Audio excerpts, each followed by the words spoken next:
What's going on?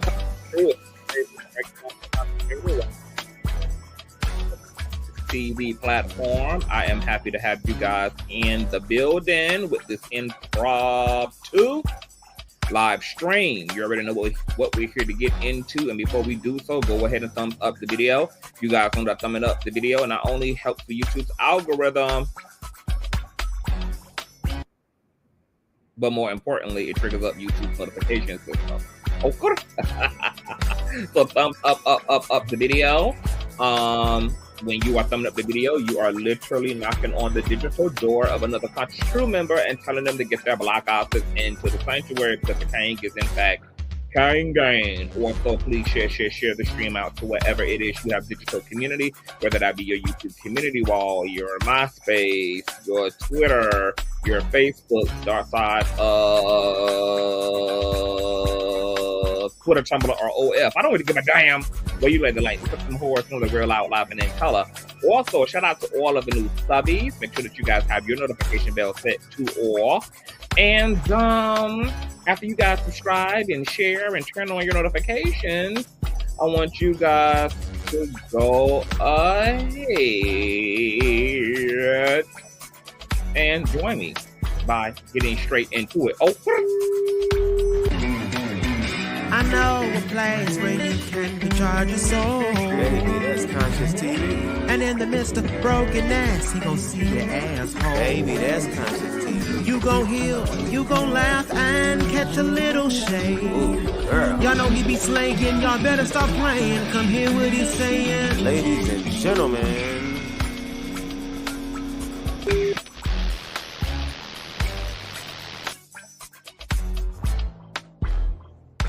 all right.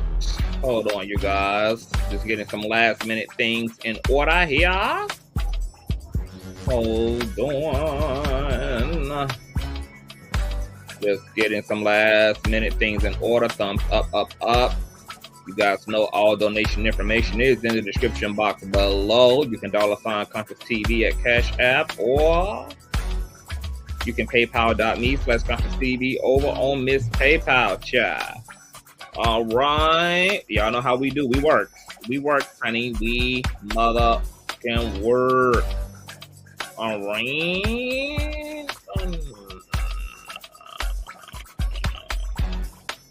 All right. I will be dropping the link because this is a free form panel. IG, Rumors and Tea. If you guys are in the building, definitely hit the motherfucking like. All right. Let me go ahead and drop the link for Anya and IG. And the link is for anybody who wants to come up and join this discussion. We're just going to have an old nasty piece of town hall meeting. Just talk about everything that's going on as it relates to this candidacy, this presidency, this election, everything going on with Trump, everything that the people are talking about, girl, because Kamala name is all on him out like liquor, girl, and she seems to have the Black and brown community in particularly somewhat in a chokehold. You know, there's definitely a large support for Kamala as it relates to the Black and brown community, but there also are her fair share of detractors, all-out haters, and people who are just unsure about her. There's a lot of conversations that are coming up. You guys know that we did an old nasty piece of upload regarding Kamala's 2-decade-old relationship to former mayor of California, Willie Brown, okay, who Kamala dated for a time, and we had to unpack that controversy. You know, people throwing all type of shit up against the wall. Today, I kind of want us to have a very loose conversation about Kamala's heritage, her ethnicity, her multiracialness, which is coming up for a lot of Black and brown people. I've been out here in these streets listening to people that I'm not subscribed to talk about Kamala, and whether she's for the Black community, not for the Black community. Of course, people are bringing up her interview about reparations and the Black and brown community that she's not going to do anything exclusively for. People are bringing up her previous track record as DA and prosecutor girl. Trump is out here losing his mind, getting a run for his wig. There's just a lot going on. Rumors and T-Boo, I did post a link in the chat for you as well. But everybody is welcome. Okay, we got 2 IGs. IG, that might be retro as one of the IGs. I'll figure it out. But the link is for anybody who wants to come up. Let's get into it, girl. I want to speak to y'all before we get started.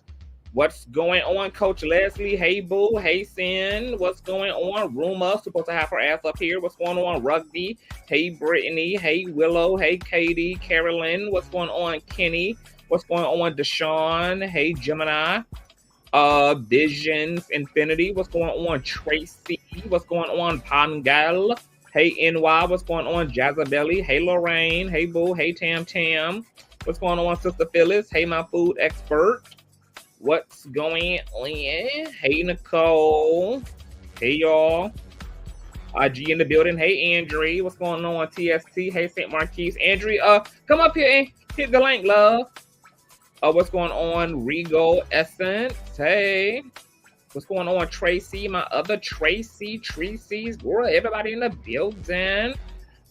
Yes. Okay. So this hair, honey. Okay. I've been trying out this jumbo flexi rod set. Okay. Non-heat curls. And they're actually lasting, which I find to be so cute.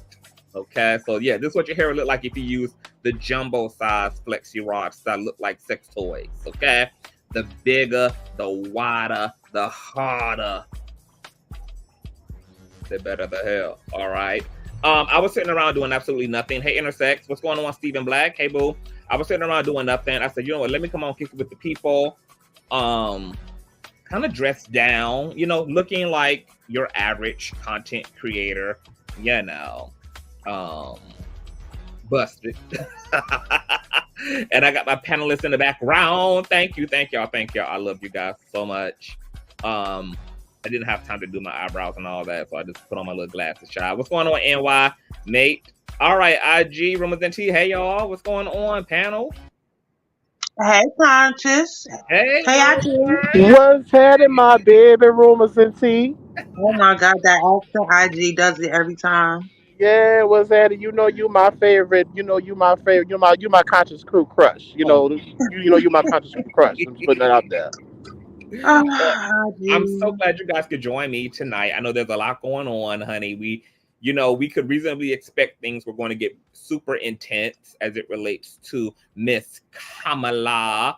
So I wanted to talk about a few things. IG, you are our residential race ethnicity expert. So I definitely wanted to have you a part of the conversation. I know we've been discussing already a lot about her ethnicity, Indigenous Black Americans. A big conversation happened between you and another panelist, QI, about reparations. It was a really dope conversation. I'm actually going to edit y'all conversation out and put it as independent on the panel, because it was really good. It was lit. It was also very informative, and you guys were both just doing y'all fizzle in a dialogue. So we need more discussions. We need to just continue to have the forward moving discussions. So there's a lot going on with Kamala. I want you guys to discuss things y'all been seeing out amongst the people. What is the energy as it relates to y'all's communities? Like, are people feeling Trump? Are people feeling Kamala? Are people just not interested? So I guess I want to start with you, IG. Like, what's the feeling over in your community? Where are people at with all of this? It varies. Like, I'm in Atlanta, Georgia, so, but around the world, basically in my area, it's like a split. There are some people who are voting for her based off of the ideals of ethnicity and race. There are some people that are voting for her for the ideals of gender and sex.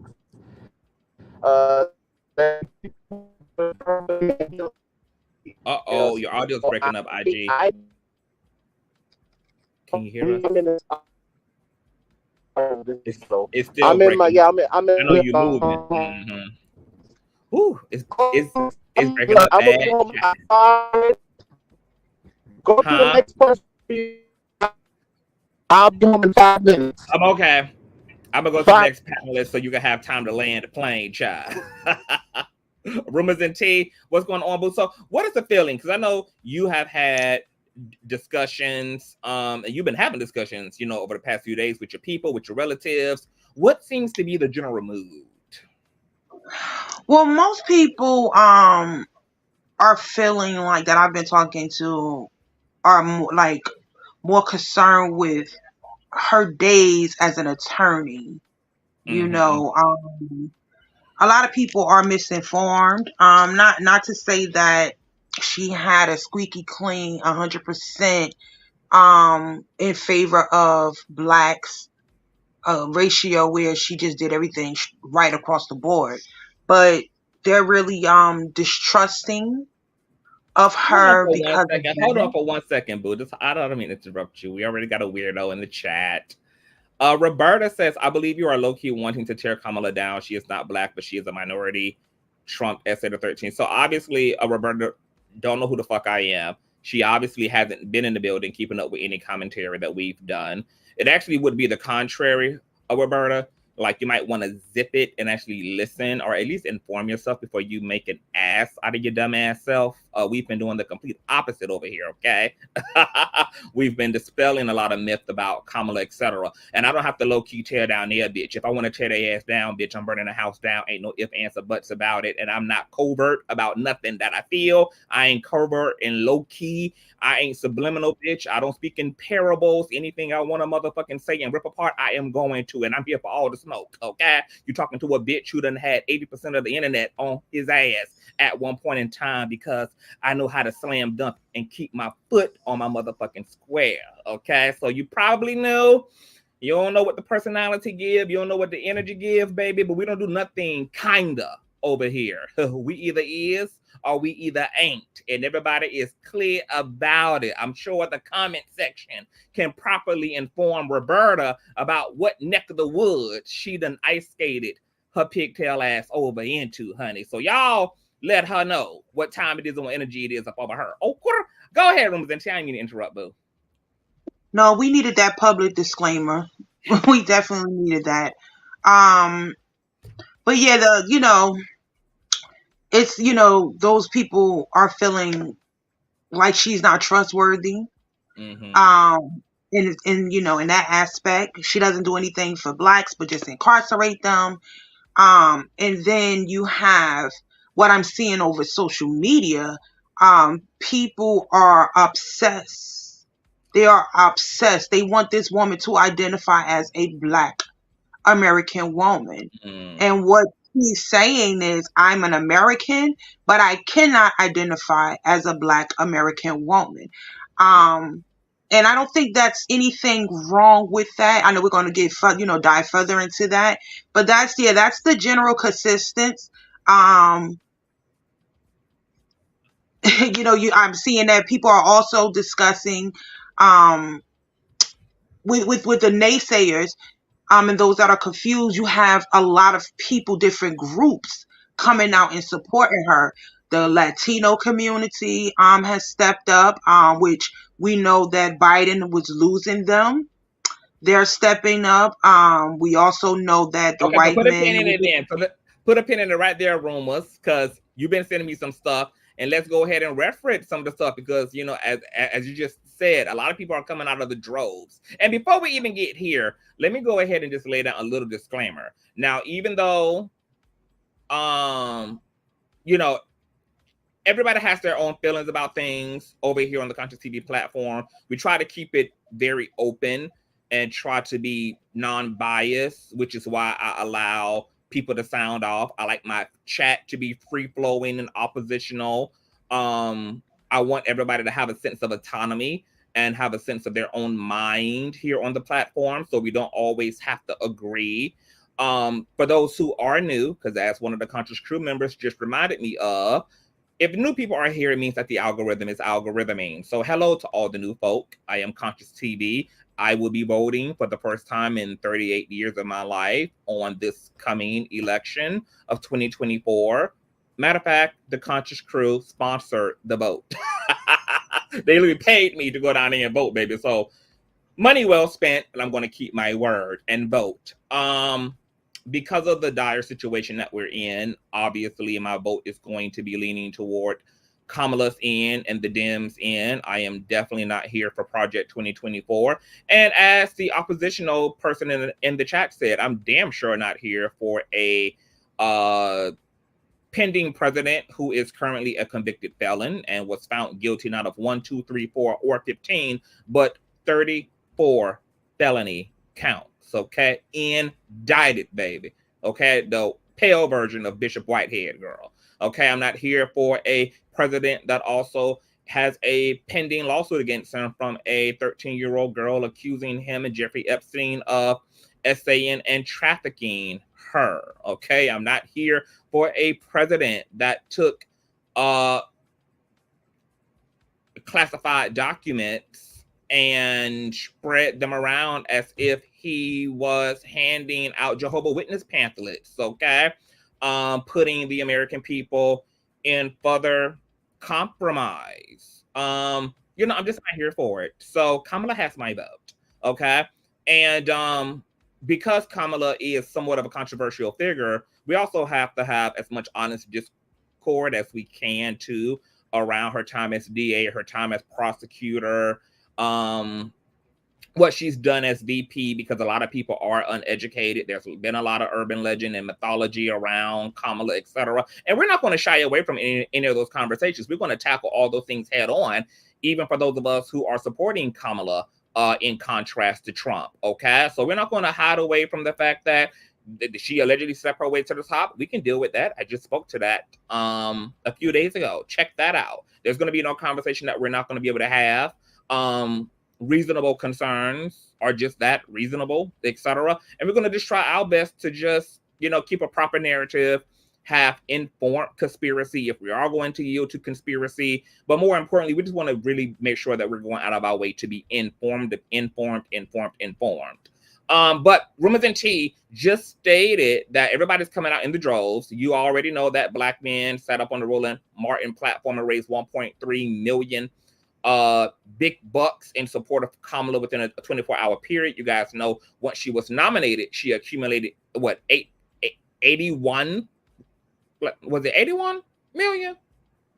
$81 million. 81 million, yes. 81 motherfucking million. Okay. Then Black men showed up in the droves and added 1.2 million. And then white women broke Zoom history with over 100,000 of them showing up to back Kamala. White men. And the white women raised like $1 million as well. The white women raised $1 million. The white women raised almost 9 million, actually. Oh, that number don't increase, because the last article I saw was like, yeah, they doing almost that. 9. Those privileged helpers have 9.1 million to donate. I said they went and sold every husband and every sugar daddy, ain't even had to sell them, baby. and every daddy wallet they had. They already got access to all of the Ku Klux Klan inheritance, baby. That's right. They throw that on this way. Sugar, period. Shout out to white women. White dudes. Okay, let me show you guys this article. We're not going to be reading all these articles, but I just want to show you guys what it gives. Okay, courtesy of Fox. Hold on. Okay. Fox News, baby. White dudes for Harris. Okay. Oh, and they're calling the white women turnout what is called rumors, Karen for Kamala. Karen for Kamala. Mm-hmm. Karen for Kamala Harris, baby. I am screaming. Okay, courtesy of FoxNews.com. White dudes for Harris to hold call after 160,000 white women joined Karens for Kamala's Zoom. Black women first held a virtual meeting in support of Vice President Harris after President Biden endorsed her on Sunday. A virtual meeting dubbed White Dudes for Harris plans to hold a call on Monday to drum up excitement for Vice President Kamala Harris' election bid. Quote, over 10,000 white men from all across the country are expected to join the effort this week and will be on hand to welcome Vice President Harris to the presidential race and pledge to help get her elected, organizers said on a sign-up form for the call. The call comes after 164,000 white women broke the world record for the largest Zoom call on Thursday, all hopping on a meeting to show support for Vice President Harris' presidential campaign. The massive remote meeting, advertised as White Women Answer the Call, featured multiple celebrity guests like U.S. women's soccer star Megan Rapinoe, musician Pink, and actress Connie Britton, some of whom spoke to a horde of specifically white women hoping to shore up support for the presumptive Democratic presidential nominee.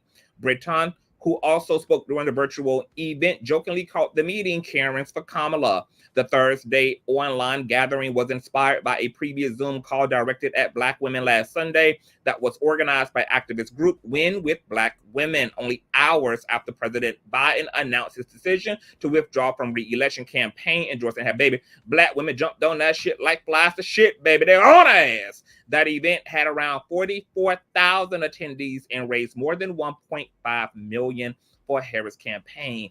Black women showing out, Black men showing out, Black gay men showing out, white women showing out, white men showing out. The Guardian reported on Monday more than 50,000 Black men also held a call in support of Harris. Shannon Watts, the former GUN-controlled advocacy group Moms Demand Action, organized Thursday's record-breaking meeting 2 days prior to the event. She posted on X, stating time to organize a white woman conference call like the Black women and men have to support Vice President Kamala Harris, who's in. According to Reason.com, the event raised over $1.8 million for the Democratic National Committee on Thursday evening, with attendees being encouraged to blast out a fundraising link to their friends and family. Feminist outlet The 19th reported that by Friday afternoon, nearly $7 million more had been raised. In speech to the virtual participants, Britton declared, "We've got a fucking job to do, y'all." The actress added that a future President Harris will listen as well as lead with empathy, integrity, and the power of truth. She then gushed about the moment that Biden stepped down and the vice president assumed the mantle of presumptive presidential nominee. It was seismic, cosmic even. And since then, have you seen it? Have you seen Kamala glisten to the brilliance and shine of her true power and leadership? And what does that feel like? Feels like self-love to me. Watts, who also spoke on the call, called out white women for their previous voting patterns, stating, quote, "The bad news is that a majority of white women vote for Republicans because too many of us believe subconsciously that it is in our best interest to use our privilege and our support systems of white supremacy and the patriarchy to benefit us." Wow! What a honest and precisely accurate. That's an ally. That's an ally. That's an ally, baby. You really should hear all the things Connie Britton said. She said a ton right there to them. A mouthful, right? It's right there to them and tell them these are things that we need to hear. That we cannot keep, living off the backs of Black women's hard work and labor. We are not, this time we are not going to freeload. Her words were, we're not going to freeload off their labor. Yep. She don't supple on some Black woman's nipples. You hear me? That thing got good to her and it's coming back. It's coming back. We child.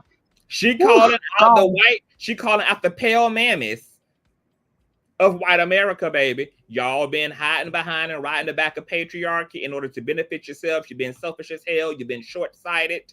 And y'all been low-key with the fuckery while trying to distance yourself on the forefront, but then really wanting to benefit on the back end. But this time, we can't fall for the okie dokie, baby. We gotta stand in solidarity with what's in the best interest of all of us, okay? Now I can get with the all lives matter shit, baby. Okay, yes, all lives, including Black women's lives, melanated women's lives, Black and brown women's lives. Okay, so I'm here for it. She urged them to break the mold and unite behind Harris. White women, we have 100 days to help save the world, she said. Author and liberal activist Glennon Doyle also spoke to the 160,000 virtual attendees, telling them that they need to step up and out and into the gap between democracy and fascism, adding that when the election is won, they can say, quote, "We were among the women who finally united and we saved the goddamn world." Ahead of Monday's meeting, the White Dudes for Harris sign-up vowed that they wouldn't be bullied by the MAGA crowd. Come on, white boys of America. Quote, "Together we aren't going to sit around and let the MAGA crowd bully other white guys into voting for a hateful and divisive ideology, because we understand that under MAGA, everyone loses. We know that as white dudes, we have both a strong and a positive role to play in America's shared future. And it begins with us cutting through the MAGA crap and reminding the folks who have co-opted American symbols what America actually means. We are excited to join together with you in this goddamn fight." Ross Morales Rocketer, one of the White Dudes for Harris organizers, wrote on X that they were inspired by the incredible organizing by Black women, men, and others. "We are doing this because for too long our community hasn't organized itself, and that's been to the detriment of everyone." Man, white people, look, white people are talking that shit. They talking Project that Project 25 is like a lie They detector. taking the words right out of our mouth. We ain't got to say shit this time. This is what you call getting it. I'm gonna tell you what the funniest, well, not funny, haha, but the funny, like, oh my God, I can't believe I'm hearing this or watching this type thing. You know, as Black women and men, but especially as a Black woman, we've always had to fight everything. We never have that luxury or that privilege to feel like something is going to happen just simply because it's supposed to happen. We don't think that way. We know we have to make it happen. And to sit and actually watch them, these women, some of them were shaking. They scared to death. They never had to do this. The things that come instinctively for us to have to do: fight for ourselves, advocate for ourselves, go out there and make it happen and stand up. Because they've always, and they admitted these things, they've always been able to sit back and receive it, because it was supposed to work that way, and so it does, and so that's what they expect. And the first time for them that did not happen is Roe. And a lot of them admitted, hey, I never, even though it was being threatened, surely, because nothing like that devastating, and some of the things with Trump, those things never happened to them. And then when it didn't, a lot of them they were moved out their square. They did not know how, they had never had to deal with that. And there's, like I said, that's our reality every day. We wake up and breathe. Yeah. We know we have to watch out for that. And that these women were scared to death. Some of their voices shaking because they've never had to stand up. Yeah. You know, and then to hear them talk about, you know, they know that they're risking losing people in their lives. They know that, including family. They know that they're risking it, but they have to do it for themselves and their children. They know they have to do it, and they're like, I'm scared to death, I'm gonna do it. Yeah. Well, I guess we can call. Well, we're gonna have to have a Pride Month for all of America, because everybody coming out, baby. Everybody coming out, and it ain't gonna be easy. These are the modern freedom fighters, and it comes with sacrifice. Absolutely, you know, they're gonna lose family members. I've already been hearing a lot of white people talk about the fact that, you know, their families are upside down right now because they're not going to support the buffoonery of MAGA. White people are taking those L's, and I'm so glad that we all get it, because I was saying when election first happened and Joe was seemingly about to drop out, and then we learned about Project 2025. I said, look, this is not just a Black issue. This is not just a same gender loving LGBTQIA trans issue. This mandate is really their new world order for how they want to reassemble, realign, reimagine a classism. All of our asses are on the line, including white America. And I'm glad that they understand that y'all asses are up for grabs, and y'all will be up on the auction board as well if Trump and his band of psychotic dictators all enter the group chat officially. And we're also going to be examining in this live stream Trump's statements around trying to pander to Christians and transphobes and homophobes, and he's already been whistleblowing, talking about there's only two genders, and he's practically begging Christians and evangelicals to back him, and he's making bizarre statements like this will be the last time you guys will have to vote. I want you guys. And messed up and said he wasn't Christian. Done messed up and said, "You're Christian. I'm not a Christian." It flew out like, and he didn't even realize he had said it. Said it just as loud in that same speech. Wow. I'm not a Christian. Said it. And that's reflected in all of his convictions. Definitely not. Trump isn't anything. Trump isn't a Dem. He's not a Republican. He's not a moderate. He's not a liberal. He's not a conservative. He's not a Christian. Trump is just a fucking narc. And he is just here for the adoration and to be center of attention.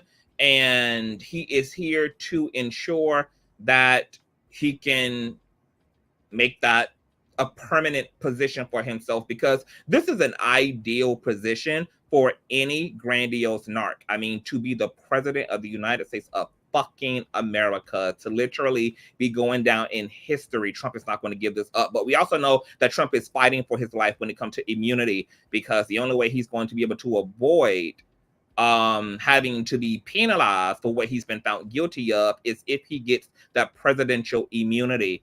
And I know they're going to pull out all of the stops when it comes to trying to ensure he gets to that White House. He's willing to play the game of those who are willing to use him as a puppet, and he has his own incentive to make it to that finish line. And this kind of has me a little bit concerned for Kamala, because if there's already been a attempted assassination attempt on Trump, I would not put anything past the Trump administration to also pull PSYOP events and literally attempt to get Kamala as hit as well. You know, try to endanger her life, endanger her physically, take her out altogether. Trump is already 78 years old. He knows that he's not going to really get a real chance and a real shot at the presidency again, because who the fuck is going, by the time 4 years from now, Trump will be 84, you know, he'll be as old as Joe, who's sitting down, who's already getting bad publicity behind being old. So he already knows that Americans would not be here for a decrepit ass white president, considering what has led to Joe sitting the fuck down. So he knows this is his last round. And on top of this being his last round for presidency, he knows he doesn't want to spend any amount of his what should be golden years in prison.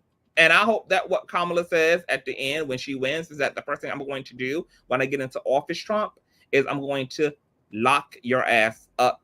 The same thing that Trump told Hillary Clinton as during their presidential debate. He said, if I get into office, I promise to have your ass investigated and put away. So Trump, you know, he needs a lifeline. And this makes me concerned for Kamala. And the fact that now she's posing as a real Democratic threat. You know, she's proven herself to be a sound competitor. I'm curious to know what the next 3-4 months are going to look like, because hell, once again, Joe has already sat the fuck down and Trump has allegedly already got his ear clipped. So is what's ahead even more damn extreme? We'll find out.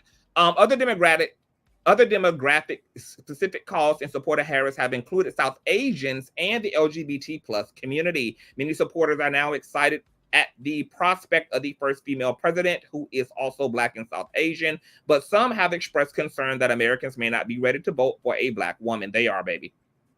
They were willing to vote. They voted for a controversial ass white woman, okay, in the popular vote. They definitely here for Miss Kamala. Also want to go to one more article before we... Did I pull it up here? Oh, here it is. Yes. NY Times. Not only is the LGBT community in the building. Oh, damn. I need a free account. What? Basically, this article was about how Latinos are also coming out in the droves to support Kamala as well, you guys. The Latino community. Yep. Sorry. not just the Latinos, but I said in the reform Republicans, the old ass Republicans down in the state of Florida, a whole red state. We know Florida is like Texas. Like we know that's like a whole woof. But even down in Florida, they like Kamala has it. Like, and I'm glad that everybody like is on, coming together and seeing the bigger picture. It's Girl, not that they she's had gonna a be the huge, savior. you're right. They had a huge, They that big, did. the villages, that's a Hmm. huge, that's the largest community, like senior living, like almost like community in It's the a state of retirement Florida. community. In the state of Florida, they usually have like these huge Republican rallies where they ride around in their golf carts and dress the golf carts up, whatever. And it's usually, like Hmm. I said, Republican. Trump, honey, they had one over the weekend for Kamala, out playing. The grandmas out there dancing with the golf carts, all dressed up, handing out Hmm. drinks. Playing Beyonce song "Freedom." Yes, I saw it.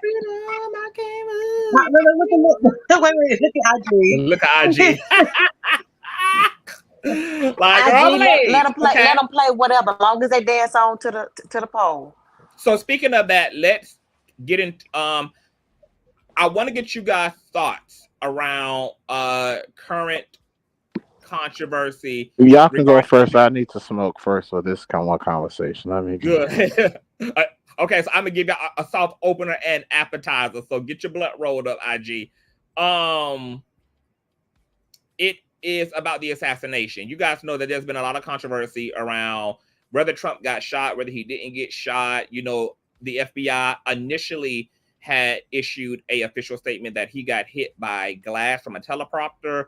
However, they have now re-narrated the situation and are claiming that Trump indeed did get hit by a bullet. Okay, so they have two conflicting official statements. FBI Director Christopher Wray kicked a hornet's nest with remarks this week, casting doubt on former President Trump's claim that he was hit by a bullet in his July 13th assassination attempt. Speaking before the House Judiciary Committee, Wray said that with respect to the former President Trump, there's some question about whether or not it's a bullet or shrapnel that hit his ear. In another exchange, Wray told Rep. Kevin Kiley, either a bullet or a piece of shrapnel is what grazed Trump's ear.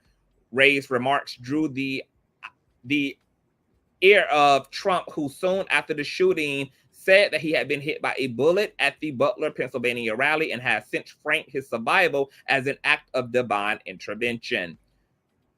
The former president, in a lengthy post on Truth Social late Thursday, insisted he was indeed hit by a bullet and slammed the FBI as having lost the confidence of the United States. No, it was unfortunately a bullet that hit my ear and hit it hard. There was no glass. There was no shrapnel, Trump posted. The hospital called it a bullet wound to the ear, and that is what it was. No wonder the once storied FBI has lost the confidence of America. Trump, who nominated Wray as FBI director in 2017, also claimed the agency never even checked as to what caused his injuries. However, Trump has not released medical records, and Wray's comments have increased calls for him to prove what caused his injury. Quote, Donald Trump is clearly using this as part of his campaign, and if he's lying about whether he was actually shot, that's something that the American people should know, said Rep.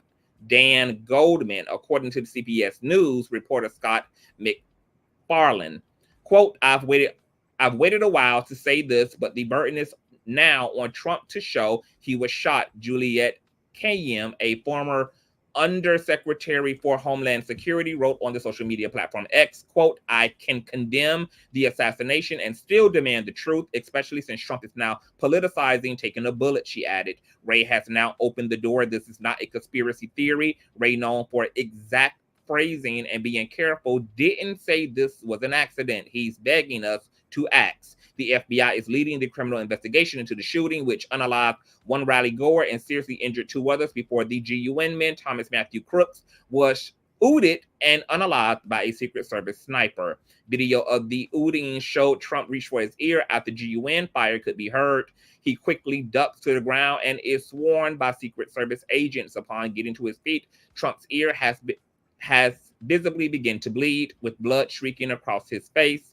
as he is led off the stage. Trump said later that night that he was wounded with a bullet that pierced the upper part of my right ear, adding that he heard a whizzing sound, shots, and immediately felt the bullet ripping through the skin, according to a post on his Truth social platform. A NY Times video analyst published Friday seems to support Trump's assertions that it was likely a bullet, not debris, that struck his ear. And Speaker Mike Johnson told NBC News on Thursday he's seen the analyst. We've heard it from multiple sources in different angles that a bullet went through Trump's ear. Johnson has also accused Ray of having a credibility problem. Quote, his responses were apparently inaccurate and he was not forthcoming with some of the information that we would expect, he said. There's a lot of frustration and concern about the leadership with these agencies. Senator Lindsey Graham, ranking member of the Senate Judiciary Committee and fierce defender of Trump, on Friday sent a letter to Ray pushing him to correct his testimony immediately. Quote, I urge you to immediately correct your statement and acknowledge that President Trump was hit by a bullet rather than glass or shrapnel, Graham wrote. Quote, as head of the FBI, you should not be creating confusion about such matters, as it further undercuts the agency's credibility with millions of Americans. And Rep. Ronnie Jackson, Trump's former physician, said there is absolutely no evidence Trump was struck by anything other than a bullet. Congress should correct the record as confirmed by both the hospital and myself. Director Ray is wrong and inappropriate to suggest anything else, Jackson wrote in a letter he posted to Truth Social on Friday. Jackson previously released a note that said a bullet was less than a quarter of an inch from entering Trump's head and struck the top of his right ear, but no official medical evaluation from a doctor or hospital who treated Trump in the immediate aftermath of the attack has been publicly released, with most updates trickling out through family members describing the injury in broad terms. State and federal government agencies also have not released an official statement about what caused the injury. FBI investigators have reportedly asked to interview Trump as they determine what exactly hit his ear and are examining metal fragments found near the stage at the rally location. In a statement, the Bureau asserted it has been consistent and clear since the day of the incident that it was an assassination attempt that resulted in Trump's injury and the death of one rally attendee, and the investigation is still open. This was a heinous attack, and the FBI is devoting enormous resources to learn everything possible about the Uter and what led to his act of violence, the Bureau said. The FBI's Uter reconstruction team continues to examine evidence from the scene, including bullet fragments, and the investigation remains ongoing. The Trump campaign did not respond to a request for comment from the Hill. So to the panel, have y'all thoughts changed about whatever y'all may have believed initially about the assassination attempt? Is it still giving a script? Do you believe that Trump was hit with shrapnel? Was he grazed by the fart of the bullet passing by his head? Was he hit by the tail of the comet and not the comet itself, girl? Did he get popped? What are y'all thoughts, rumors and tea? So my theory still stands. What I believe, I think that Trump set it up. I think he's unaware that his own political party went rogue and they got someone. I think he thought it was going to be, rubber bullets.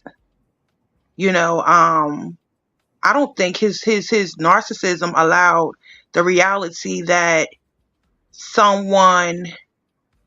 his whole reaction, everything about it. He has not. Now, granted, we haven't seen him 24 hours a day since the incident, right? So we don't know a lot that goes on behind the scenes. But his whole demeanor, everything, it was too predictable, too theatrical. It was like watching a bad Tubi movie, It was like watching a bad Tubi movie. I mean, the way the Secret Service, how everything about it, you know what I mean? So I still believe that. The fact that, for me, we know that this man, everything he does, everything is for publicity. He's a whole circus act. If this man really had been shot, if there was any truth that it was a bullet or fragments, do we not believe this man would not have his doctors release the footage, like the x-rays, the proof? He's that narcissist that he would if it was actually any truth to it. I mean, come on. We're talking about 45. He doesn't miss an opportunity, no matter how, whether it's good or bad. Like, you don't think he would not put the proof out there for the, the gain? It would be perfect. Because we all know and we all knew that he was going, once we saw the reaction, we all knew that he was going to capitalize off of that moment and come out, try to portray this, superhuman, invincible, because remember, Joe was still in the running. He had not stepped down yet. So his goal was to make himself, although they're not that far different in age, he wanted to show himself as someone that was superhuman, still capable, strong, and mighty. A leader fit. His age doesn't have anything to do with anything. He's competent. Look what he survived. Do y'all not think he would not have had the doctors provide the proof? That part. And look at his ear. This is thank you, Andrew, for sending this. This is his ear as of today or yesterday. Mm-hmm. And some were saying that it could be makeup. That's not makeup. That's not makeup. That man was not. Absolutely not makeup, because the man said the top of his ear got blown off. Remember? That's what the Ronnie Jackson, the doctor, said. He said, "Oh, it ripped through my skin, the top of the ear." That man got a whole top of the ear.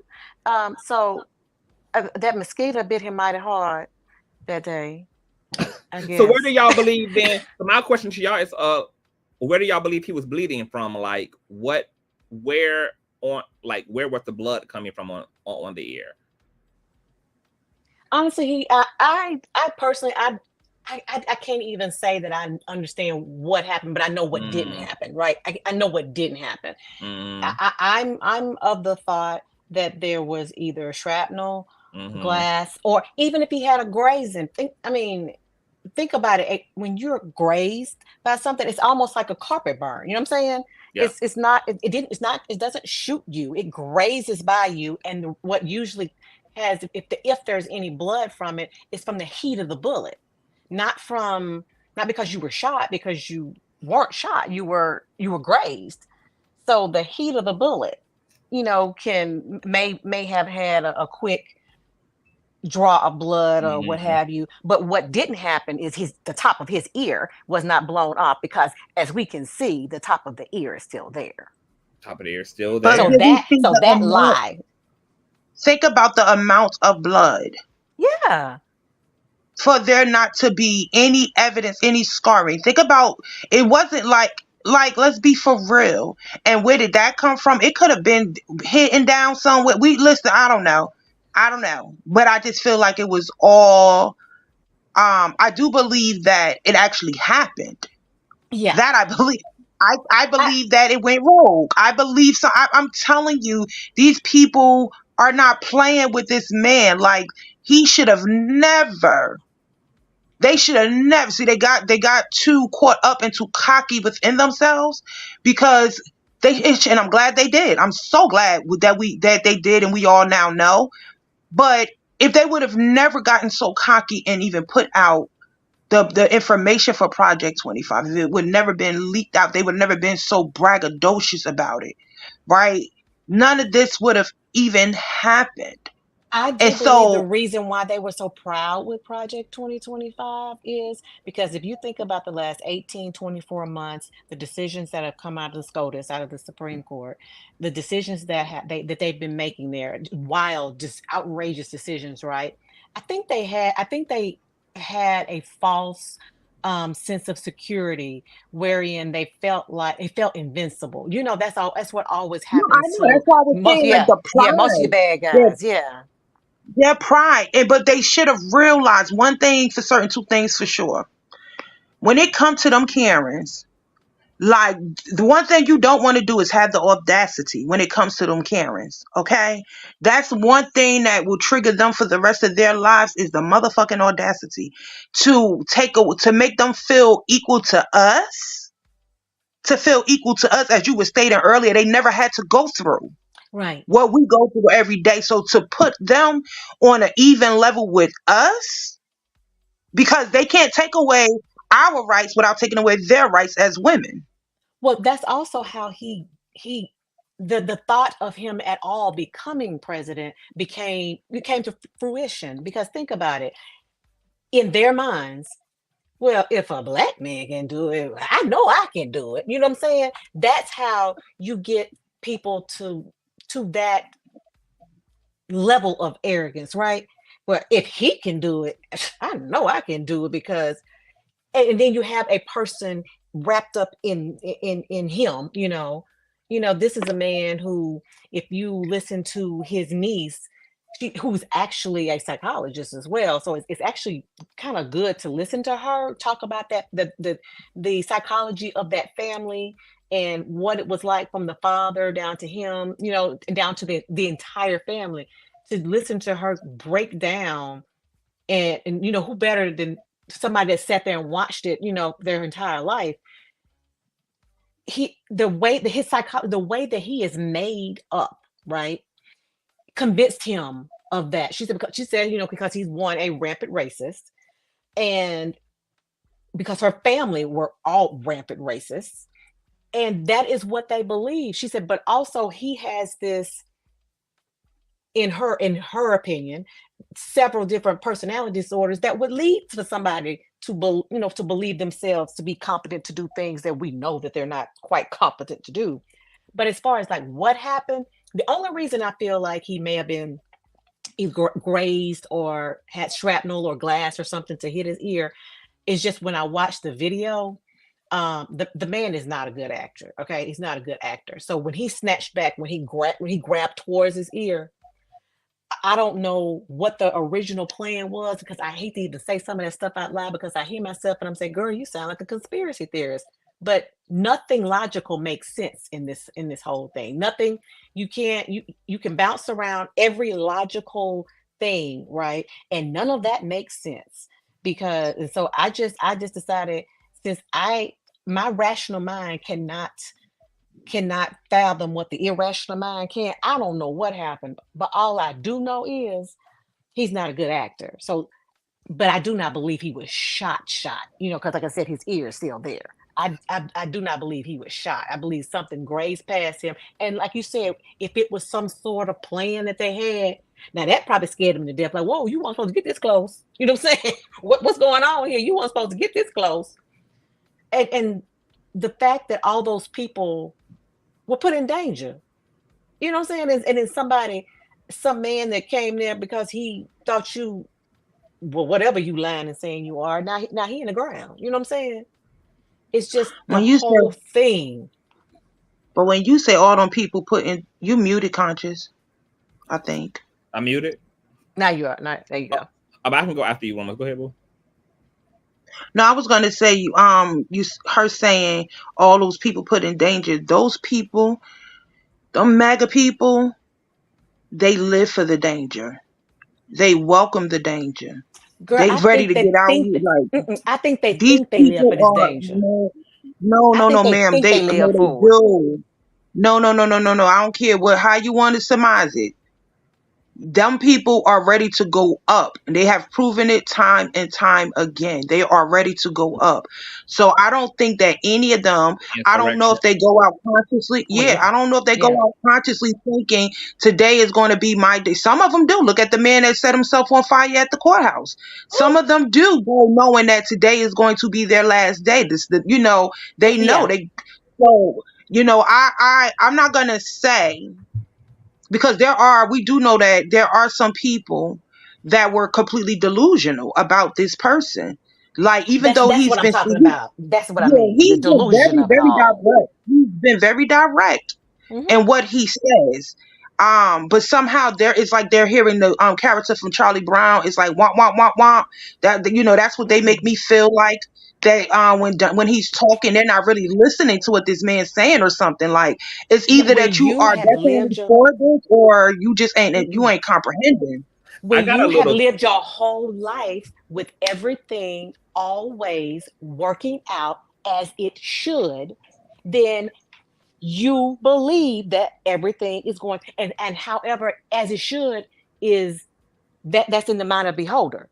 That's whatever you think is supposed to work out and however you feel or however you've been convinced to feel the things should be. So not only do you believe what this man is saying, you ignore the faults that are clearly, his impairments, his mental impairments and cognitive impairments that are obvious. You ignore all of that because you first of all you're being told what you want to hear. You're being told what you want to be true is true, and all of your life you have been able to depend on whatever that outcome being what you want and need it to be. So even in them with these delusions that they have, they're gonna sit there and smile and whatever with bullets going on around them because this can't be happening because we're not like this, or what have you. It's Yeah, all because a when mind you are the thing. one who used to pulling the trigger, you don't really see yourself as A the target, yeah. victim, yeah, like or as a target when you used to being the villain in a Exactly. situation. So why would the bullets be coming towards you? But Why, I yeah. have a little thought, you guys. I want you guys to tell me like what y'all think about this. KD kind of echoed it a little bit. I believe the fireman, the GUN man, was succumb. Who was succumb was hit, and Trump took advantage of the opportunity. I'm leaning more toward it was a genuine event, and I'm gonna tell you why. Because there's too much footage of Thomas Matthew Crooks walking around the venue. Like he's Hmm. seen actually in the venue, then he's seen, Everywhere. yeah, like kind of scoping out everything everywhere, etc. He's moving about, etc. And we have the issue of him being a registered Republican. Oh, Republican. I think that if Trump then were going to set up a psyop situation like this, they actually it would have made more sense for them to not have a white male, the typical profile of an ass shooter, but maybe have an immigrant, have Mhm. some non-black, non-white person, maybe even having a black man be the crisis actor, or be the Uter in this case, who willing to take a payout to have his family taken care of, as many terrorists have done, like the terrorists of September 11th. Yes. Uh, Let's expand uh, that even further. I agree with what you're saying, but hold on, let's hold on, expand hold on, that hold even on, further. because it gets even better. I ain't Hmm. finished. It get even better. So like the optics don't look right because it kind of too many roads can lead back to white America. It can lead back to making the publicity behind the right side negative, since the Uter was a registered Repub- Republican. So I'm betting to think this was Can genuine. I? I think what actually happened is Trump genuinely was ooted at, and remember, because I was saying this in the early on reports, I said, look, white America know their asses on the line too. So Matthew Crooks could literally be one of those white faces. But that's what I was saying. Especially since we're seeing so many white people come out, like we now know white people are not here for Trump ass, and neither was Thomas Matthew Crooks. There's not a reality to his own people being his ops. But I think it's a little more But but sadistic. I but ain't finished but yet. Hold on. I haven't finished. I'm on that end of my little thing. This is a thing. I do think what they're trying to do, though, as a result of a genuine assassination attempt, is because we got to keep in mind some of the optics here with him and Joe. Trump literally has been trying to make himself appear more competent when Joe was his running mate. I'm more competent. I'm more youthful, sleepy Joe, sickly Joe, old Joe, decrepit Joe. And he saw the ageism conversation around America that was even a depleting confidence in Joe's own Democratic base. Like even they were like, yeah, we don't want a president this old. Something needs to happen.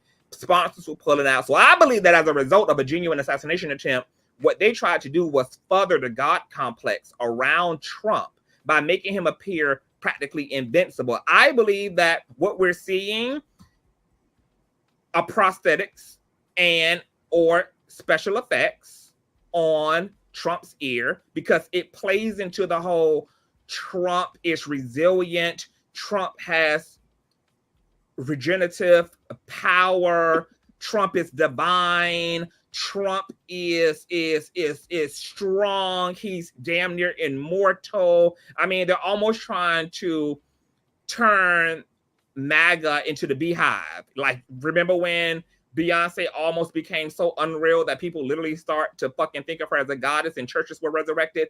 I think that they've just co-opted this whole assassination attempt and tried to make it work for Trump rather than against Trump, which is why Trump need the narrative to be, no, nigga, I didn't survive glass. I survived a bullet. I survived bullet. I am Marvel's Wolverine. I am Deadpool, bitch. Like, we need this because I gotta keep my base confident, especially since now he's running against somebody who has a cleaner record than he does, who is what, 30, 40 years younger than he is. He now has to be double as young as Kamala, double as strong and resilient and competent as her. So I do think it was a genuine assassination attempt, but I do think that what we're looking at possibly is special effects. I would not be surprised if when Trump loses, at some point in the coming months, we're going to see another image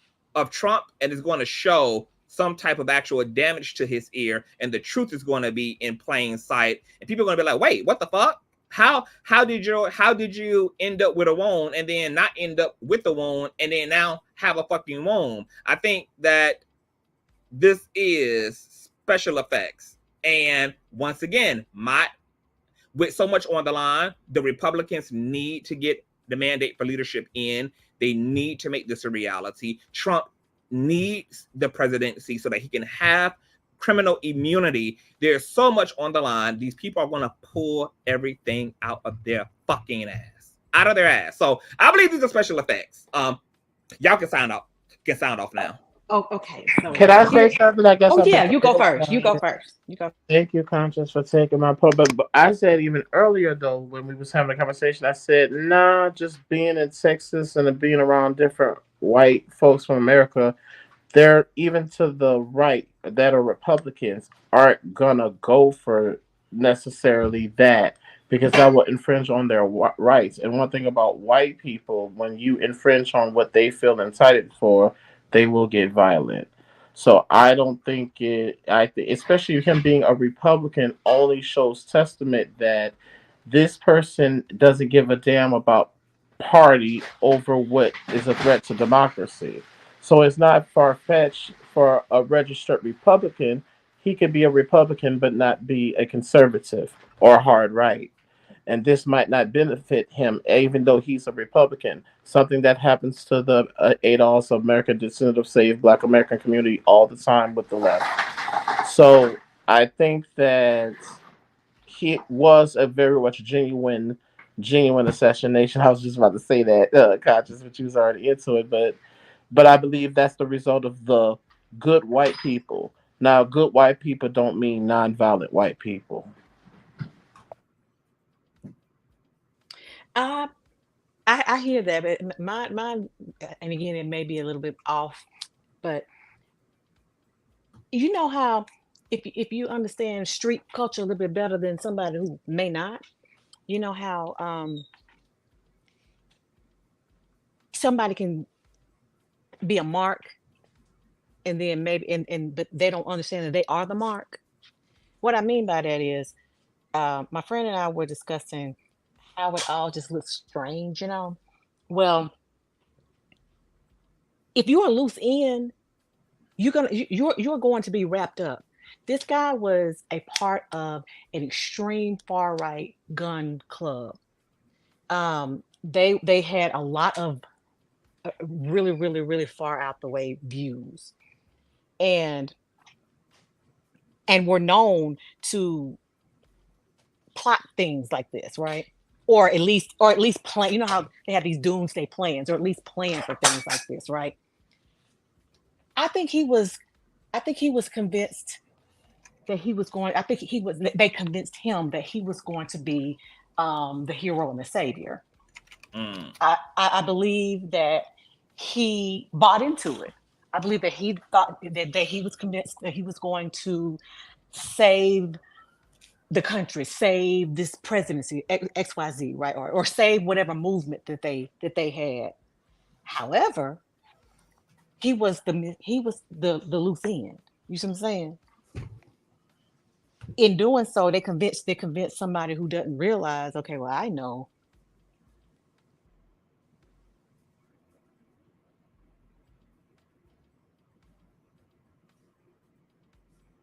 Andrew, are you muted, boo? Oh, I'm sorry. Sorry. Um, I was trying to answer something in the background. Sorry about that. You good? You good? But no, I feel like I feel like they have a how do you put it?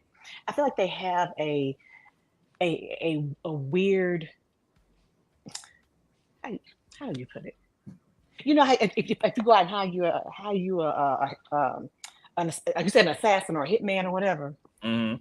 they end up killing the hitman because he's the loose end. The only person that knows about the plan is him. Oh, so what are you trying? Like, are you Well, trying to I say? got what you're trying to say. I get what you. It was like, okay, he still. This is the plan, but we still got to get rid of you too, because you know what I'm saying. You're And he like wasn't smart enough to you're a realize it from the beginning. He was liability. the mark. Yeah, Yeah, yeah. he Hmm. wasn't able to realize from the beginning he was the mark. Yeah, He that was always going to be tied up as a loose he's end. only a pawn. Yeah, he was always going He's to be Because tied actually up as a loose end. I he's think actually in danger too, Exactly. and he should know that, because look at all his ex cabin members who are vocally vehemently against his ass and are not supporting him and are very clear about that. Well, And not just him. I'm talking about the shooter. obviously Trump is playing chess, but his party is playing checkers with his ass. It, And it, he too would eventually have to go, because they also know what we know. Exactly. Too He and the he's shooter too both. narcissistic and Yes. self-obsessed to be controllable. He's not a team player. There's only but so There much we're you going to go. get from him. So we just need him to There you be go. the There you go. He and the shooter both But were that's both what I was loose saying when I ends. say I think that he went rogue, that it went rogue. I believe that it was genuine on the Uda's Hmm. part. I I believe definitely he believe thought he that. was doing his part. I I just think think he it thought was, he was, yeah. I think he thought he was you doing know, yeah, rogue, yeah. his role in whatever it was, right? However, I think it went just exactly like it was supposed to. I think it went exactly like it was supposed to. I could see that. I would say that I could see that when people who are in leadership doesn't mind making or choosing who their martyrs are going to be for their cause often, and the rules of engagement. So I think that it's not far fetched that they would decide to use him or whoever's in the crowd as a martyr for the cause. And you kind of do see that with dictators. They always pick and say, I had to make sacrifices. And often the sacrifices is the people around them are under them. So I don't think that would be a far fetched ideal, but I also Right. like, but I also see that, again, I'm not just saying like say good white people, but in the sense of the enemy, enough of the enemy to threaten other people's whiteness, not necessarily your friend, but it's something in a way that you can see like, I can see where like even for politics, even no matter what side, it's like this ain't gonna work for a lot of working class white Americans. That's not at the upper 10%. It's not gonna work. But at the same time, it's a lot of middle class white America that drives um, the middle class in that aspect. So that's why for me it's still kind of like, mm, I just don't think everyone is going to let that fly. And just like we seen with the radicals, there's the other side. Good white people don't mean that they're not violent.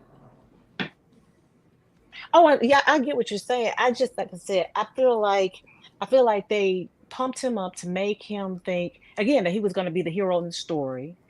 It wouldn't be the first time that these types of groups, these are those domestic terrorist cells that the FBI is always speaking about, that they feel like they go and they identify a lone wolf, somebody who will go out and do these types of things on their own, without any help. They'll have these elaborate plans. Sometimes they're in person. A lot of times they're only like these Reddit threads or these deep web, these deep websites that they, black sites, I think they call them the dark web. That's what it is, the dark web. But I think he was convinced they convinced him that he was going to be the hero in the story. Now, whether I think everybody at whatever levels were involved, because like I said before, how you gonna walk in with what you gonna put the ladder and the AR under a jacket? I mean, the dude had a whole ladder and a whole AR-15. So it's not like, and he was seen 20 minutes beforehand, and the police were inside the building he was on top of. I mean, it was just too much. It was too much to make any logical sense of, in my opinion. Hey, I just everybody. want to say, hey, I just want to say real quick and let you talk. It's going to be a war one way or another. If he doesn't get into office, it's going to be a war. If he goes into office, it's going to be a war. It is inevitable. But we just got to get prepared. Go ahead, sweetie. Hello. Hey, how you doing, Conscious? Hey, Pamela. How everybody doing? Hey, everyone, how are you? I'm okay. I wanted to say this. The first thing is, uh, first of all, he got his own ego type, trip type of thing. Um, he he believes his own hype. So of course, before he got in office and everything, he had to hype himself up to make the people believe. But this is what I wanted to say about that. He is so power hungry. He is scared that a woman will win. Not the fact that she's, a minority or whatever. He just scared that she's a woman, and that's gonna make him lose his control and power over the people. You see what I'm saying? Because right now you got people that's following him and will do whatever he say. You get what I'm saying? So he feel like if that power be taken away, um, you know, he's gonna lose everything. And what's gonna happen when people get ready to vote? I'm gonna tell you, most of those people gonna turn on him. If he wins, they already in the last session that he was in, you see everybody ended up going to jail and doing different things like that. Pay attention to what I'm saying. They got indicted. Why is it that they got indicted and different things, but he got immunity? You see what I'm saying? Something wrong with that picture. I just feel like, why is it that he is exempt from the law and everybody that's around him getting in trouble? It's like the law is uh pick and choose or pick me type of thing. You see what I'm saying? They try to make examples out of certain people, and certain people they give leniency to. Oh, you can do whatever you want, and that's why we're gonna end up in trouble. That's part of the reason why we're gonna end up in trouble. It's gonna be a war because people, it's like it's okay for one person and not okay for the other person. You see what I'm saying? Yes, we do. And IG, his call drop. I dropped the link again. Danny, who is an avid MAGA supporter in the chat, reminded me of something that I saw earlier, which was apparently Kamala only had 68 people, less than 100 people at her recent campaign Rally fizzle. at her recent rally. Yeah, at her recent rally, apparently. But we also know that Trump has been putting MAGA to sleep as well. He's running out of talking points. That's what I was saying. Literally comparing himself to Hannibal Lecter. The man was literally talking Hollywood movies during one of his rallies. The man sounds sleepy, tired, redundant. He's like, Trump is clearly not confident. His big dick energy has turned into flaccid weenie energy. The thing about Kamala is that nobody, because I'll be the first to say it, Kamala is not exciting to listen to.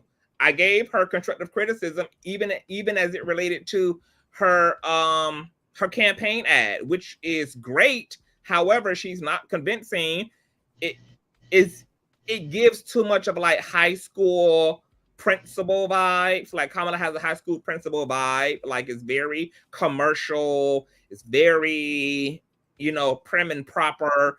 I want her to have some grit. I want her to have some sultry. I want her to pack some punches. I want her to have a bit more spice and fire to her. But I'm also completely confident that if there's only one person at her damn rally, that this isn't going to be indicative of the fact that Kamala is going to more than likely take over office. The people are going to show up where it counts. Right now, they're showing up in their money. They're showing up with their funds. And they're going to show up at the polls. So you may see a few more damn rallies where there's only 68 damn people. Okay, you may see more empty seats than there are filled seats at Kamala's rallies, etc. But it's clear that a good chunk of the country is absolutely clear that they're going to support Kamala as president, and they're going to show up once again where it actually matters. I mean, they're breaking Zoom links, hell, okay? So you're going to see support for Kamala where it makes a difference. I'm not sure if we are going to see people in the droves, like ambushing each other and herding and stampeding over each other to get to a Kamala rally. Because once again, a Kamala rally is a snooze fest. She's a snooze fest, but this is politics. I don't need my president or my politician to be a performer or a personality. That's not what I'm looking for in a politician. This is what MAGA is looking for in a politician. They have chosen personality over policy. That's what they've done. So because people are deaf scared of Trump's policies and the fact that he ain't talking much of them to begin with, because one of the things that Trump is, the reason why he can't take Kamala is because Trump and his administration put all of their eggs in one basket, which was warring against Biden. That's what they were trying to make their meal ticket. Now that Biden isn't there, that's why they had no strategy to fall back on. That's why now Trump has fallen flat. That's why now Trump doesn't want to debate Kamala as, because their whole strategy was about just making Joe look like shit.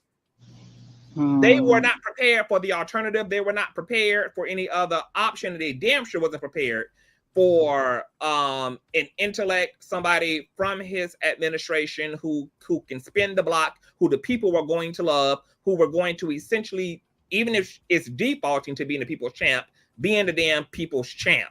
So now Trump ain't got shit. He ain't got shit to say. He ain't got shit to talk about. And he doesn't know how to compete because he's not even really running for office as a politician. He's running for office to soothe his own ego. That's why his own rallies fall short of emphasizing policies. His own rally falls short of talking about what he's bringing to the table. And the gag is Project 2025 has put a dick in Trump's mouth because he can't even talk about the actual policy, because the policy is what's making everybody else go crazy over Kamala. So he doesn't even have a cover story to take to the microphone with. They didn't have a decoy policy in place. Because Project 2025 is their policy. It is their mandate. It is their new world order that nobody is fucking here for. But the people at this point in time who are operating as his cult following. Okay. Trump is out of his mind right now. And Conscious, I want to add to that too. I wanted to share a fact. I don't know if you know, but his family just outed him. They was mad at him. They say he's very racist. He's been calling black people the N-word. His son has different people of his family members have a book out talking about how he's very racist and he don't like black people. He just doing it to get along, all that type of stuff. So it's coming out. Even his own family members are out of him saying what type of person he really is. So people better pay attention to that. He really don't like black people as a minority, and these folks end up here railing against a person who gonna have his allies in his hands. So and then another thing, I have a question for all the panel. Do y'all think that that when the debate comes that he's gonna answer the questions like he's supposed to, or he's gonna keep this thing up? Because he had it to where he said, well, if you vote for me, you won't have to vote for again. And I'm thinking to myself, never mind, you're gonna have to go and vote for who your leader and different things like that. So he just telling people that so he can get in office. So do y'all think the debate will change how he goes about when in the polls?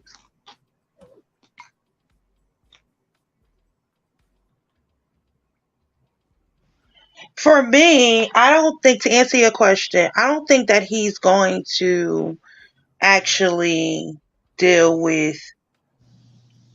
First of all, he cannot. I know for a fact he cannot. He couldn't debate my 13-year-old. He legitimately couldn't debate my 13-year-old. Okay, he's definitely not going to be able to debate her. Is he going to answer the questions and all? No, he's going to do what Trump does. He's going to get up there. He's going to be insulting, deflective.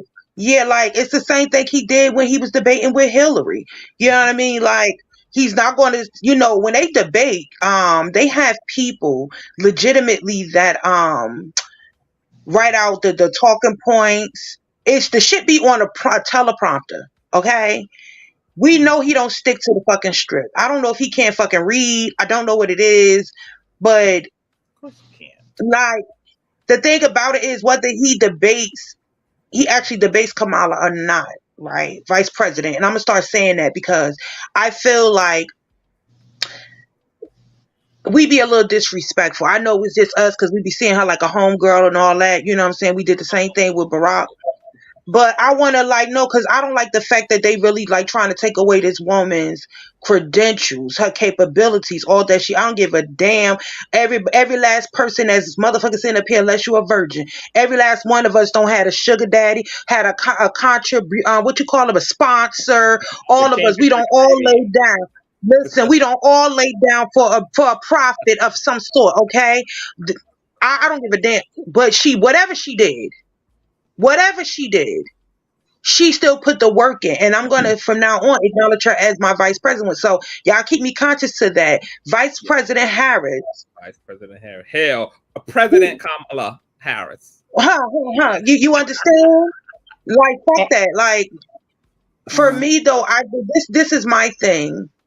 Because I'm tired of, people, and I know this is a reality. No matter how tired I am, this is life. This is what happens. Or whatever, like the mudslinging and all of that. But for once, I would like for us to just stay on their motherfucking necks. Fuck the mudslinging.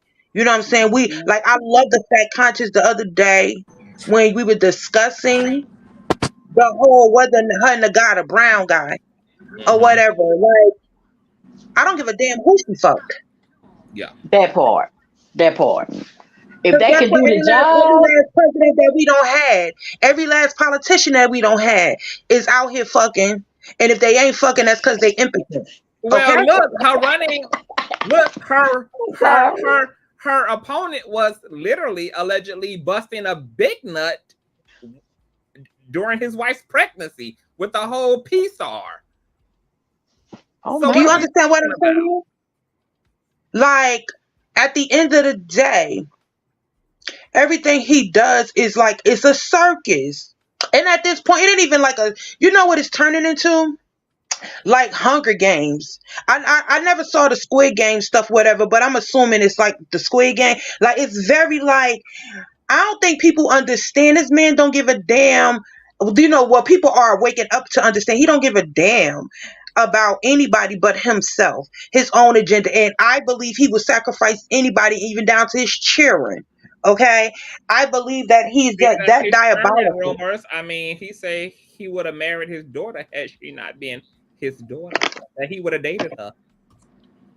It's just like, Man, no, like could I let me know he was standing over her bed while he was whacking off plenty of times while she was asleep. You understand what I'm saying? Because it gives that. well, there's And I somebody wouldn't who be wants. surprised. Mhm. Go ahead. No, I was going to say there's somebody here who wants to give us a run for our Kamala's money, and that with Mr. Danny, who just stepped into the building. What's going on, Danny? I don't know if can you hear me? Yes, I can hear you. Okay. Yeah, I was about to say I'm not voting for Kamala, as I said before. I was about to say I don't think that she's qualified to be president. I don't think she knows enough about political issues to be president. And after the Olympics, which was a blatant disrespectful display of I don't know what to Lord Christ, the whole thing, I just feel like Democrats got just way too much control right now and it needs to be toned down.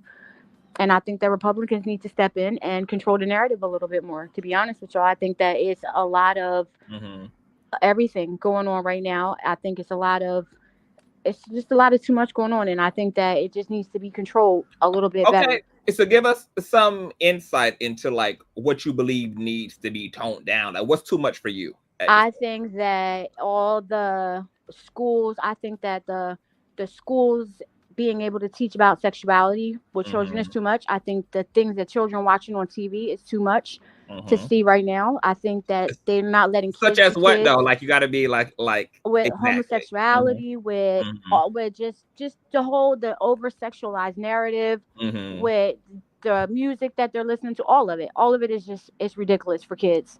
I think that, like I said, the Olympics, I don't even know what that was. That had nothing to do with sports at all. I'm still trying to figure out why they did that.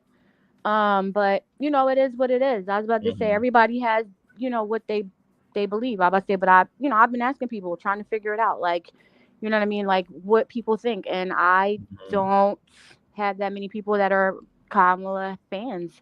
I don't think that she was black, or she stated she wasn't black multiple times until she got voted into office now to be president. Now she's running with this black narrative. I've never heard her when she came out. She's always on her Jamaican heritage. Is in her memoirs from like 2011. She's always spoke about her. Never heard her come up with her being black. I've never heard her say that. I about to say I do remember. I mean, her but she's a she was multiracial Indian. woman, so why should she claim to be black? And so why is she claiming to be black now? Woman. And oh, thank you. But hold on. But why is she claiming to be black now? But how is she claiming to be That's what black? this whole And in the campaign same is breath, about. you just said, hold on. But in the same breath, you just said she's never claimed black. So is she claiming black or not claiming black? She's claiming black now, but she never claimed black before, is what I said. She's always spoken about her Jamaican heritage. She was raised up in the black community. Her mother took her to demonstrations growing up. She went to HBCU. She's always been all of that. But she's also a multiracial woman. She's a multiracial woman. So what about that part of it? I definitely, I looked into her, or whatever. Like I said, I just, she doesn't know anything about the border. She doesn't know anything about immigration. She doesn't know anything about anything. There isn't anything that she said yes thus far that I've agreed with yet. So you don't agree with any of her policies and fight for women's reproductive rights, for black and brown women's reproductive health and rights. You don't stand behind any of the educational initiatives she's backing behind HBCUs. You don't stand behind her protection for the earth. You know, she's literally countering capitalism and trying to reserve this little thing we have to live on, and that our children and their children and their children and their children and generations of Americans and generations of humanity have to live upon. You don't stand for any of that? Oh, is she gone? I think she might have I think that Trump might have flipped her Wi-Fi. IG was shaking his head. I want to get IG up in here, and then we have Willow Green in the building as well. IG, come on with it, child. I know you got some things. Come on with, girl. Yeah, I was waiting to talk about Kamala, child. I already know Trump ain't shit. It's one of them things to where it's like, for me, for Black, okay, now there's a nuance. It's not necessarily about her being Black, as if she's not connected to Black American ADOS lineage. There you go. Because Kamala was born in Canada and grew up in Canada for 14 years of her life. Now, Jamaican is not, and hear what I'm saying, we might say Black, but the way that the United States Department of Commerce, when they view you, they choose you as Jamaican American. Jamaican is not a race. Jamaican is a nationality. The people who come from the Caribbean and the continent of Africa, if they're genuinely honest with you and not trying to play a fool like they're going to do us, they will tell you that I wasn't Black, sweetie, till I got to this country. So Kamala Harris. But what's wrong with that? That is a cultural, like, because, you know, but I know that, like, but it's like, not about no African considers themselves an African. Culture. It's not just culture. No. There's a difference between identifying with something to be seen as the culture and saying you're that of that race. What she has done with y'all, people who have ADOS education will agree. What she was done with y'all, which the left liberals always do this to us, has convinced you because she has a pinch of melanin and she's not a Caucasoid white female that you somehow think she's you. But if you talk to most Black Americans, not people who are immigrated past 1965, their life story, just like Obama, isn't that of just a mixed race family living outside the country, being anchored in a culture that's outside the most. I'm not talking about class, just the American Black paradigm. So yes, the part of her that is Jamaican isn't connected to us in Black America. That's Jamaican. So no, it's not about her being. She's picking and choosing like she did for vice presidency. No. You go to, when you go to a HBCU, if you know anything about HBCUs, if you look at the alumni and the people. Somebody has feedback. Can everybody mute until IG gets finished? It's like some type of okay. Yeah. What y'all don't know is you look at what ADOS has also pointed out. Most of your people who are at HBCUs have been co-opted by people of color or Black immigrants or Negro genophenotype immigrants who are far removed from your interests. So it's not a shock or a surprise. It's actually to your detriment that a person of color who is not connected to Black American chattel slavery, redlining, Jim Crow, who ancestors did not pay the cost. See, a lot of people, we don't have a protection like the one-drop rule wasn't to protect Blackness. It was to not invade whiteness. As a result, as you being conditioned to being two consonants and an adjective, you don't realize that when other people are coming here, you're thinking that they're you. So you think they stand in solidarity with you because the whole people of color and drum drop rule was created to protect whiteness. It also was meant to confer for Blackness. That's why, yes, everyone could be Black when they say culture, but no, everyone is not Black in reality, because you would have to be descended from American slavery. If you come from Jamaica, we were all African descent. That's a goofy argument. Africa's a continent. Once you got on slave ships and got there, you are no longer African. That's why Cubanos, even though if they look like me, they're not African or Black until they come here. And they pick and choose Blackness, especially the spicy white Latino Hispanic community. Here's the issue. What does that have to do with the fucking price of tea in China? You do not have to be a descendant of a goddamn slave for Black people to decide to decide that they're going to support somebody who I'm going to vote for her.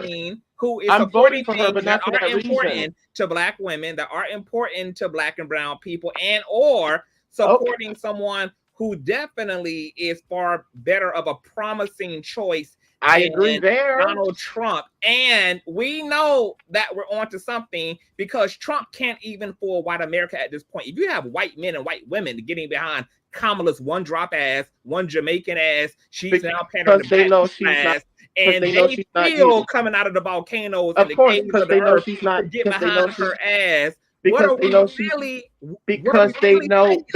because they also know, unlike our intentionally misguided asses, they know the difference between a person who is Southeast Asian Brahmin, that's the top class of East Hindustani class. So that's not even the person from the part of her that is East Indian. That is far removed from people of a striking class. So they know the difference. Please believe me. The United States of Commerce knows the difference, and so does white people. That's why they had Obama in there. Obama, East African lineage, half Jewish. That you didn't have a Black president. You had a person of color.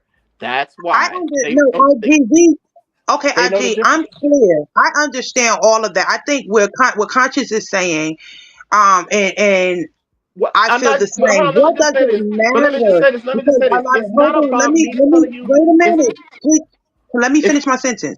We're saying, what does it matter? Because this is one of the things that Black people are using as a reason to question whether or not they should vote for her. And and what we're saying, it shouldn't matter if she's Black, white, Puerto Rican, Jamaican. It shouldn't matter. You're voting for her because ultimately, even whatever faults we find in her, she's the lesser of the two evils. We know that. Telling you not to vote for her. And this is exactly what I know you repeatedly said that you were voting for her. You repeatedly said that. But this is why I'm so aggravated, not with y'all. It's just I'm aggravated with the DNC because, see, they knew this was going to happen. They knew that by them not running and that Trump being so bad that, yes, you would inadvertently vote for this person. I'm not knocking that. The problem that I'm having here is not that you're voting for her. It's that you're believing everything that white people always say from the left without looking into it. You're just going along with just what she's saying. I'm not telling you not to vote, but I'm telling you to be objective, because if those of us who's paid attention to Black American and ADOS politics, there are things that we were trying to warn people about, even with Obama, with data, everything. Again, I'm not telling you, but I don't come here and that's what the left did. Because see, if they would have did an actual political thing, and after not switching her at the last moment, they did that intentionally. So that way, it's just the urgency. And yes, you have the urgency to vote, but those things that I'm talking about now, see, you're not hearing it now, but when the policy rolls out, and when she switches again, but we know what policy the right is rolling out. And how is but we know the policy the right is rolling out. To run off of being Black. Let's not kid ourselves. Most people do not know the difference. Most people do not know the difference. IG, even you though prefer that policy over the rights policy. I prefer hearing it's not about just the policy. Again, they do. This is something that happens all the time on the left. It's the lip service. And yes, insofar as the money, I'm not impressed because of the money that has been funded from the right. You have no idea where the money that they're saying to you is campaigning. Well, the thing you're leaving out, IG, is that we know everything though the right is planning to do. I get that, but that doesn't mean and y'all that you always trust. Come with a bunch of hypotheticals when it comes to Kamala. No, it's like, I'm telling you what to she vote. Probably is going to roll out, what she probably is going to do. I'm going to probably going to lean at a time where we absolutely have some objectives about the opposite side here. I would rather take my chance on what it looks like from Kamala's perspective than to go into what I know about the right. Of I think course. what's getting lost, ID. Of I think course. what's getting lost in translation is that I hear what you're saying. Okay. What you're trying to convey Okay. is basically don't vote for her because she's black. You're getting frustrated because people are voting because she's black. They're not nobody's paying attention to, but I that goes back to the conversation we had a few lives ago when we were telling people, yes, get out and vote blue. Right now our goal and our objective, our main objective is to not let 45 get back in office, right? But we have a job to do. We have to stay on their neck. Stop thinking just because you want to identify with as this woman as being black that this is a reason to vote for her. None of us, excuse me, we all have our reasons for voting whatever way we choose to vote. But I can agree. I don't think that you should vote with someone just because you guys have to share the same Agree. melon color Agree. or whatever Agree. the case may be. Because we know that But Or a all lot of sharing skin her color people, ain't but a kin experience lot color. of of We people know Gertrude. that. do that. But a And lot of don't people she? do that as far as talking points. A lot of people do that, especially within our community, because for whatever reason, it goes back to our conversation earlier, Conscious. People look at politicians, especially if it's someone that it's like a savior complex. You're looking for them to come and save you and rescue you. But I'm we have okay. a job to do. I'm personally okay with whatever the fuck people gotta think in order to stand where the hell they need to be standing right now. If you believe that Kamala can walk on water and that her blood is going to purify the human race, I don't give a fuck right now what you have to think in order to do the work. Whatever delusions, whatever half-ass truths, however you got to process it, whatever it gotta mean to you, as the scriptures say. I, your Lord God, mean all things to all people, bitch. Let Kamala be whatever she need to be to you to put your ass to work right now. Because it's not like we are in a do or die situation. She's only a presidential candidate. We can get her ass out of office after 4 years. If she does not sit where the hell she needs to sit, we have an opportunity to do this all again. We're not choosing a dictator here. We're choosing a candidacy for the purpose right now of avoiding largely. And what I'm focused on is when after that. That's what I'm saying. I'm saying hopefully she gets into office. Great. Because for what I want to do with ADOS, it is more advantageous. I have nothing by leisuring my vote to the right. But still, that's the objective for me to vote for her. It's not, but that's just that. It gives me 4 years to give black people the political education, especially black Americans and black allies that are with us over here in that sense. So that I have a reason to vote for her that's outside. I can look past my feelings, but I also know too that dealing with people on the left who is representing this party, who is showing you all of these things, have been very specifically problematic to American descendant of slaves. People of color, like if you look at, that's the thing. And see, women, let me just say this. White women were able to shoehorn their way into affirmative action as an oppressed group, despite being side by patriarchs in this aspect. That was just changed. So please keep in mind, it's something that has always been done with us, not people who came here after civil rights. They find a way to get you to split correlation and to vicariously see yourselves through other people from something that is class-based and not just, see, because we have class-based versus based off of lineage, not just class. Two different scenarios, not just xenophobia, two different scenarios. So this is something that even from the right, it goes without saying, but this is how, from Dr. King saying that we're coming to get the check, this is the people on the left that has prevented that collective uplift. So I'm pissed with the DNC more than anything because I understand the game that they're playing on everyone else. Yes, I want you to think, just get this, whatever. Be a delusional bitch. Get this bitch in office. So when we fuck you in the ass with no Vaseline, black people, not people of color. If you Latino, you gonna be all right. If you're a legal immigrant, you gonna be all right. But when they fuck you in the ass with the policies and then they show you, hey, oh, this ski like she did last time, she is going to flip from being a very black representative aspirational that she's selling you back to a Southeast Asian Brahmin Indian, which is a classist base of people from her own lineage. She don't even fuck with her own people of color. So how do you think logically that this person who immigrates from this class base, who is disconnected from you continentally and class from they're from, are going to be in a total coalition with you? I don't think it's a total though. I agree. Hold on. I agree. I don't think that is going to be a total, but I think we all understand, right, that no president can be a total. It's not about total. It's not about total. It's not about total. That's a total correlation. Like that's what it's not about total. Here's the difference. Okay, you see how when COVID happened, Latinos, regardless of country that they come from, had specific lobbyists and funding of class.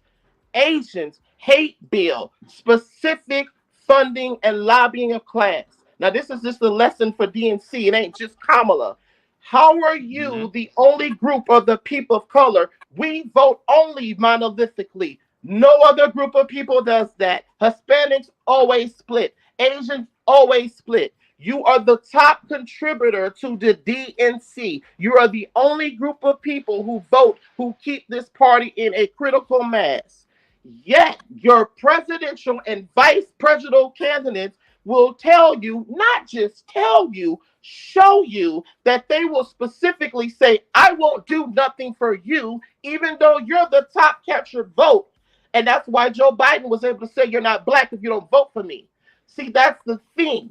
It's not about just feelings. It's about how bamboozled we are. And that's why ADOS is for me. Because we have a progressive black agenda. We're not xenophobic.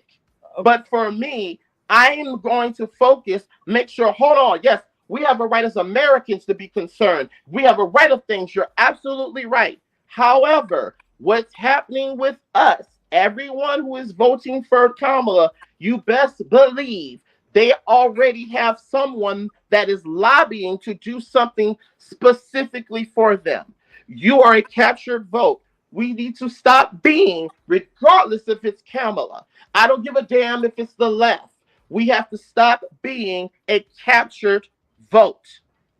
So my question is, go ahead. Oh, I'm sorry. I'm sorry. I just wanted to know, what did he think? Because there's a part of me that is agreeing with you strongly, IG, in regards to having the conversation now, because we only have 4 months to go. What is, but I'm gonna wait till after she speak. But I'm just curious to know, what is it that you guys think that she needs, some of the policies that need to be in effect for us as a community, as a whole race? There will be very things that are specific. Like, again, it's not about, I can't drum it up all by myself, but just like you're able to come up with bills, just like NAFTA, like North Africa. This throw something out there. Like, we know about the George Floyd, like that George Floyd policy. Then I would want lineage based. Hear me. Lineage based. Disaggregation. Okay, so my question is this, right? Now, hold on. Lineage-based disaggregation for Black Americans to be not grouped in the same taxes with people who just immigrated here, second, third generation. You should not be in the same class or as brown people. You should not be in the same type of taxes sharing those benefits. Why you shouldn't be? Because you're the people who went through the Civil Rights Act. You're the people who went through redlining. You can't immigrate to these people of color's country on some goofy shit like melanin and kinky hair and say, oh, gee, I'm Black and Negroid and I look like you. Can I come immigrate to your country and get benefits that you fought your conquistador? No. Can we just keep Donald Trump out of office? These are things. Can we just focus on that? These are things just like everyone else have lineage things for their citizens, regardless with race and without race. But at least for us as Black Americans, that should be considered with lineage. Yes, there had to be a specific disaggregation because it's something that the United States government shows. But if you keep saying that we're all the same and we're just, oh, oppression is oppression, but then when you get to disaggregating the funds and the policy and things are more political, you are taught to think that a win for people of color is a win for you, and it's not. So, okay, there's a couple of things, right? One being, if we know that we're dealing with a country that is deeply rooted in systematic racism, right? And they have, in so many different ways, told us that they do not want to give us reparations. When asked about her stance on it, she discusses the lift tax relief in regards to, and that would create some sort of a leverage for those making less than $100,000 a year, right? Sometimes it's like, you can't get in the door this way, but you got to get in the door that way. And because you got to get in the door that way, more than just Black people would benefit from it the same way. More than just Black people are benefiting from DEI. So we have that, right? We also have, you made a comment to IG, you made a comment in regards to something about Continental. I didn't quite hear what you said. Can you, because I did have a question about that. What did you say in regards to Continental and in regards to Kamala? Well, let me give you some pushback. You know that bill that she often, something that happens all the time. You know, when you say that people who make less or around $100,000 a year, understand that those tax breaks do not touch the majority of Black Americans because Black Americans are below the poverty line. So even the stuff for the left, again, it's the language, but you have to look at how is it affecting disaggregately, not just by color. Look at the ethnic background of who is benefiting the most from this policy. And if you're grouped in, which you shouldn't be as people who built this country, if you're grouped in and you have the people coming in speaking and choosing when they want to be Black on paper, but they're Hispanic, so that's why they get identified as white, or they come from Nigeria. They was not Black in Africa. That's a continent. But That's a problem that is specifically, so those tax brackets that she's talking about, the left can do that all the time. It's not going to touch the most overwhelming majority of us in the bottom. Now, the people who are at the upper middle class, which is not mostly Black America, that'll do something for what I said about the continent thing. I said yes, and it's fact. We can, as Black Americans, and this is no shame, but it's flex for my people. We went through the most tyrannical government in the world during the part where there was no continental. The United Nations was looking around. We fought through policy, blood, sweat, and tears, and did stuff legally through administration and through by hand. And then after we did that, now you have 1965 immigration. Again, some Caribbeans was here fighting with us, but they were to the right of the decimal. Before that, it was just Native Americans, descendants of Negroes and colors, and the Europeans who came through the 18 and 1700s Homestead Act. So for us, there is no such thing. We're not xenophobic because I can't go to Nigeria and say, oh, I'm Black and I'm Negroid genophenotype. And do you have something in your government that's for me that allows me to get in citizenship? I get that. No, we can't do that. But I did want you to touch base. You said something about Continental. I don't know if you was just going so fast that you may not remember, but what were you saying in regards to that? Continental Africans. Oh, is that what you said? Yeah, because see, there's a difference between Africa's a continent of countries. It's not. I didn't hear the statement. That's what I was asking you to. Yeah. Each country, Africa. When you let me say, let's just debunk this now. When everybody on this motherfucking live, go look at the map of the USA. You see the whole continent.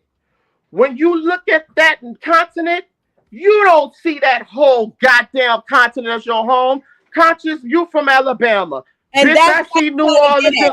I see Louisiana. I I'm from South Carolina. I'm sorry, I South moved to Carolina. Alabama. I'm I sorry. relocated I to didn't Alabama. disrespect you. I'm sorry. But yeah, that's what I'm saying. Nobody does that. People understand that that's the continent.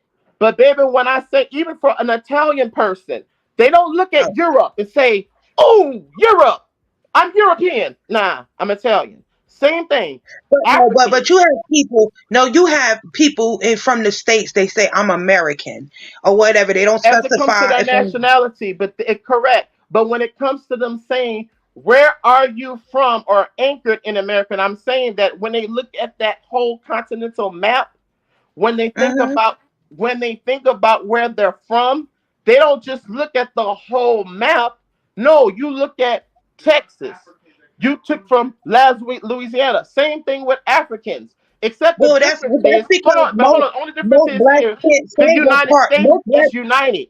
We're yeah, we're but most blacks connected through our can't say. landmasses. If that's the Here's the case, thing, though. if that's The the Most case, continent of blacks cannot Africa isn't. say. But most blacks cannot say where exactly from the continent of Africa they're descended from. So they'll That's not just the say the problem. continent. okay, I'm okay, just saying that so that's what basic. blacks do. That's not the issue. That's what I'm saying. That's not the issue. That's what I'm saying. Africans who are from the continent of Africa don't even say they fucking Africans unless they're referring to No, themselves they through and they don't a really say that. They prescription. don't say the country They're they're from. They speak. Nigerian. They say They're they right. tribe.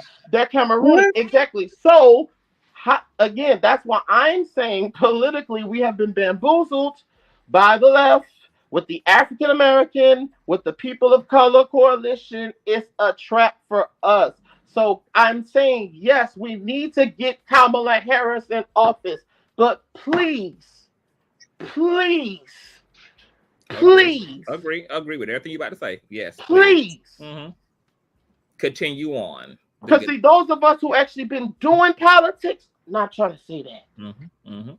From the gays, the reason why you didn't hear about reparations, the reason why you're blocking reparations, because you had the Dixiecrats. Do you know about the Dixiecrats? The Right. Dixiecrats, we were once conservative. Now the reason why we had to move is because you can't fight within the same party in government and institution and be liberated. So Okay. that doesn't mean that, hold on, that does not mean because of party and interest, right? That you lost the same people who benefited from institutionalized racism for Negroes. That doesn't mean that you lost the party. You just found people that were willing to negotiate more. And meaning in the sense how they negotiate with you will always co-opt you. Oh yeah, affirmative And action. that's another question I White have. women are the highest representation of receivers of affirmative action. Hispanics and Latinos and all these other people who this bill was not even created, their asses weren't even here to fight for this shit, are the main beneficiaries. But your NAACP, who's the black boule, because they not like us, don't mean just because they Adolf, and you're right. There are black immigrants who come here, not a lot of them, but they come here and they respect us and they do things and they fight with us. However, when you have Adolf, black American treacherous people who speak for you and sign you up in coalitions and sell you this ideal, because they know better. They know the difference between two continents and adjective. They know that Spain is a Latino Hispanic culture full of mostly anti-African and Negro culture. But in order to give to the white gaze, see, the white gaze is still the liberal left. If you have the revolution, like people like Dr. King and MLK who told you not to follow most of your celebrity, that's why you notice with every fucking election that we're the only group of people that you go to Charlemagne, the fucking God, and all these other places. The people of color don't have other people going to celebrities. You ever wondered why? So again, this is one of these things why I'm not trying to fuss at y'all. I'm not fucking happy. I'm very depressed politically. I understand that Kamala, but the way that I hear not just y'all conversation, the way that everyone else is being blindsided, that this is not a fucking happy time for me. But okay, but I don't want y'all to be fooled by the same thing because you're so excited. And this is what you should ask, and it's not conspiracy. What you should be wondering is, gee, How come the DNC didn't do anything in judicial or branch government? Because, see, they knew this was coming. Right. How come, see, you're not looking at it? Because, see, these white people that's saying all these things, they always do that with us. They always tell you what you But want to hear to oppose. They, I do, my love. Can you consider the fact that some of us that are excited are not excited with the hope that Kamala is about to come in and really do something different? I'm excited at the fact that there is a great chance that we will have 45 in office. I'm sorry, I'm pumped about that. But that doesn't make me lax in my knowing that there is work still to be done. I have been conveying this, talking to my cousin. Like I was saying, sharing earlier, my cousins, these are young gangbangers. Like thug street niggas ain't trying to do nothing productive. I'm just keeping it real. You know what I'm saying? I was shocked to have conversations because that's what this election is now doing for me. Is igniting a fire in me to just be determined to keep that motherfucker out of office. Like I'm gonna be proud if I'm hyped that we even have a chance. I'm like so fired up to even be talking because for me, it's about educating people. I've been sharing literature with them, letting them know. Like I was talking earlier, and I was saying like I wasn't taught. I'm keeping it real. When I was in school, I didn't learn about the legal system until I be like literally graduated from high school. In my school, they didn't teach us anything about politics. We didn't know shit about the three branches of the government and all. They really didn't teach us that. Okay, and so I know that if I didn't get taught that, I know that they didn't get taught. They ain't that much younger than me, maybe 10 years gaps. But I know they didn't get taught these things. So I'm sharing information with them because the more you know, you can't say like a lot of people are walking around because they have been ignorant to a lot of things. So I understand your frustration. Like, and I love listening to you talk with your passion because it's reminded me of my brother. My brother is the one that started me into politics, like really knowing what was going on or whatever the case may be. And so if you don't have people that have that type of passion, which is what has been missing. See, Project 25 has put a fire under all of our asses collectively. That's what I'm loving. That I hate that it had to get to this point, but I'm glad that we've all collectively found something to shake us the fuck up and open our eyes to understand that, listen, we can't say that we hold the fucking power, but we ain't out here doing the fucking work. The work don't stop once a motherfucker get in office. It don't we showed our power with Obama. We showed that type of power. We did that with Obama. I just want to add. Hold on. I just want to add because I think that there's a lot of things being conflated, but I also understand exactly all sides here. I understand exactly what IG is saying. I'm team. We got to keep our foot on Kamala's neck, period. I do believe that she's a lot more of a reasonable leader than Trump would be willing to be. I believe that she's someone we can talk to. I believe that because she has a sprinkle, a dab, a minuscule amount of some melanin in her ass, that we could guilt trip her ass into doing all the things we would like her to do, to seeing things how we need. Leverage your vote. We just need strategy once we get her ass into office. That's going to be on us to work toward a strategy to get the right people in place in order to move the conversations and to move the agenda forward. I'm definitely all that. On an anecdotal level, I am definitely, I got to share the same sentiments as Roma's. I'm excited because, first of all, I can stand by the work this woman has already been doing as VP. And I'm not even mad at some of her alleged abolition work, prior to VP, because I'm an abolitionist myself. And I like some of the policies and initiatives that she was for and pro, even though they got her in trouble by non-abolition individuals. However, considering also how we can't even remember, and I would like somebody to recall a time where we have seen a situation that has united the country like this, where, I was already head over heels just to see how the Black and brown community were coming together. Black, queer, LGBT activists and grassroots are standing in solidarity. Black straight men, Black women. But then they fucked it up by bringing in the Latinos and bringing in white men and white women. Now I'm just like, come on. Like, I don't think anybody, the thing about honestly, I Latinos, think we've all been through enough to know that this is far from the end. And we know how this goes also. However, why can't we also have small victories? Because look, I can't take the agitation every day, all day. Okay, I'm still trying to keep all my follicles. Okay, I don't want to look like I'm 75. I'm tired of waking up mad every fucking day, all day. I'm tired of having to talk to the division, tired of seeing the division, tired of seeing the algorithm boost the division. And for once, we got people coming together to stop an imminent danger. White people are talking their shit. And I think that we should aid and abet that energy, whatever that energy is, because we can do a lot with that energy. I'm once again, I want to be clear. Nobody is saying that this is it, that the credit should roll now, that Kamala is Black Jesus and she's about to make America great again. However, I also don't think she's the worst human being ever to be in this position.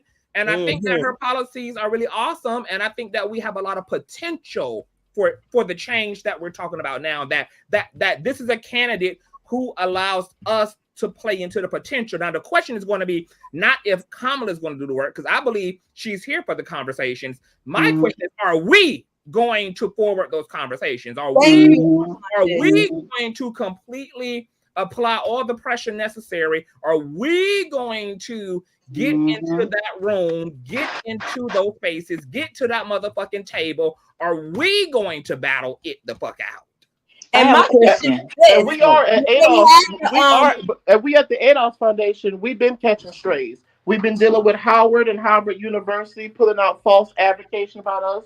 Joy Reid, we've been doing the work. We've been catching strays. And the reason why you don't know about the reparation movement and lineage, because we have been snuffed out. We've been fought by the left tooth and nail because we exposed a lot of what the left does do and don't really care about class. That's another thing. Again, we've been fighting. We brought the reparations and the lineage discussion back up. None of your civil rights people from the left has ever come close to where you've heard the delineation outside of Martin Luther King, because going to go to get the check, that was coloreds and Negroes. So yes, no other Black organization is doing that. So I'm part of that. I'm very politically sharp. Maybe you guys could come up with a different strategy, because there is definitely an audience outside of civil rights leaders. The reality is that we really don't. Let's keep it real. We don't fuck with the civil rights leaders. We don't. Of course. Like that. There definitely needs to be different. New political imagination and thought. Correct. That's what we're doing. So that's what I'm saying. And we're also readdressing. When they had this Zoom call, everybody else, when they're donating, regardless of party, has demands. When these 44,000 and 55,000 and 100,000 people had that sit down with Kamala on Zoom, did they make any demands before they decided to open up their wallets and donate to her campaign? That's what I would love to know. And I heard that there was a certain YouTuber that was on that Zoom call, and I would love to know, did they present any demands to Kamala? Yeah, but you know what? Why? Yes. But this is the thing. We all can get together and set up. You yourself, you can start a petition, set up your own Zoom with Vice President Kamala. Like, you know what I mean? It ain't like we can do these things ourselves and put our own demand. Like, of course, I'm not. We're so divided that I would need us to have meetings within meetings, so we can know what, like you said, you want to know what it is. But I don't know if these people have the same issues and concerns as I do as a Black woman. I'm just wondering if they just went to her. Did they have any demands? What was the conversation? Was it, hey, I'm running, and okay, here's my money, per usual? And that's why you need people who are going to be in the spaces of the room of advocacy, who is going to use the federal government and leverage to speak to the power. See, because we don't have the money to do it. Everyone else who does it, they don't have the money. They have the government. So we would need to leverage that in that position. And knowing who, because there's nothing wrong. You want wealthy people to have demands to be interested in your policies. But what often happens is that wealthy people give you lip service. They say, hey, put this on there and put this, but really on the back end, as the constituents with the inside trading, it ain't just the red, it's the left too, and all of that. That is what goes on. And yes, this does hurt not just American descendants of slaves. This hurts America as well. This hurts people at class, regardless of race, as well. However, I am more specific. American descendants of slaves, Black American agenda, because we've been so out of focus and taken advantage of. So yeah, I have this vitriol to, like Conscious said, we're already doing things in place because we're a C4 government organization. We're already doing things in place to counteract and have these things in focus. But my focus is very different from what you are taught from your typical liberal leftist Zionist propaganda way of thinking. No, I'm focusing almost with descendants of slave Americans and policy, because we can't say that you can't do nothing specifically for Black people. That's a cop-out. Matter of fact, everyone immigrates to this country. Everyone immigrates to this country for the government to do something specifically for them. What do we look like having the most top vote of this Democratic Party and accepting that nothing is specifically done? I'm saying get her funky pussy ass in office. But please get her funky ass in office with political redress to something, because you're the one, you're right. You're going to put her in. But this is what's going, don't let this be, oh yes, gee, women. Yeah, if I vicariously saw through women, go girl. But it's not benefiting most of you Black women. Oh, people of color in class. Oh yeah. Oh, Hispanics, more migrants is coming in and they're getting benefits. People of color though, and that's the same as Black to me. Yay. Nothing specifically for you, girl. But you were the ones who were the upmosting votes. And even though the Hispanic community has always voted to a split, there's always things for them specifically. I don't want to see this happen again. Okay, so hi. Oh, can I talk?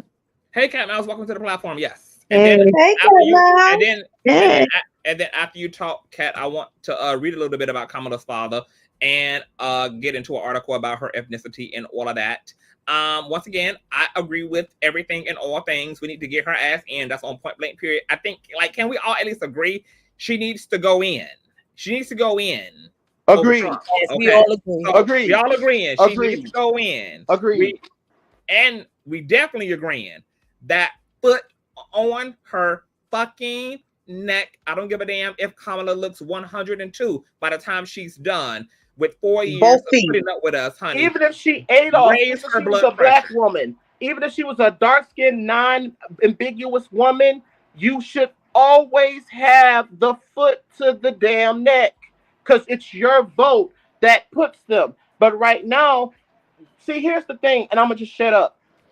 See, what's happening is that everyone else is getting a taste of what Black America goes through with voting. What I mean is that your vote was inadvertently chosen for you. Now, they know that we're a captured vote. That's why, meaning that they don't have to do anything for us. We are a captured vote because the boule then bought and sold our asses out with a price, like the Bible says. So anyway, that's why they don't have to do anything specifically for us. So I was about to say something else, and I lost my train of thought. I was going so fast. But it's kind of like, it's a thing. It's a thing to where we've always done this. So for her, that's what I'm saying. There we go. The DNC put everyone in the predicament. See, everyone's getting a taste of, oh my God, flight or die. They always do this to Black Americans. They always expect us to be vote according to the moral vote of what you're saying is fail to democracy for everyone. Vote view like that. But when it's time to vote, you're shamed from the left and you're told that your ancestors died for you to vote blue. No, your ancestors died for you specifically as the descendant of Negroes in color, to have the life and liberty and justice. Because unlike people of color, we paid blood, sweat, and tears in this soil for it. If you don't mind me, I want to hold hold on for 1 second. Hold on for 1 second, boo. I wanted to respond to Ryan, who was like, "We need to work toward leverage, and we need to allow Trump to get in the next 4 years so that the Dems can Hell no. so that the Dems can come running back to us crying, and then we can leverage out." The thing about it is, whatever Trump and his team are over there contemplating, and whatever type of backwoods loops they are investigating and specializing in to believe that Trump is going to be able to get rid of the election concept altogether and remain in power for the rest of his frail ass life. No, there's too much on the line. Like Project 2020, like somebody just mentioned it. So in saying that, Ryan, for all of you who believe that Trump should have a time or two in the office for whatever reason, look at what just happened with Sonia Massey. You have Project 2025, who, yes, Trump is trying to distance himself from, of course, because it makes him look like pure shit. And he was underestimating privilege in white America's lust and attraction to this agenda, which they obviously are standing against as well, because more people in this country are a part of an underclass than they are a part of an upper class. And Project 2025 is going to create a bigger underclass pool, which means that they're coming for Americans, period. Gay, straight, black, white, etc. Most Americans are poor and living on the poverty line. They represent practically the majority at this damn point. The middle class and the underclass does. So, yeah, they have an incentive to get on their ass. But look at Sonia Massey. Project 2025 involves giving police immunity to the crimes in which they commit, which means that in an alternative mandate for leadership dimension, Sean Grayson and his partner and any other officer who unalives a black person for whatever reason in which they do can be pardoned. Trump is looking to pardon Amber Rose, a federally investigated criminal ass. He's looking to have his own goddamn crimes pardoned as a result of presidency, and he's currently toting other criminals into his administration with his criminal ass, because thieves run with thieves, even though there is no honor amongst goddamn thieves. But thieves help other thieves to get shit done. So he's running with a band of fucking demons in. Like, there may not even be any way out of giving Trump a opportunity to get the office, because of the way they plan on stockpiling this, and the way they plan on flooding this, and the way they plan on stacking the house with this, and undoing the swamp by that. I mean, these people have almost a 1,000-page blueprint for how they're going to invade and seize political control of the entire fucking country here.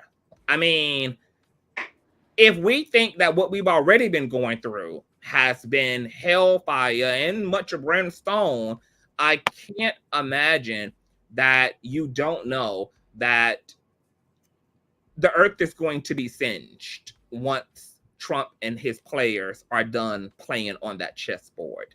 We're all disposable. And for once, everybody knows that their asses are on the fucking line. I believe that. I believe that everybody knows that their ass is on the goddamn line, because it is. It is. And even in our 47 condensed read that we did of Project 2025, that still wasn't even the worst of Project 2025. We still only scratching the fucking surface for Project 2025. And for all the people saying, oh, well, he's saying he's not. So now you believe a man who is literally found guilty of lying. Now you believe the man who didn't tell you that Carisha 19 was in the country for 3 months. You're telling the man who brought in 2 stocks when it came to the juice, that now is responsible for like 80% of Australian pregnancies either being stillborn or miscarriages.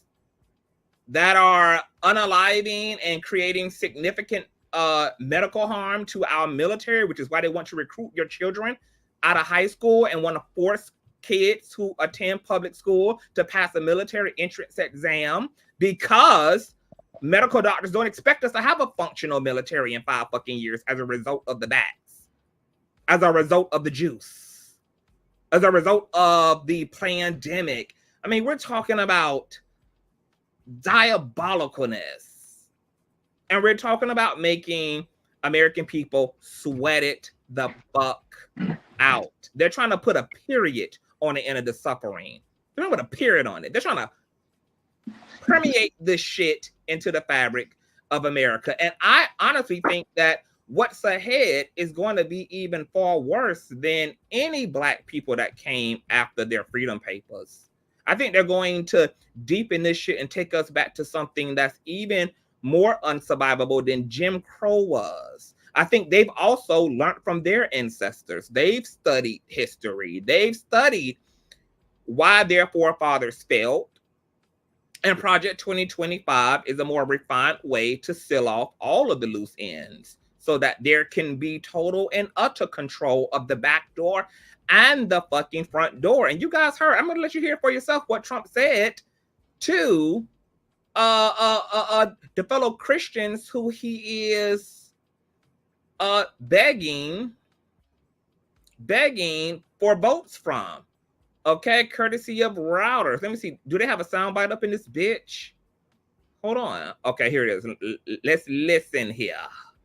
Thumbs up if you're in the building, y'all. We are working. A lot of y'all are enjoying this dialogue. Yes, this is what a free-flowing panel sounds like, where we don't have to agree, and we can agree to disagree, and we can change our minds, and we can agree with each other, all that good jazz, honey. We need more town hall meetings, and you get all of that right here on Consciouztv YouTube channel. Okay, so make sure that you guys are sharing everything the fuck out. Let me see if I can play this soundbite. My computer is dragging and lagging because I have so many tabs opened up. But Trump, yeah, whatever he is surmising, and I want to get y'all's thoughts on Trump statements as well before we get back into the race discussion and Kamala's time as prosecutor, because I got some good stuff pulled up here that I think is going to help to nuance the conversation. And Jesus, I might just have to read it. I'm just going to go ahead and read it, but the soundbite.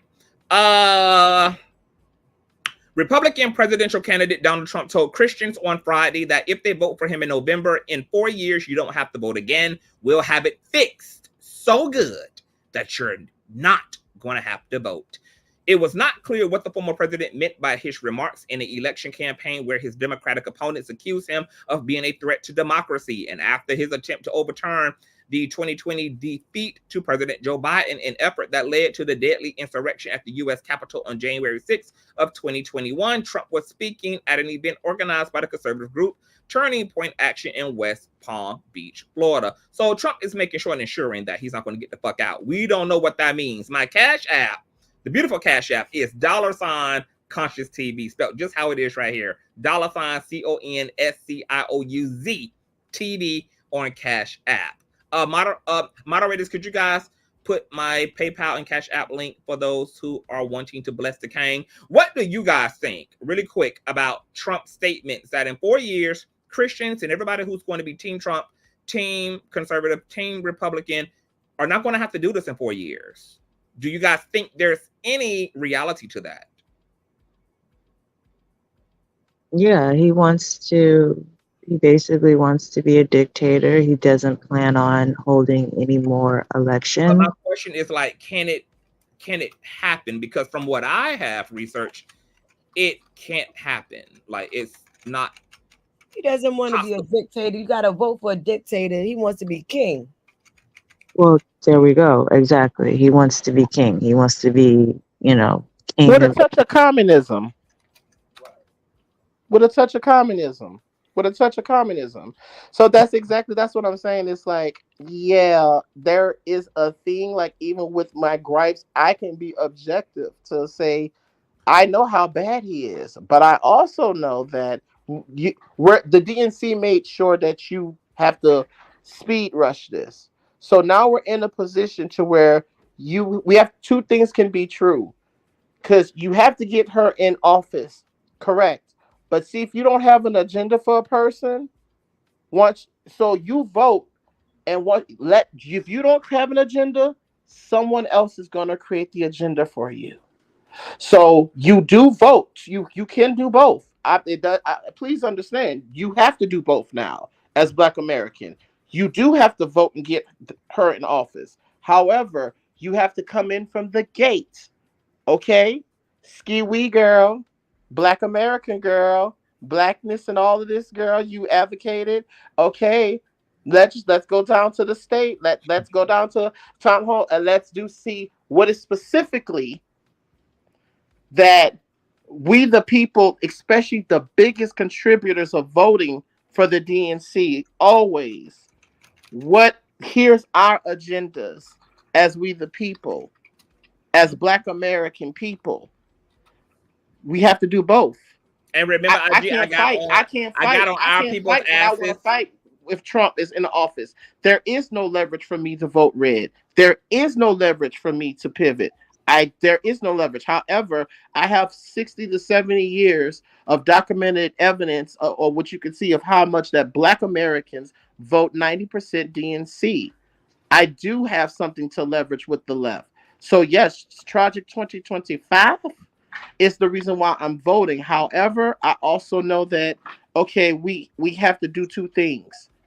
We have to do two things. Yes, we have to get her in office, and we also have to go in there with an agenda in mind. You can't say, oh, let's get her in office and let's not think about it. No, because other people are already counting and making their agendas. So because I was getting on our people's asses a few live streams ago about how it's a damn shame that, once again, this is how these people get into office and get into power, because they take advantage and do all the things that IG is pointing out that the other side doesn't fucking do. Where is our Project 2025? Where is our 1,000 page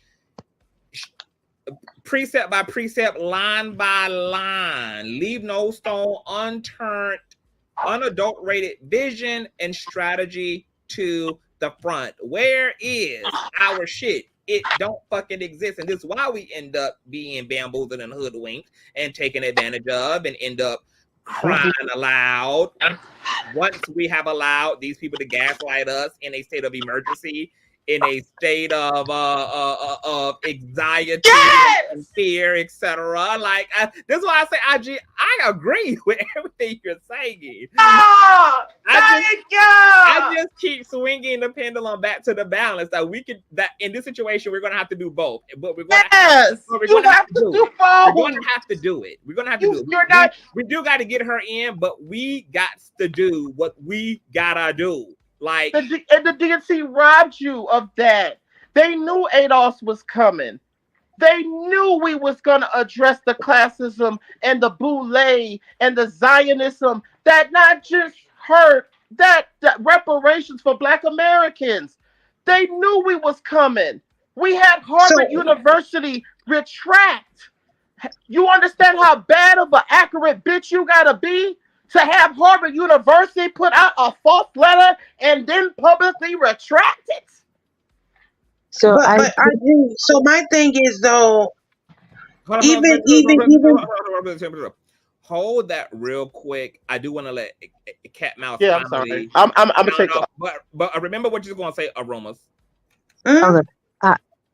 I'm sorry, Aromas, and I'll be quick. No, you're good. So IG, what exactly, like, we keep saying reparations. What exactly does that look like?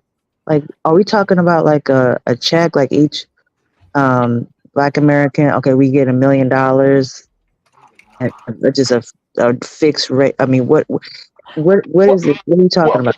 Okay, well, here's the thing. When you look at the laws, remember the 40 acres in the move that our ancestors were promised? When you look at how web data and housing market and all those things is not allowed, see, things were transferred in this country through wealth. If you, please don't take my word for it, look at the 2020 wealth data. When we look at the census, Black is at the billions, while everyone else is transferring the trillions. So what that would mean, it's not just cash payments. We would be protections and policy, just like we have the protections for the Amish, Native Americans, the Jewish community, right? It would be things, and not just cash payments, but it would be a total redress and sorry, not just saying you're sorry. No, you're going to go back and politically recorrect things. You're going to go back and also give us the protection so that way we cannot be taken advantage by white capital. So yeah, reparations for us and financial literacy. It will be things that we should have a lot of immunity for things that we've already paid for. So, and this would be not just we are owed trillions, honey. Trillions, trillions, trillions. So it's not something that is done, and also you have to be willing to fight for this. Look, honey, some of our ancestors were boulets, and they were treacherous ass bitches, and that's why we're in this position here. You have to be willing to fight, just like some of the piss poor boule boomers fought for their pensions, and when government did things for them for their low student loans and housing rents, they did all those politics, but they closed the door and they didn't do that. I will refuse to continue on generational curses. Even though if I don't see a goddamn dime of reparations, I understand that because I see the problem of how the ancestors felt 60 years ago. So now you have to be willing to fight for something and die, even though you're not going to see it in this lifetime. Because that's the difference between how white America moves. So reparations isn't just cash money, it's lineage. Because the way the United States pays lineage in Jewish communities to the Jewish community, it's language even to the effect of the descendants are allowed to stand in the shoes of the ancestors. The descendants of the people that we've had in encampments kept from Japan who were of the Hiroshima region, and not all Chinese or Asian Mongoloid looking people. No, the people of Hiroshima still, and their descendants still are paid for the wrong that was done. So it's not just here's one thing, because Yvette Cornell said it takes less than the time to heal a wound, and it takes 50 times as longer to heal it than it takes 2 seconds to inflict it. So you cannot expect, and I'm not saying this to you to be victimized, but you are a victim. You cannot tell the United States that, wait a minute, you did this to me for all of these years, so if you just give me this money, no, that's not how politics works. I'm not telling us not to be resentful, but they got us thinking that aspirationism and entertainment and vicariously living through people who don't even really have political control, like Beyonce and housewives and all of these bitches, they're powerless. They don't have policy. They have influence. They have brand ambassadorship. They have entertainment. That's not a flex. Okay, so so reparations could basically be cash payment. And are we talking about also like maybe programs like housing programs? Yes, political redress and policy. Their first home. Correct. Not just okay, that, but free not health, free all right. that. I mean, but it's not people of color. Please understand. This is not something for every minority person. This is something because we are going at the United States government for us, because every other when in Cobra, the Jamaicans and the Caribbean who have their in Cobra, they're not saying, oh yeah, we're all African descent, so everybody from the Caribbean islands, we're going to go put you in my suit. Dominicano had to deal with the Spain. Haitians had to deal with the French. So their reparation is for that particular nation. So yes, if other people of color or brown people want reparations, you have to go to the country of your birth where your ancestors fought your conquistador or colonizer. And through your lineage, fight for that. Because we already fought what we fought for here for you to be here. That's the outcome of us fighting our conquistadors. And it's not reciprocated, boo. I'm going to put that over there. Rose is making the argument that that the IGs of the world should have been crying aloud this way from the jump and not in the 11th hour. It's never too late. You don't know, but you don't know me like to know that. Like what political redress, what are you doing on your square? because I've been crying out, and that's why I'm so passionate now. Because while everyone is excited, I'm the one to be like, nah, let me be the asshole. Yeah, let me be the nigga that people you don't want to. I'm the bladder. I'm the I think fucking that she's colon. making a point that we I'm should have the been having these discussions 4 years ago too. I've been having these years. I've been doing political redress, partner. I've said, and I don't have nothing to prove to you. But sometimes the part of the body, for those of you who are Christians, it's not just external. That's in my spirit to keep telling y'all that. If some of us got to be the bladder, boo. Some of us got to be the cat. It You stinks. know what Some the of us thing got to be is, the colon. you know what the thing too though is that people need to take accountability for. A lot of us literally turn away from political talk when it Right. comes to podcasts, when it comes to talk radio. A lot of people legitimately turn away. And And I it's came kind of in being crazy. political from the beginning. Since the first Yeah, day it I is. started talking about And it's nationality. kind of crazy. I spoke to that earlier as well because we've been taught the taboo statement of it is inappropriate to have political and religious conversations. And I think that is straight up bullshit because we need to within our own race. We should. Like again, there's a lot of things that we have been literally programmed to believe that is not effective. It has all been literally a tactic. One of the most greatest and profound tactics to literally dumb us the hell down. And I agree, like just like Conscious was saying, I agree with what IG is saying. IG, you reminded me so much of my brother because like I said, he introduced me into politics and he had the same passion and things of that nature. And I'm gonna be quite frank, a lot of times because I've been one of those people Come on. that Yeah. until things get dire. Cause I literally lost the zeal and the passion. I really literally felt like shit. Nothing ever changes. You get out here. I was taught voting, and nothing beyond just voting or whatever. And we have to correct a lot of this, on this fucked up doctrine. Way of thinking. We literally have. I don't give a fuck if they did just start having these conversations yesterday. It's time to have the conversations. I Conscious, you think you're slick. You first of all, let me offer greetings. Love the show, love the program. You think you're slick. I'm gonna take the bait. Nothing, IG, nothing against you. I understand your passion. Nothing against you. I know you're smart. I know you're not stupid. What I was trying to say is, and this is CTV, I listen to you. You sound very smart. If I thought you were dumb, I wouldn't come on your show. But what I'm saying is that when I would go on a lot of these programs and, the different podcasts, when I listen to what people are talking about, I'm like, really? People are talking about debating the housewives, talking about Ray J. The biggest thing was Kendrick Lamar and Drake. They're entertaining. I get it. Kendrick Lamar, he is a poet. I'm not going to deny that. But the things that are supposed to be focused on, not you all. You guys are conscious. You got brains. Where the frustrating thing about the lone voice of reason is you know what to do, but you can't. These are not fights that we can fight on our own. We need everyone on board. But unfortunately, everybody is worried about the most stupid things. And then at the last minute, we're coming up with this. Now, IG, I get the point you're making. I get it. But no disrespect. The focus right now, get the tyrant out.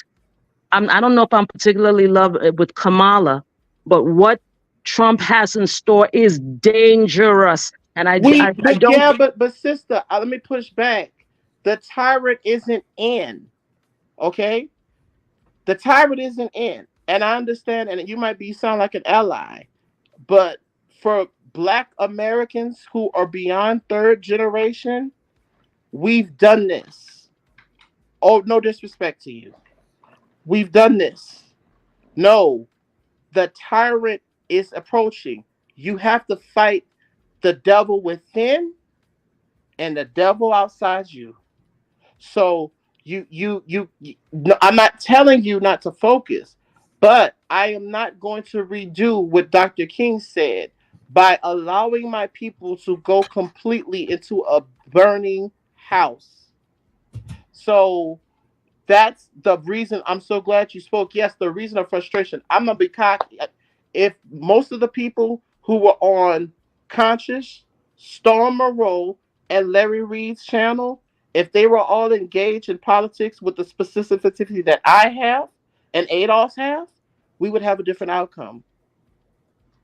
We would have had a different outcome. If all the people who were on the Breakfast Club and if people were more conscious of geography and nationality, of the things that I've been politically, we would have a different outcome. So you're right. I'm not even mad at you, sister, for saying that as an observation. But I'm also going to also tell you this, that that's the thing. That's the strategic part, is for you just to be so hype on this that the person who's smiling in your face they still got a knife.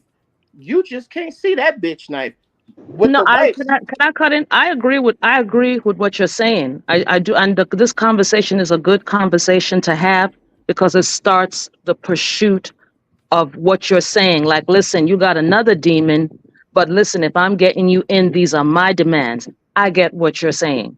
But for the sake of this particular issue right now, not negating or putting that in the back burner, that's still important. But for the sake of where we are right now, because it's a lot more dangerous with when you read Project 2025 and what Trump wants to do, and I believe that it will happen. I really believe, because I was talking with a It's friend. already The happening. great America, who would have They thought? already tried to make a lot of this happen when in his first term. They were Exactly. So that's why now, And your DNC wasn't doing anything because while they were Kamala telling may you. not be an angel, the last thing you want is fighting and dissension where you now have this monster in and now we can't even get him out. Right.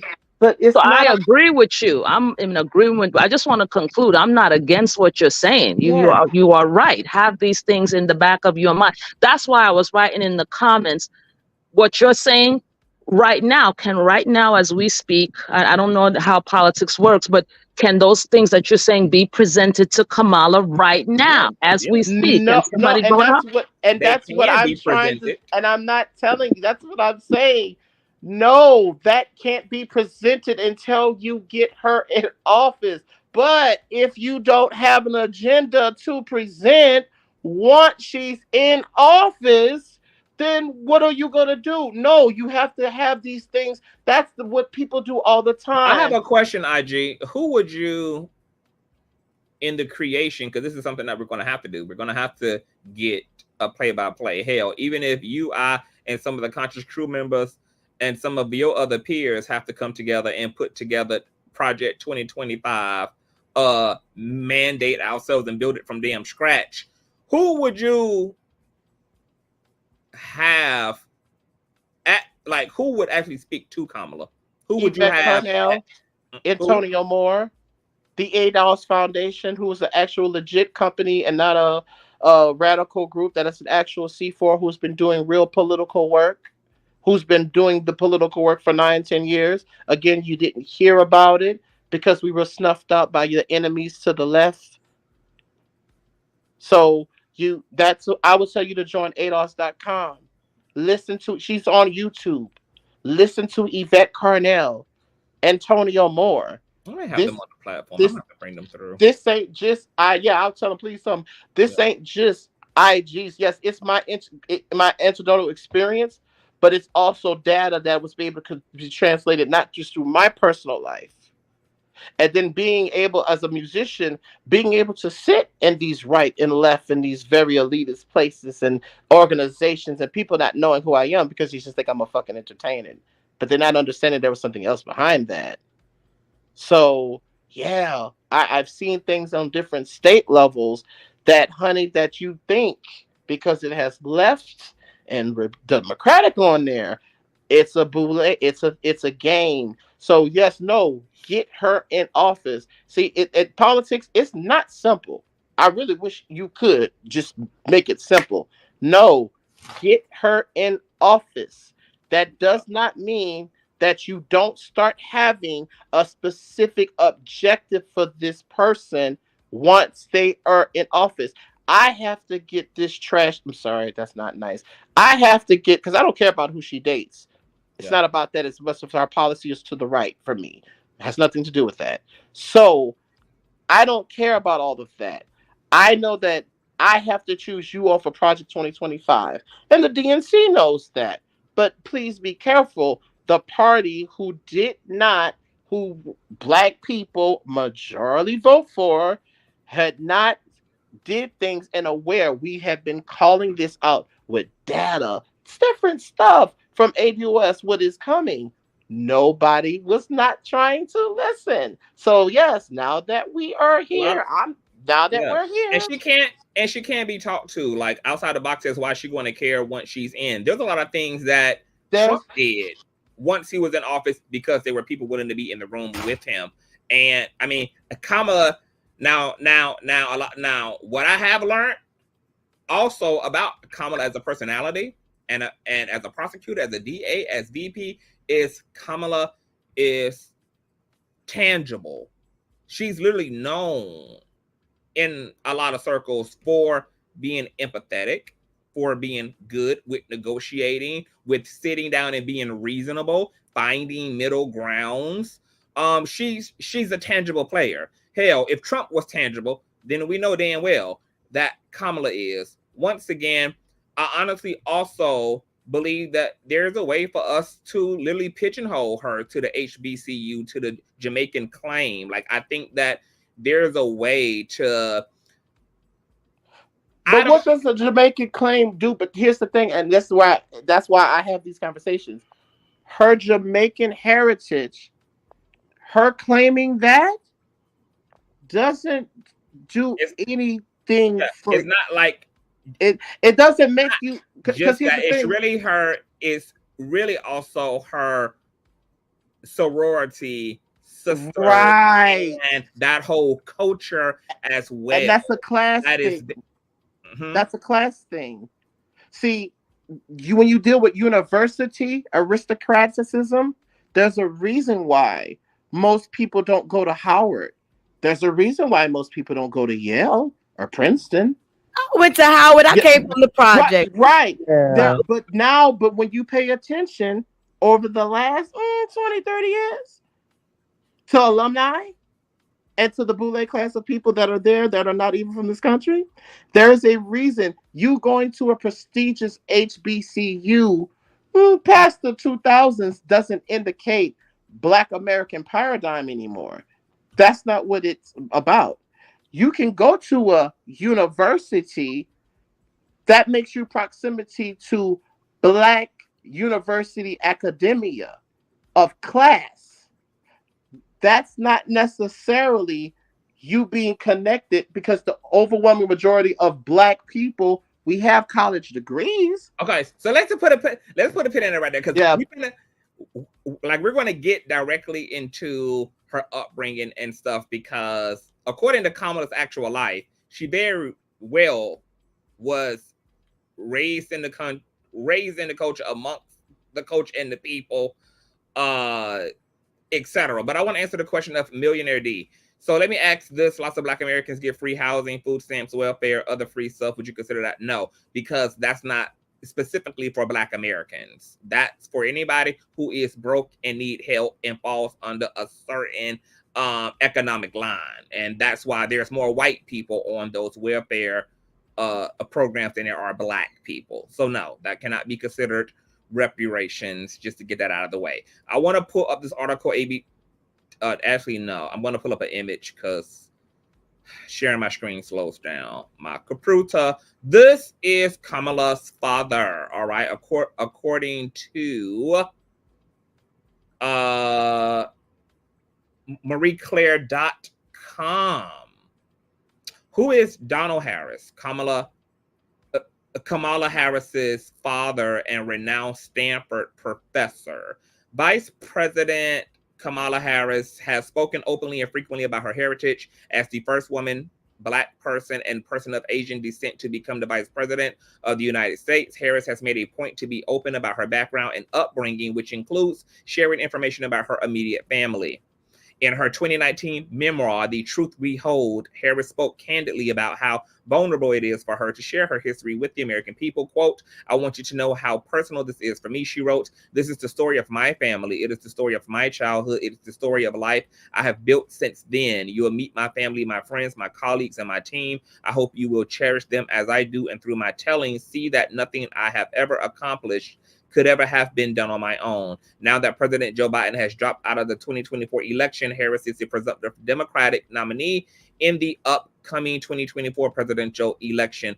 Voters will no doubt quickly become more familiar with the trailblazing former Attorney General, Senator, and current Vice President of the United States and the family that means so much to her. As the daughter of two immigrants, Harris has spoken openly about how her upbringing has affected her perspective of the world, her personal life, including her oft mispronounced name, which means lotus in Sanskrit, and her stance on many political issues. Quote, "My father, like so many Jamaicans, has immense pride in our Jamaican heritage and instilled that same pride in my sister and me," Harris wrote in a 2021 email to the Washington Post. "We love Jamaica.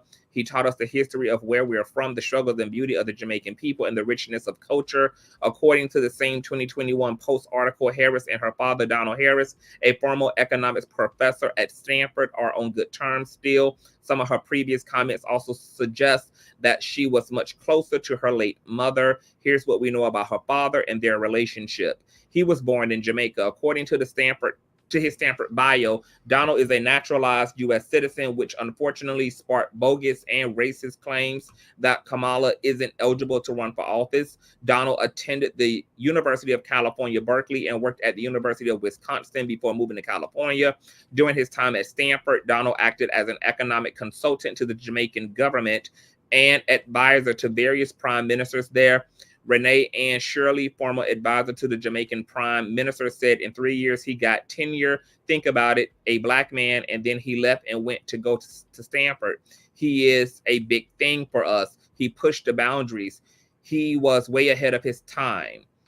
According to his bios, Donald joined the faculty of Stanford in 1972. His focus has been exploring the analytical conception of the process of capital accumulation and its implications for a theory of growth of the economy, with the aim of providing thereby an explanation of the intrinsic character of growth as a process of uneven development. According to the Oprah magazine, he taught undergraduate classes such as Theory of Capitalist Development and graduate students in a program named Alternative Approaches to Economic Analysis. He was deemed a Marxist scholar by the Stanford Daily, indicating that there was some opposition to granting his tenure because he was too charismatic, a piper leading students astray from neoclassical economics. Nevertheless, he was the first Black person to receive tenure in Stanford's economics department, and people who knew him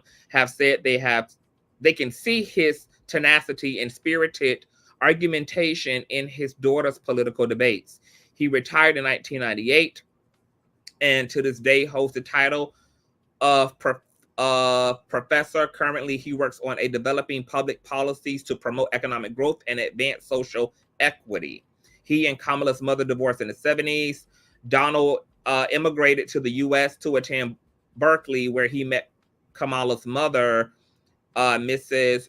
Gopalan. The pair crossed paths when Gopalan met Donald at one of his off-campus meetings in 1962 that discussed the parallels between Jamaican and the U.S. After the meeting was over, Gopalan introduced herself.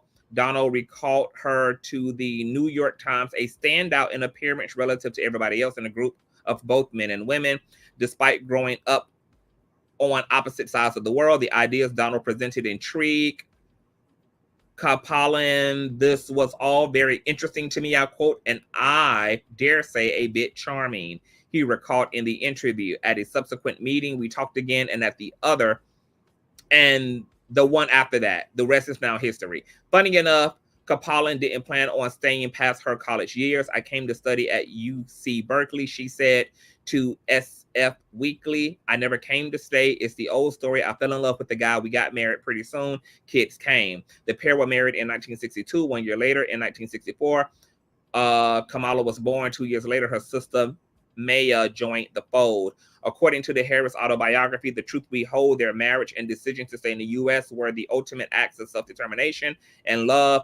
Her first exposure to protests and demonstrations was apparently a stroller's eye view. Okay, so this is the part where her parents were taking her and her sister to demonstrations and everything during their upbringing. Eventually, however, the marriage soured and the pair separated from Kamala was 5 years old. 2 years later, when Kamala was 7, her parents officially divorced. Quote, in time, things got harder. They stopped being kind to each other. I knew they loved each other very much, but it seemed they'd become like oil and water, Harris recounted in her memoir. In a 2018 essay written by Donald, he also discussed the divorce, saying that it came to an abrupt halt in 1972 after losing a hard-fought custody battle in the family court of Oakland, California. He explained that despite the divorce, his love for his family never faltered. Nevertheless, I persisted, never giving up on my love for my children and on my responsibilities as their father. Kaplan's brother told the NY Times that she was quite unhappy about the separation, but she had already got used to that and she didn't want to talk to Dawn after that. When you love somebody, then love turns into very hard bitterness. You don't even want to talk to them. He was critical of one of Kamala's jokes during her 2020 president campaign. At one point, while Kamala was touring the country as part of her 2020 presidential campaign, the then senator was asked whether she smoked pot when she was young. Quote, half my family's from Jamaica. Are you kidding me? She replied, a tongue-in-cheek response to an arguably outdated question, as nearly half the country has legalized marijuana for recreational use. And according to 2022 data from the Pew Research Center, 88% of Americans believe weed should be legal for both medical and recreational use. Harris' father was repeatedly upset by his daughter's response and sent a comment to a Jamaican publication. Quote, speaking for myself and my immediate Jamaican family, we wish to categorically disassociate ourselves from this travesty, he added. Kamala's then campaign had no comment. When emailed by Politico for further comment, Donald said, I have decided to stay out of all of the political bullcrap by not engaging in any interviews with the media. The post has since been deleted. Kamala speaks most often about her mother and sister. Okay, I want to fast forward a little bit over here to this AP News article. Kamala Harris has American focus on multiracial identity. An election year that was already the daughter of a Jamaican father and an Indian mother, both of whom immigrated to the U.S. during the civil rights movement. Harris's historic presidential bid was again put a spotlight on American identity politics and a growing number of people who say they are multiracial. Different countries divide people into categories depending on different national traditions. The U.S., with its slavery-molded history, divides people into black or white, and 9 million people identified as multiracial in 2010. When Harris ran for vice president in 2020, 33.8 million people in the U.S. identified as being more than one race, according to the census. So the question is Kamala Harris a black woman? Yes, she is. Her father, Donald Jasper Harris, professor of economics at Stanford University, is a naturalized U.S. citizen born in Jamaica. Harris has said that her mother deliberately raised her and her sister as black because she felt that was how the world would see them first. Harris chose to go to Howard University, a historically black college and university in Washington, D.C. The vice president maintains close ties to her alma mater and her sorority, Alpha Kappa Alpha Sorority Incorporated. Being multiracial often means people try to categorize you and then treat you accordingly, said Dr. Kayla Castillo, a licensed psychologist in New York, whose clinical interests include multiracial identity. She has met with patients who come for therapy for one issue and end up talking about being biracial or multiracial. Quote, what are the messages that you've received from your family along with the outside community and society, said Castillo, who is black and Japanese. Quote, I have more people who are curious about exploring that now. Every multiracial person's experience and how they choose to present themselves is different. There's also no predicting if someone decides to stereotype you. Castillo said many people assume she is a member of a model minority group because of her Japanese heritage. Growing up, however, her Asian mother was afraid of how Castillo would be treated if people saw her as Black. Quote, she knew a bit about the discrimination that African-American Blacks have faced in America, Castillo said.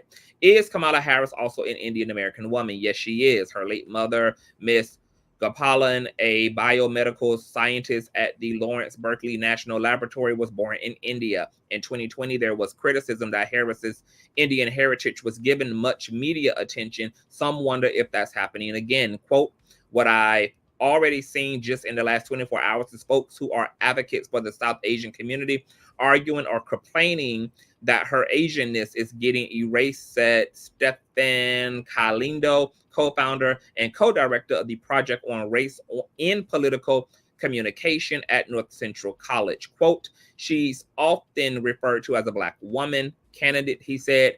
From the playground to the workplace, being multiracial can be fraught with challenges. In politics, it can spark attacks rooted in race instead of policy disagreements. The day after Harris replaced Biden at the top of the Democratic presidential ticket, Tennessee Republican Rep. Tim Burksett called her a DEI hire in a TV interview. Conservatives have been using diversity, equity, and inclusion initiatives to argue that unqualified people get hired solely based on their race and gender, but GOP leaders are now urging Republicans to lay off racist and sexist attacks for fear of alienating voters. And Andra, a political science professor of Emory University, who has written extensively about Black politicians and political mobilization and race, says that both racist, sexist tropes were inevitable for Harris. GOP vice presidential nominee J.T. Vance said at a rally that Harris has been only collecting a government paycheck for the last 20 years. Kamala Harris got something that was especially tailored to stereotypes about Black women. Jalapesi said, even seemingly words from Harris sparked what seemed like racist arguments. He said in her first statement after Biden's withdrawal, Harris announced, my intentions is to earn and win this nomination. Very quickly, some Republican officials gripped that she hadn't earned a damn thing. Quote, it plays into a stereotype of undeserving members of minority groups, particularly women, welfare queen kind of thing. Calindo said she feels entitled to something that she hasn't earned. She's using it as a inoculation against what she expects, which that's weird because the woman was just quoted saying she's going to earn it. Conservatives have also butchered Harris's first name, igniting accusations of racism and disrespect. Kamala means lotus. In his first rally since Harris becoming the likely Democratic nominee, Republican Donald Trump repeatedly mispronounced her name as part of a broad attack on someone he called his new victim to defeat. And at the Republican National Convention in Milwaukee earlier this month, several speakers mispronounced the vice president's name as well. Supporters say that these mispronunciations are meant to stress her multiracial background as something scary. Quote, I think we should all expect more from all of her corners of American civic life, but certainly we should expect more from all the halls of Congress, said Chintan Patel, director of the political empowerment organization Indian American Impact. Do some people think the vice president isn't Black or South Asian enough? When Harris announced her presidential candidacy the first time in 2019, it didn't take long for people in the Black community to question if she was Black enough. Some cited the fact that she's Jamaican, not African American. Others pointed to her marriage to Dolph Imhoff, who is white. Candidate Harris decided to address these accusations head on by going on all Black hosted radio shows like The Breakfast Club. Quote, I'm Black and I'm proud of being Black, Harris, then a U.S. Senator, said in a 2019 radio interview. I was born Black, I will die Black, and I'm not going to make excuses for anyone because they don't understand. This person whose last name I am going to butcher called such a criticism a tired trope, saying Harris has always rightfully been a part of the Black community and the Black experience. Also points to the 2 Zoom calls held this week by Black women and Black men, respectfully, that raised nearly $3 million. The idea that you could get tens of thousands of Black people on a call that was organized at the last minute to talk about how we are going to support this presidential candidate, I think speaks volumes on how Black grassroots activists are going to organize in support of her and how they're organizing and embracing her as a member of their community. Patel also hit back at any notion that Harris is not Indian enough. He praised her for supporting Indian American Impact when it launched in 2018. She has keynoted at many community events that we had across the years, across the country. She hosted Diwali event celebrations at her home. Patel said she's really showed up and championed South Asian American communities. Why do racial labels continue? Okay, so I wanted to pause it there. Kamala Harris feels Black, was raised Black. Her mother told her she was Black because she wasn't going to be treated any other way in this system other than as a nigga, and she's proud of being a nigga. And once again, some of her policies, even outside of VP, are reflective of the fact that she is also invested in the Black American community. And I would not also expect anything different from her as an Indian woman. Like, she is a multiracial woman. She's multi-intersectional, and she should be attempting to split up her influence and her resources to all the communities that are and make up her damn identity, because I would be doing the same as a Black American, same gender loving bad bitch my damn self. You know, I'm liberating the bad bitches. I'm liberating the LGBT bitches. I'm liberating the Black community. I'm liberating them all, bitch. I ain't stuck in one place. I'm sorry. My reality and my truth doesn't allow me to exist into one corner at all. But with enough of this, what do you guys think about her being raised as a Black woman in the Black community? Her and her sister being taken to demonstrations, her father being an educated Jamaican man who also instilled, you know, and made available her Jamaican culture to her. Her mother also doing the same as an American Indian woman. What does this all mean for everybody on the panel? What is that? Can I jump in? Yes. Okay, so I understand IG's frustration a little bit in the aspect that Jamaican. You sound a little low, retro. Hold on, let me see if I'm I can sorry. boost your volume. Is all right? That's Me a little bit better now? Okay. I think what IG's frustration comes from is when you said the father was Jamaican and the mother is what Indian? East? Native? West Indian? East What is Indian, the Brahmin. East Indian? Brahmin. Okay, so she's the product of two immigrants. Correct? And I think that's what it said in the article. Yes, two immigrants. So that means that she is not ADOS. I'm sure Isaac has explained Yes, to y'all a million times. not. She's not a descendant of the slaves. So I think his frustration comes in with people who are the actual descendants of slaves, who are the working class, not Boulay. Okay, because I think class has a lot to do with it, not just her blackness or racial identity, but the fact that her interests are not your interests. They're not the same. So everyone's getting all riled up and calling her Black and things of the sort, when we definitely need to make that differentiation, especially if we wanted something like reparations. I heard someone ask about, you know, what reparations were or could possibly be for us. And that's going to be important. People like Kamala would not be considered a person who would receive reparations, and therefore we expect her to put this on an agenda for us politically. Do you see how that kind of, it's not a conflict of interest, but can be something she may not be pressed about? She was raised Boulay, and people who were Boulay were never interested in generational wealth or drop the ball on reparations. And also, I just want to speak really quickly to the Jesse Jackson syndrome that has the African American, you know, this word made up African American, tying us back to Africa and confusing people on what it means to really be Black. I see in the comments a lot of people are, well, what does Black mean? Well, who gets reparations? Okay, it's only the descendants of the slaves. It's not people with melanin in their skin. Right. It's not, Jamaican is not an American descendant of the slaves, and neither is her mother.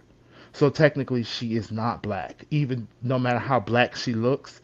And this is something that Isaac is saying. Keep in your back pocket. Understand those of us who do know better or want to know better. Yes. Now, here's the thing. On y'all's perspective, I'm telling Isaac, calm down. Let her get in office, even if these people are ignorant, even if they think that she's black and that's why they're gonna vote for her. That's what we need them to do Even though right nobody is now. saying that.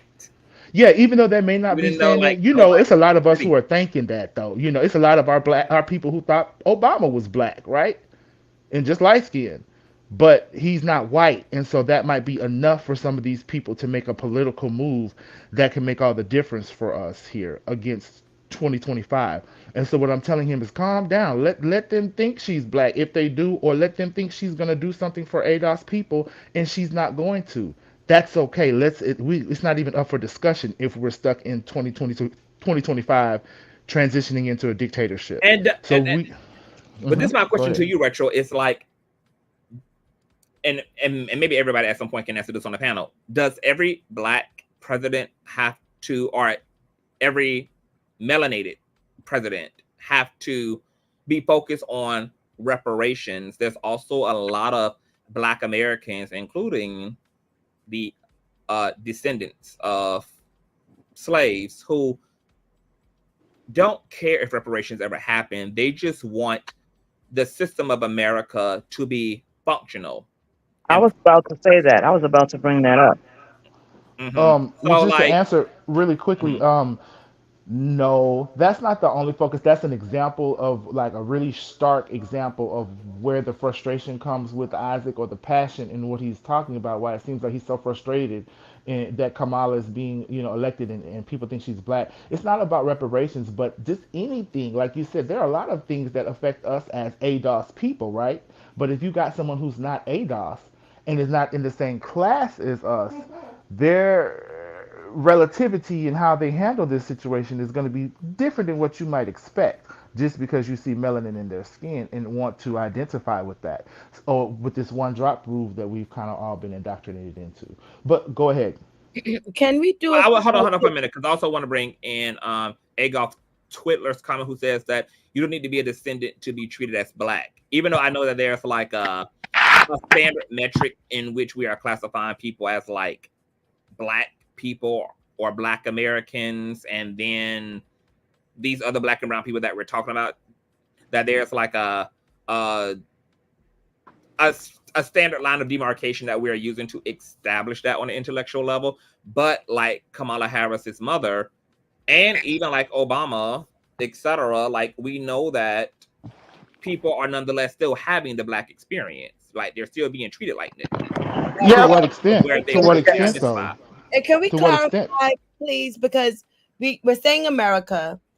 If we're talking about the United States, then let's talk about the United States, because we're not going to act like Jamaica's not in North America. And and as if they didn't get they weren't free from slavery like around about the same year as us. So in Jamaica. Huh? In Jamaica. And again, that's the region. No disrespect. That's not the country. That's why I said clarify the Caribbean, America, that we're talking about the United States. Yeah, we're talking about the United States of America, which is separated from Jamaica. We're not the same government. Exactly. You're next to Haiti. You're next to Haiti, aren't you not? Aren't you right next to the Dominican Republic? Do you? I didn't say I was Jamaican. I am from Harlem. Okay, third generation.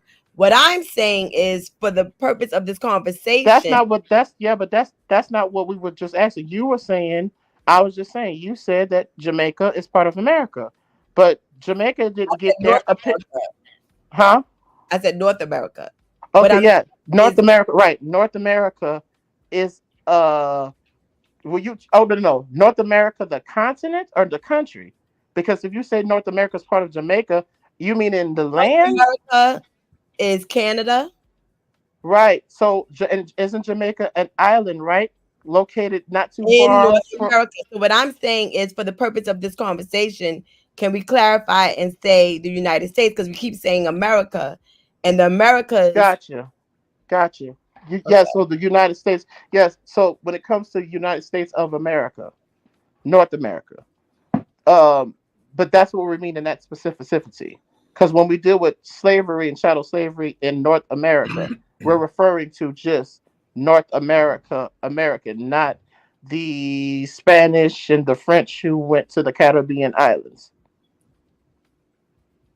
So your slavery in Jamaica doesn't have anything to do with my slavery in America, because if you're third generation, then okay, that means your ancestors was over Third there. generation Harlem, Third New York. generation Harlem, right? American Harlem. That means though, before your ancestors got here during 1920s, right? 1920s, 30s. You're one of those people that were to the right of the decimal. That's why I'm very careful. I said it was only to the right of the decimal of immigrations that were there.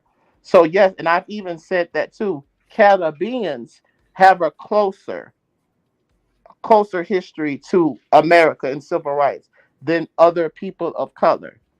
But still, Jamaican, overwhelming majority of people who are Jamaica are anchored only mostly in Jamaican culture. Most Jamaican business stayed Jamaican. Most Trinidadian business stayed Trinidadian. So there is a difference between the history of how we endured slavery, Jim Crow, redlining. It's not just about slavery, as the case of the United States. It's the things that we were having to do. So your ancestors wasn't dealing with domestic terrorism, with redlining, Jim Crow, Red Summers, Railroad. They were too busy fighting what they had to fight over there in Jamaica from Mussolini. The Jamaicans there, because I'm American. United States of America. I don't have Caribbean. I'm not of Caribbean descent. Well, you're not of. What I thought you said you were Jamaican. I didn't. Oh, you're not Jamaican? No. Okay, I'm sorry. Well, Jamaicans. Then I'm sorry. I thought you said you were Jamaican. Jamaicans did not. Probably had saw the person comment on the on the channel. I mean, on the screen, who has said that she is Jamaican, but she presents as Black and she gets treated like. Well, see, they're confusing prejudice from racism. See, if you experience racism, then you would be murdered at the same rate. I'm sorry, murdered. See, because the police aren't killing people of color. They're not killing Nigerians who've been third generation. They're not killing Haitians. They're not killing Jamaicans. But can we say that in this system where I'm sorry, I'm saying to the same degree. Yes, to the same degree. You might experience anti-presenting Blackness, but once the system of white supremacy knows that you are not the descendant of slaves, that's why they do programs for immigration and stuff like that for you to come here and get undergirded, because they understand that, well, we don't owe these group of people the same thing of reparations in time. We don't owe them the same thing. So that's why it is a difference. Because also I wanted to say something on the whole Jamaican thing. Not only so a person can have a Black experience, right? They can look Black, be perceived as Black, and even mixed, but you still might be treated as Black, right? Yeah. But there's a difference when you have this accrued disadvantage that comes with it. Meaning that yes, not only are we Black, mute your mic. Not only are we Black, not only are you perceived as just like us, but we're coming from the descendants of the chattel slavery. You're not coming from the descendants of the chattel slavery, in addition to all the accrued disadvantage. So do you see the difference in that Blackness? It's not just melanin. And Blackness also, and let me say this. Yes, regardless if we like it or not. Even though Black Americans and Jamaican Americans can both have a so-called Black experience, like you're talking about the nuance of those experiences. Right, but it's not necessarily a Black. Black Jamaicans are not inheriting the chattel slavery along with all of the redlining that y'all are talking about as well. Like that's where it became nuanced that. Right, and the accrued disadvantage. And here's the thing, because whether we like it or not, because if a person who's an ally that's a black immigrant or second, third generation, they will tell you the truth. The ideal, and it is what it is. Blackness was invented in America. So, unless your ancestors stopped that here in this country, or, yeah, I'm just going because my political stance is that, unless you were the descendant of the West Africans when they had the 1619 projects, because blackness and whiteness was created for the slave class here in America. That's why Irish, as indentured servants, was considered black, even though they're not melanated. So we was considered to be black. Blackness isn't just melanin diaspora, because everyone from their respectable countries, even after they got colonized, those African slaves, you don't hear of the thing as, I'm a black Jamaican, I'm a black Nigerian, I'm a black Cameroonian. You see how goofy you sound? No, blackness is something that people of color and immigrants put on and off because of the redress that was fought. So yes, I'm not sorry, but if you did not pay the cost, the blackness is a black American thing. Because if that was the case, why aren't your folks in Jamaica saying that they're Jamaican, black? Why aren't your folks in Haiti saying that they're Haitian? Why are your folks in Dominicano saying that they're Dominican, regardless if they appear Negro genophenotype? So no, you only benefit from blackness when you pick and choose off of lookership used by the white people to distract the sins of slavery and Jim Crow. So no, you're not black because you only say you're black when you come here.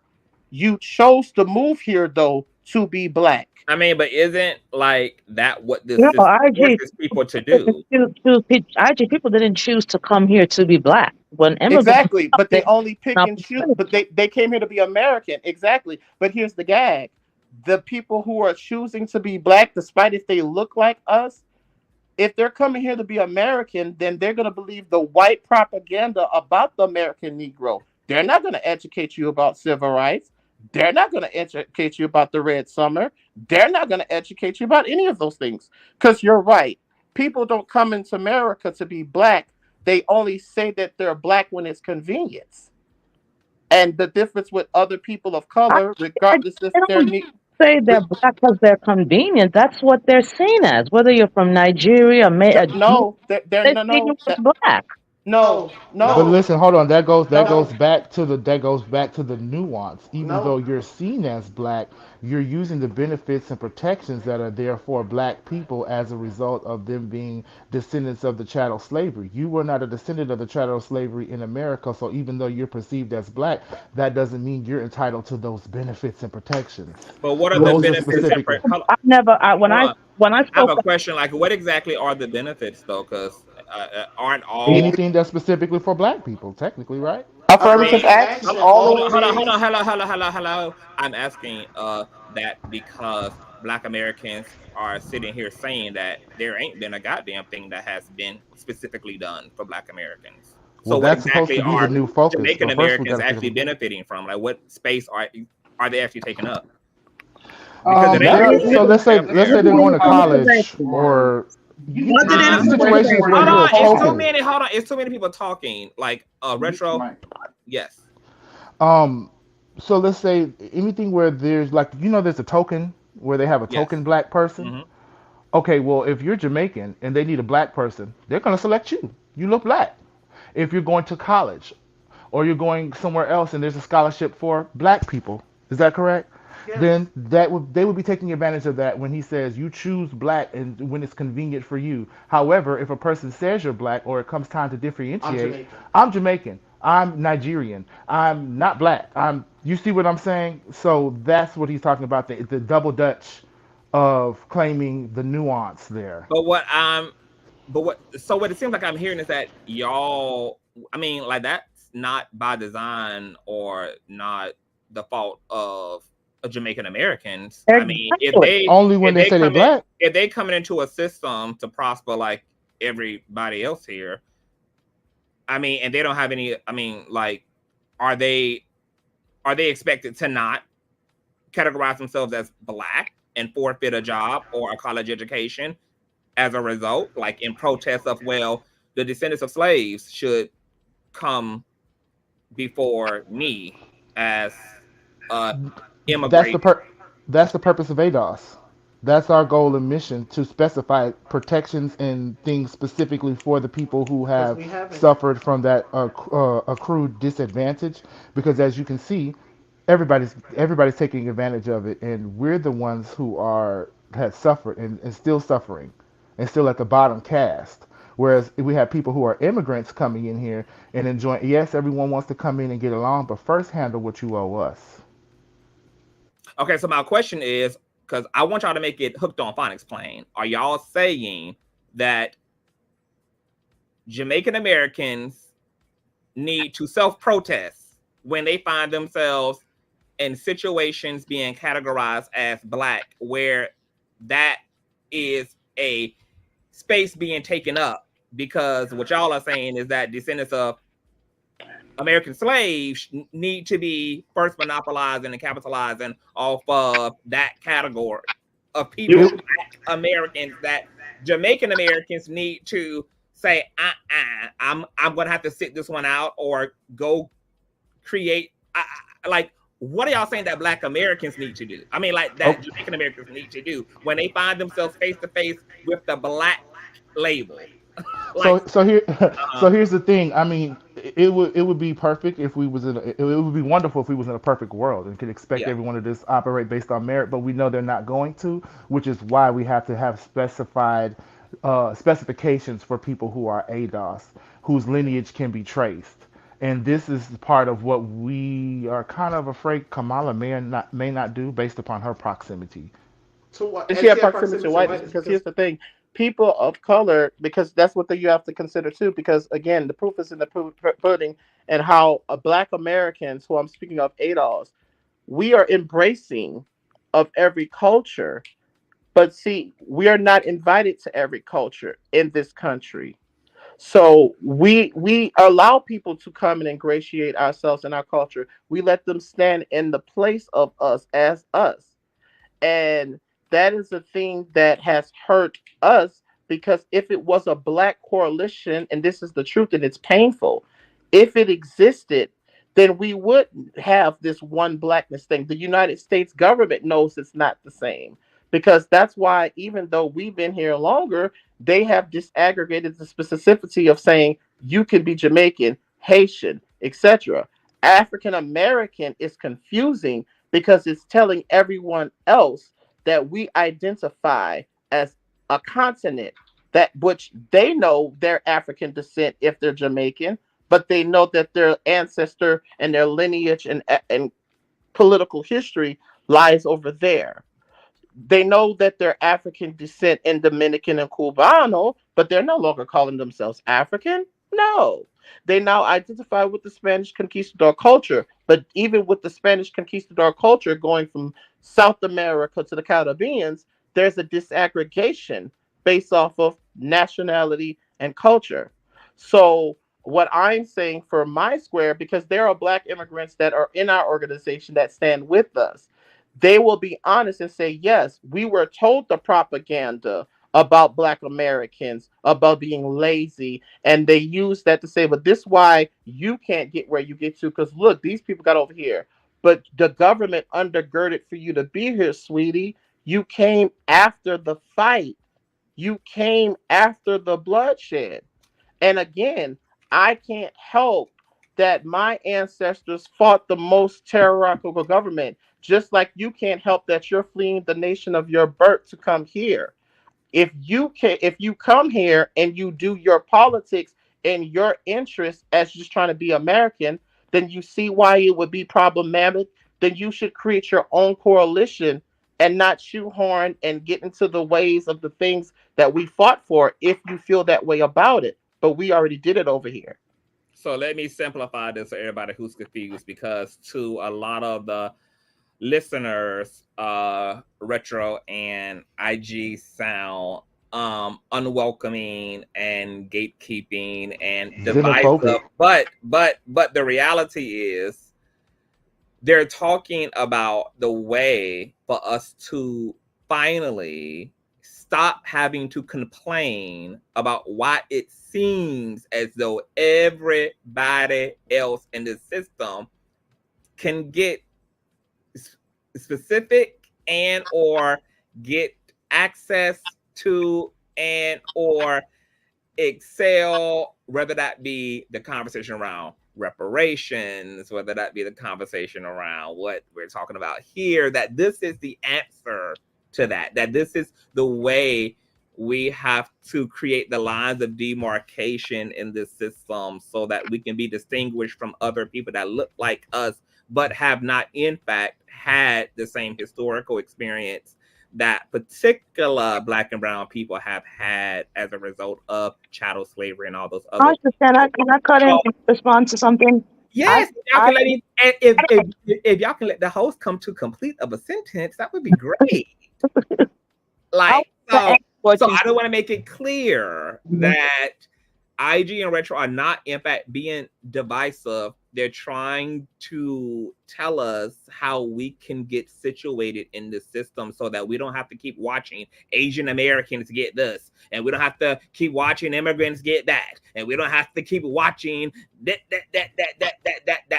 Like, there's a particular way that we have to identify and classify ourselves, and there's a particular pushback that we have to give to people who are taking advantage of things that are long overdue and owed to the people that came before them and that shed their blood for this. Because we're embracing, because the proof is in the pudding, right? Again, it sounds aggressive what I'm about to say. If I was able to go to your country in any part of Africa or Caribbean, and you had a structure where you fought against the Chinese, Kenya, where you fought Haiti, you fought against Napoleon, 1804, but see, you didn't do something to make it palatable to where, see, Black Americans, we vacation to your country. We don't massively immigrate there. And the reason why we don't do that, because that's why we're so great as Black Americans. We have the reputation for fighting against the most tyrannical world power, and was able to come through policy. But it's a problem if the people who come to this country who are Negroid genophenotype, because that's what we are, that's physical characteristics. That doesn't tell you anything. If you really felt if Pan-Africanism exists, which it never existed on the continent of Africa, well, you have proof it doesn't exist, because Nigerians marry Nigerian. Issa Rae, even though she writes about Black American stores, she's Sinhalese. There's only 20,000 Sinhalese people in America. Despite her caricature and playing Black American, do you know she still made sure she only married a Sinhalese person? Again, that shows in a lot of cases, these people, when they do their business and grants, they say Black, because we're the ones who created the door in policy, not immigrants. I'm confused. So let me just be clear. ASAP Rocky, Nia Long, Sheryl Lee Ralph, Jada Pinkett, they're not Black. Rihanna, they're not Black. No. Right. If they're not descendants of the slaves, if both of their grandparents are not But descendants. they're all descendants of the slaves. Like, I'm not of America. Of the United States. Chattel slavery. ADOS. American descendants of slaves. They all experienced chattel slave. Now, is it because of the timeline that they were became free, or is it because they just weren't on this particular land? Yes. It wasn't because they weren't here and the things that came after. I am like, this is so like, I get reparations. I get that they can't have my money. I get it. I'm not gonna fight. Not first, at least. Not first, okay. And then maybe they need to Barbados and Jamaica for their cash. I get that part. When did they not? When did they stop being Black? Let me explain. Let me explain. Can I? Because you guys are taking her through circles. Let me. Okay. So what they're saying is that these people, right? These other melanated people, they're not black because black was a concept that was created here. It was created here. If you go to any other country where there are melanated people like ourselves that come from African descent, whatever country in Africa it is, they do not have the terminology or race as black. That is only specific to the American blacks. Those and what IG and I forgot his name, but IG, what they're trying to say is Retro. Retro, thank you, Retro. What they're saying is that when it comes to Black Americans, because you can come here and take on the term, the label as a Black American, because that is the only label that they have for African descent, no matter what country you come from. But if you're not really Black because you were not born, or your ancestors 3 generations behind were not here doing slavery, cattle slavery here in the United States of America. Jim Crow redlining. All that. Because it ain't, that's what I'm saying. That's why So it's when a they said, so even though, not that's cut you off, IG, even though by the labels that have been established for Black Americans here, technically Rihanna is Black, but she's not, because maybe they need to come up with another term, another label. Well, they did. The United States Commerce fixed that. That's what I'm saying. The United States Department. I've been a census enumerator twice. The United States Department of Commerce. I'm telling you, you do not have to put black or white for your race. You can fill that out and say Nigerian American, because race. When you do the census, they ask you first, are you Hispanic? And they say Hispanic is not a race; it is a culture. This is correct. It's not a race. So quick question.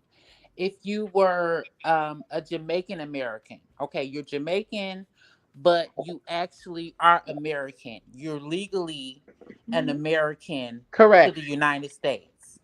Correct. And if you consider yourself Black, why would you have to pick something other than what you call I think yourself? the IG and Retro are talking more so about like the system itself. Like this isn't really more so about the way they're identifying, more so than it is about the fact that, like they said, America created black Americans. Like this system created that terminology, Negroes, colors, a particular people who have had a particular experience and a particular relationship to this landmass. These other people are Black. We gonna consider them Black visually and aesthetically because they're melanated. They are Black and brown people, but they don't have a legal claim to the same reparations and benefits that the people coined Black here have because of our particular connection to this land mass. Yes, they are Black and brown people, but if we are defining Black Americans like kind of as a legal term, these people are not, they aren't Black legally, but they're Black culturally, they're Black aesthetically, they're Black, you know, in every other they have the melanin for but they're not legally Black in this particular system. And melanin isn't Black because wouldn't it be okay then? Wait a minute, IJ. Wouldn't it be okay then? We gotta all talk at one time. Wouldn't it be okay then to call those people, like I don't even like to use that type of language, but would it be okay to say then they are they are considered legally Black, but what Retro and IG are saying is that they shouldn't be. Like we shouldn't be allowing them to fall under the category of being considered legally Black because they don't have to, because they don't have the same claim to the and land. they don't have to. The department. That's what I'm saying. So why can't they just be African Americans and we just remain Black Americans? Well, no, they can't be African Americans. That would be incorrect too, because their ancestry, if they stopped if their ancestry ended up in Cuba and Puerto Rico, they don't consider themselves African descent. But what I'm saying, if they are legal citizens. Because when you come into this country and you become a part of this system, you are technically an American, You're correct? just American. Exactly. But here's the thing. When it comes to people who are non-white Caucasoid ethnic groups, there's a class. But it isn't just, but here's the difference too. Okay, Asia is a class. Asian is a race. So, the untouchables, Hindustani, take your mind to India, where Kamala's people from. There are plenty of Well, I people. understand it. Hold on, I do not to cut you off. I understand it. Because my brain is working and I don't want to lose a thought. I can't even write down. Yeah, Check this out. I'm just saying, So you know Kamala, how you but I understand was that about to say Hispanic that and it's not non-Hispanic, melanin. right? It's not melanin because we have very darker skin who are way darker than me, who are Southeast Asian. They're darker than me in retro put together. They are not, no one's calling them black because the Okay, I United understand it. But what I'm asking you, IG, is it so? Why can't we have a category? All this division shit breaks me out. But why can't we have a category where, like we have with Hispanics and non-Hispanics? Why can't we have? Well, we were working on that with ADOS, but we were getting Okay, blocked. We so were here's the working with the thing. Departments of Commerce to do that. We've been working on that. No, I don't. We were working on that with ADOS. Somebody got horrible feedback. Oh, Rose, you got feedback. I think. Let me. I'm gonna mute Rose. Continue. I wanted to jump Yeah, in I and think say that's the something really problem. quick. Don't they already say people of color?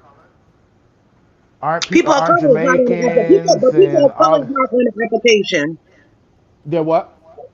People of color is not on the application. Not whether it's a computerized, online Isn't it or. other? Then isn't it other? Don't they have an other? Yes. Yes. So for Jamaicans and all They're these other saying, baby, people, if you gotta write that shit in, write it in. If it ain't, I'm not. if you You know don't what? see, I'm gonna tell if you. you don't see the I'm option, not you introvert. make the I'm option. not that pressed. I'm not that pressed. I understand having something to distinguish. And for me, that goes back to the other conversation we had the other day, where I feel like people should have to prove their lineage Yeah. or whatever the case may be. But I'm not, because for me, this is tattling a little bit, teetering on the line of trying to dictate to people how to identify themselves. And I don't. oh, I they don't can No. know. If identify. I don't I was born, look, listen look, to me, look, look, look. I don't. If I was born I here, haven't right? heard.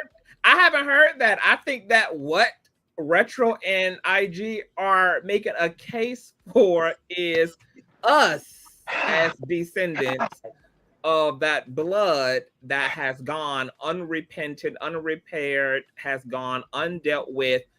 Us, how we get our shit, and we're going to have to be able to specify ourselves in the system amongst other black and brown people who look like us, who are being mistaken as belonging to the same ancestors and descendants when we know that's not the case, which is why the conversations around reparations get hijacked.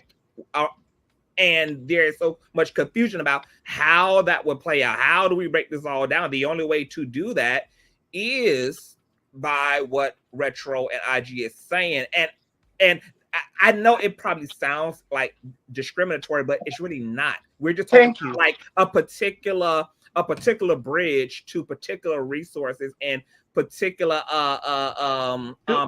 Right. Do Black pay. Americans complain about my Caribbean sister?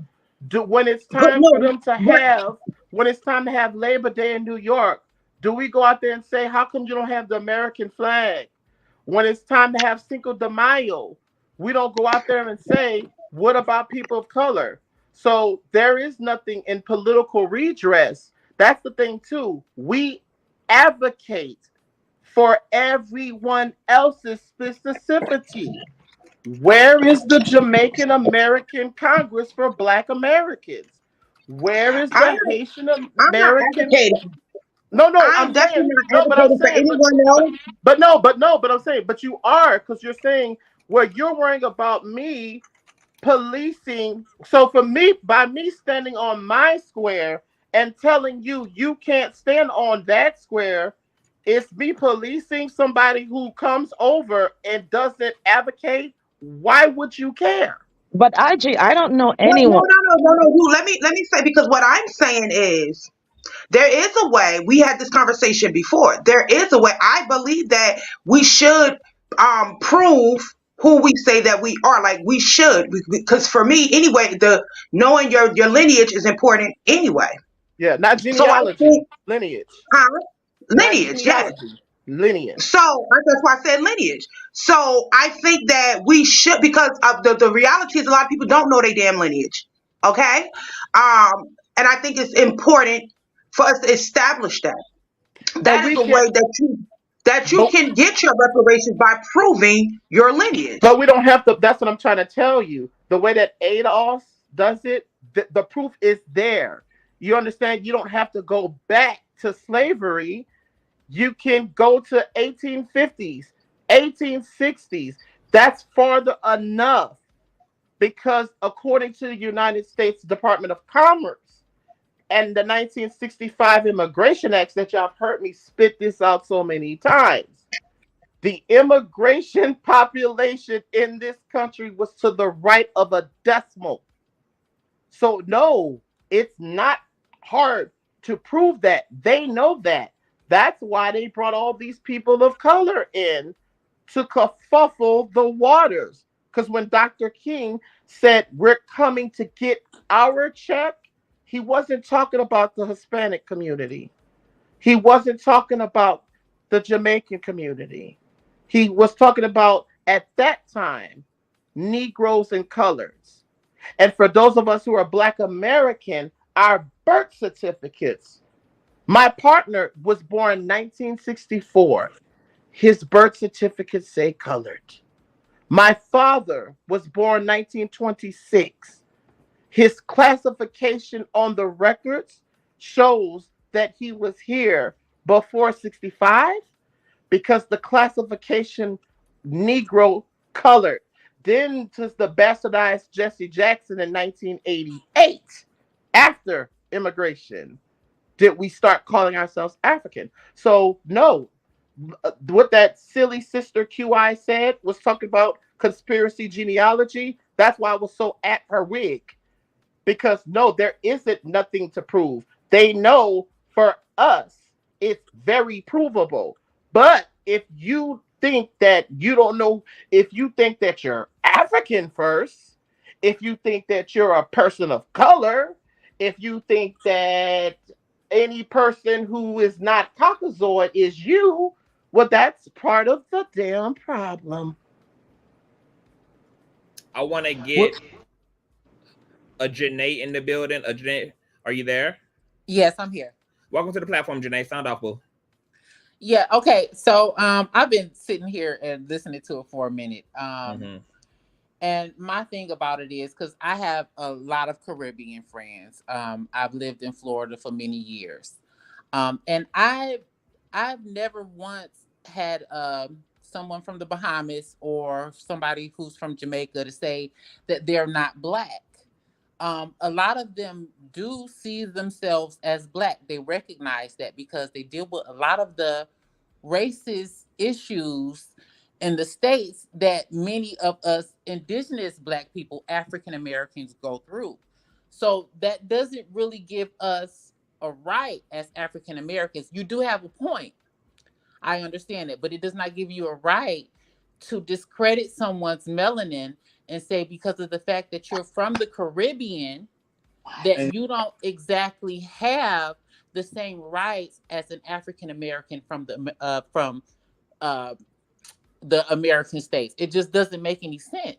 I mean, it's almost like you're trying to divide people of color when people from the Caribbean come and they interact with a lot of the Black American community on a 24/7 basis. I mean, it just doesn't sound right. It sounds more of a prejudice coming from a Black American, if you understand what I'm saying. Well, I'm No, I glad Okay, that think you are. I agree. Well, I'm glad that you are clarifying that that's what it sounds like, but that ain't what it is. So, I mean, Okay. if that's what it sounds like to folk, I mean, that's just what it sounds like to folk. But Okay. like that's it. because That's an it's interpretation. because it's interesting. And here's the thing, and I'm not trying to attack you, but that's the thing. What they want you to think. they have conditioned us to think the moment we say we allow everyone else in this country to stand in our square. But you see how you feel uncomfortable with me even saying it because the Jamaicans you talk to, did you talk to them in Jamaica? Because you said Florida. Well, honey, that's why they're here. They're in America.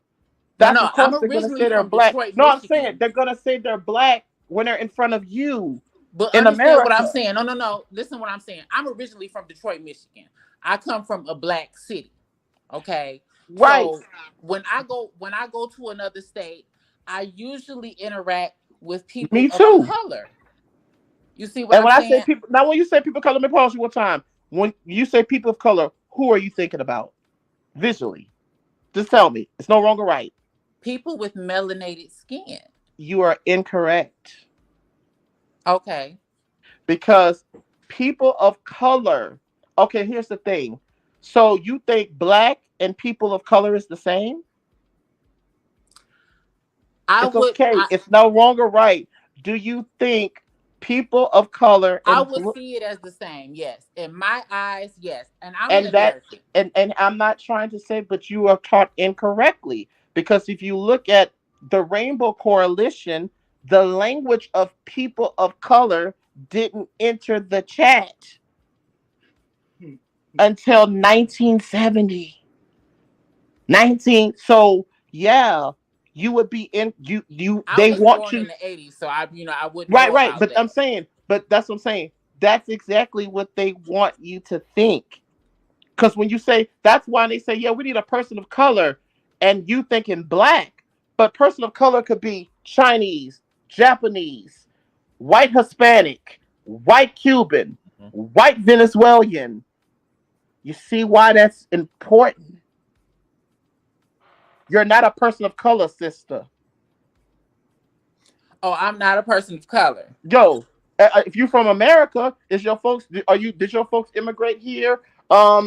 Anywhere between No, 19. baby, I'm black American. Yes, Born you in are black. Detroit, Michigan. Yes, ma'am, you are black, but you're not a person of color because the term was created after your antiquity as being a descendant of Negro and colored. People of color was created for people who immigrated here voluntarily, who fled from the terroration of their culture. I'm gonna be quiet. Listen, and what I'm gonna say is that there's cognitive dissonance here.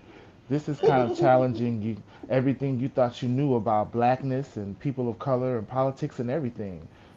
What we're trying to educate you on, I know it challenges what you thought you knew, but people of color came about after black to separate something different than black. You just said you black, ain't no immigrant, ain't no Jamaican, Exactly. ain't no look black, you black. Okay, there are different a differentiation needs to be made, and we're not policing the culture. Okay. You could act black all you want, but there needs to be a nuance and a differentiation for people who have suffered that struggle, who are descendants of people who are still in this systemic racism fight and battle and owed something.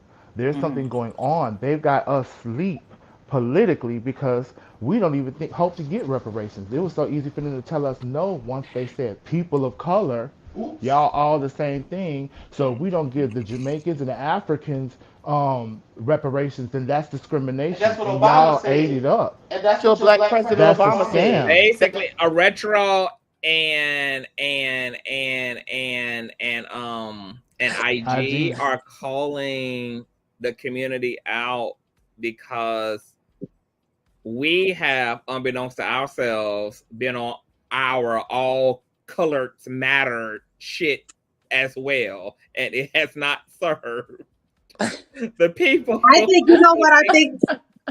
Can I say? This is what I was trying to ask earlier, as in reference to like the Hispanics and non-Hispanic, because we understand that's the culture. So I think that a lot of us as blacks identify our culture with our race, right? Which could be something totally different. it can, it can be well, it is totally like separate. It is a part of who we are, but it's separate from our race. And I think that we may need a category. Maybe that would help solve this, what seems like People the of color. confusion. It will help, like this is your culture, but this is not your race.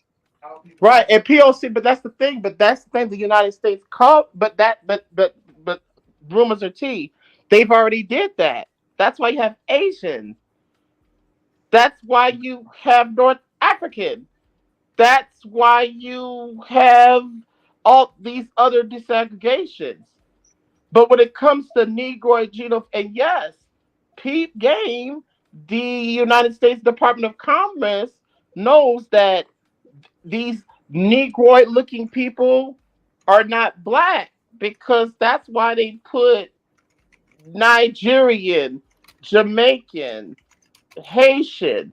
They know that you already come, even though you are of African slavery, you already come from a country with a national origin. See, Hispanic is not a race, but Hispanic culture is white culture if you're basing off skin color.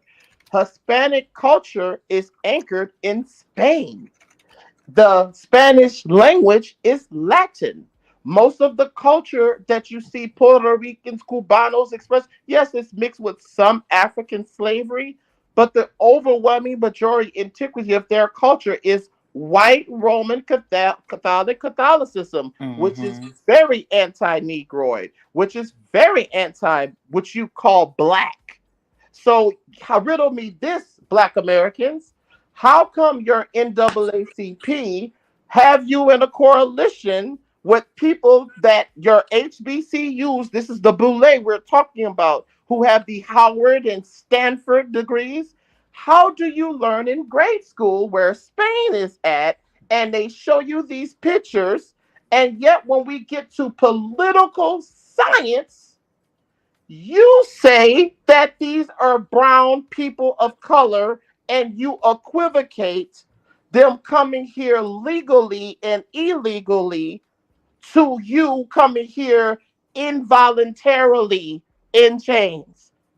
Now, how many books does it take you to read past grade school geography to deduce this? Basically, what he's saying is that black people promoted this against our own interests. This people of color idea that they were all on the same team and whatnot. Black people knew better than that, and they voted against our interests. They were they were bought out and sold out at a certain price, a certain class, and this all applies to Kamala and certain things. How these are same boule people, whether they were black or people of color, seen as black, had the black experience, whatever, were not working in our favor. And so we have to have an agenda, and we have to keep these type of things in mind. Yes, vote for her, but we've been asleep for a long time. I'm We glad have these nothing to discussions about. celebrate. I'm glad these discussions about they not like us is coming about, because we really need to talk about this politically. The fact that it I took, I know the way that it I'm sorry, sounds. I didn't even hear y'all had it. I know the way that it sounds, but we The talk fact that like, it took but we Kendrick, talking, but when we talking business, like this is business. This this is business, part of the conversation. the fact that it took shows the temperature of where we're at. Even the black people who the black immigrants who ingratiate themselves in the culture of Black American paradigm, but not in their politics and not in their businesses. I'm gonna keep throwing that out there. It's a thing where it took Kendrick Lamar and Drake, who are not politically astute on anything, to finally get Black American people to take the "they not like us." It took a rap beef to get a critical mass of voters. If that doesn't tell you the intellectual degeneracy that your folks are at politically, I don't know what else. So yes, I'm not on my high horse, but I don't have nothing to, far as I'm standing, we don't have nothing to fucking celebrate. We don't. Oh We hell, don't. People of color do. I'm going People damn of it color celebrate do. the fact that we Hispanic gonna get people of that color we gonna do. keep him in office. White people do. What? Wait. Yes. White people have something to celebrate. Hispanic people of color have something. Yes, because they know, baby, from the policies that's about to roll out for them. Yes, they got something to be happy for. Even some of us in the LGBTQ community. Now we know, even though we black, we know that the Snow Queen's gonna get it first. Come on, Snow Queens. Okay, we know the Snow Queen's gonna get it first. So yeah, it's a thing with white women. They're gonna say what they say, but just like they turned on Hillary. So that's what I'm saying. Riddle me I was this. about to say. Riddle me this. We like numbers. How are you thinking that white women, conservative, if you had liberal women who at the exit polls, who normally vote blue, vote 65% against the same lookership that some people are so excited about with Kamala? Them white boule conservative bitches didn't give a fuck about Hillary's aorta being pink. They didn't give a damn about that goofy shit. So what makes you think, if you're familiar with economics, you know Southeast Asians, that the people that Kamala's from, do you know that's the competition for the white man? So what makes you think that these white Democratic or conservative women are going to really fall through for policy when they already, you think it's lookership? These white women voted against another white woman. So for you to think that they gon' you think she gonna fuck with you based off some womanhood, hear me war, that's the con that they've been doing to us and y'all since the civil rights movement. Yeah. I land. Hello everyone. This is Reckless speaking.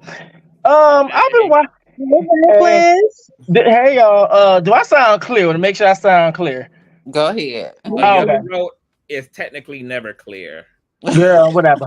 Anyway, so I want to repeat everything that I've heard, and y'all let me know if I'm getting this right or wrong. I know IG gonna snatch my edges. Okay, so here's the thing. So basically, what I got from the conversation surrounding who's black, what's black, ADOS, etc., in terms of policy, and when it comes down to terms of black and people of color, these terms were strategically used as an umbrella. So when rewards, lack of better terms, rewards come into place, they can strategically use other people, not Black Americans, who was originally these rewards were meant for.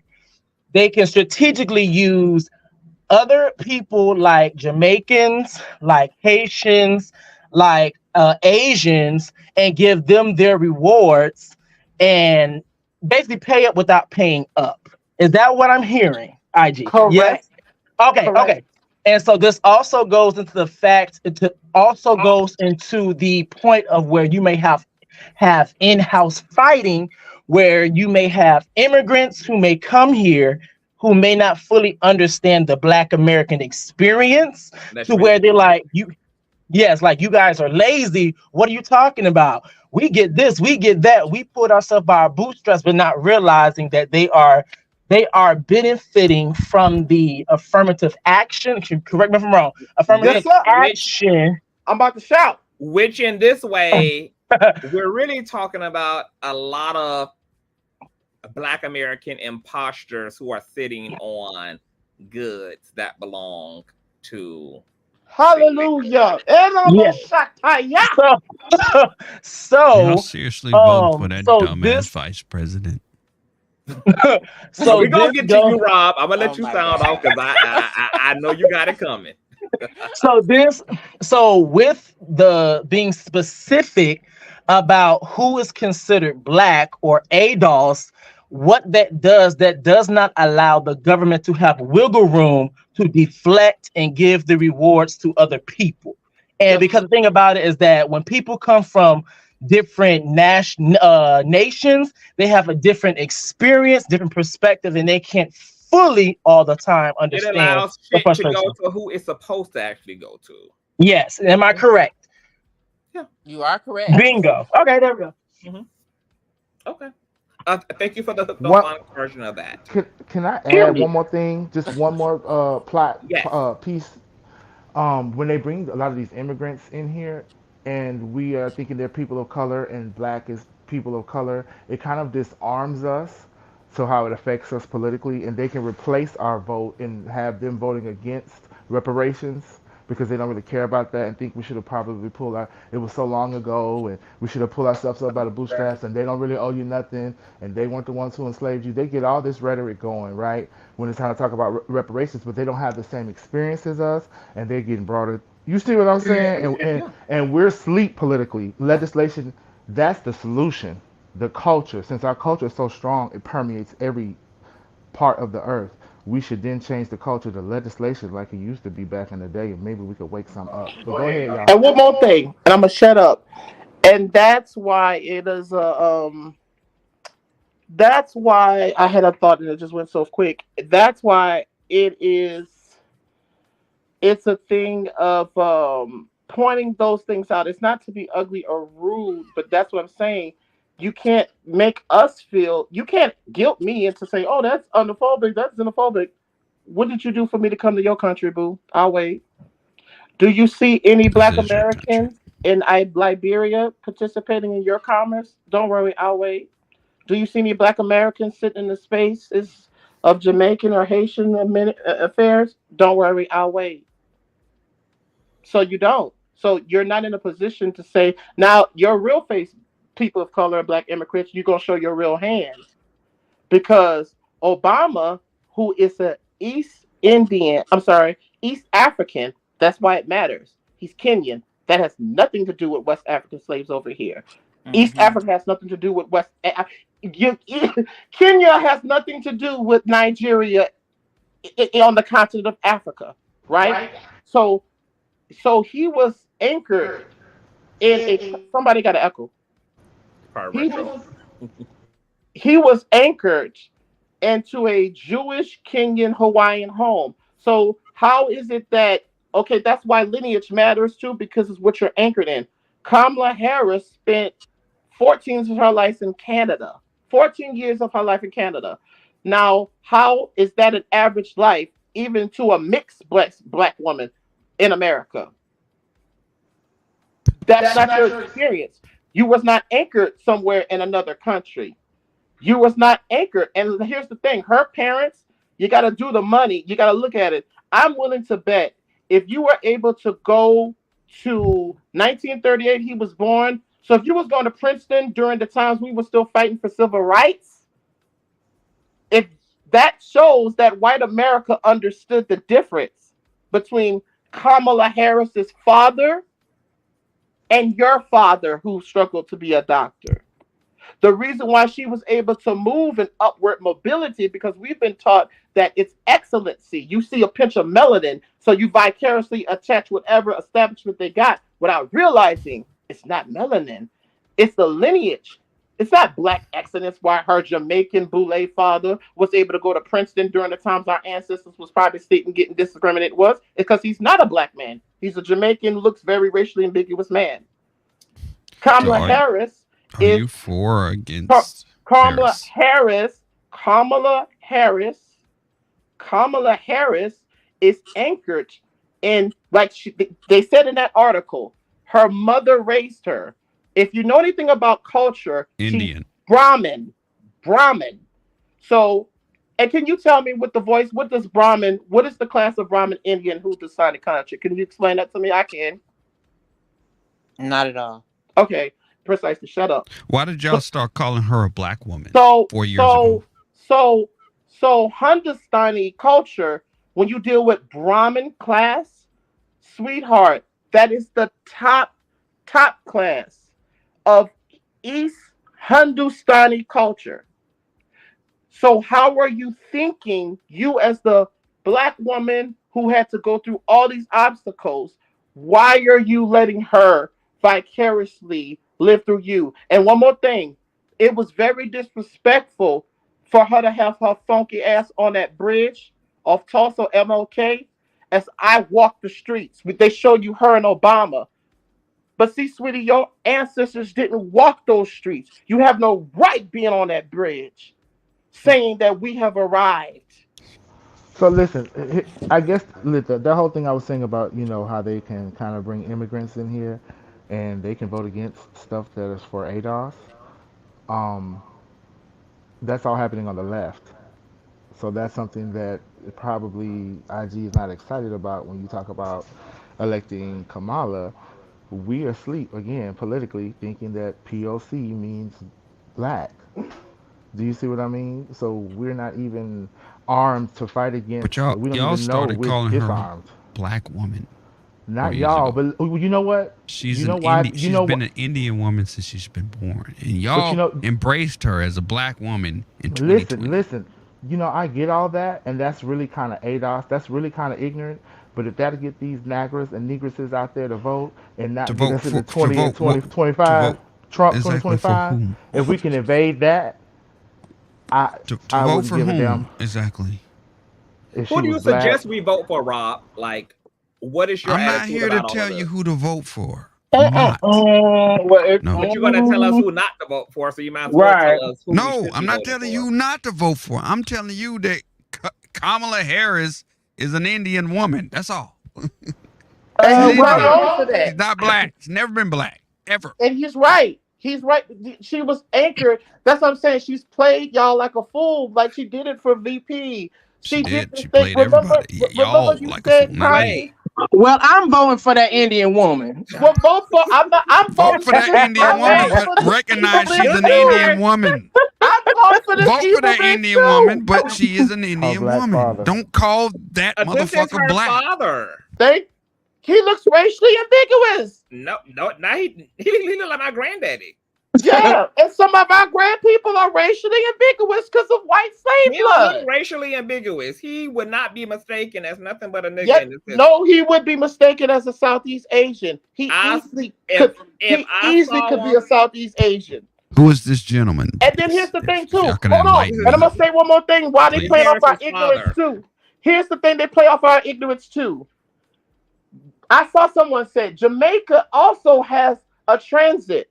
So just like the people of Mexico, the reason why you see so many almost white passing people from these Spanish-speaking countries, which you shouldn't be surprised, because there are people who are there through colonial means. So meaning that, yes, your folks moved and immigrated and gained nationalism in that state, in that country.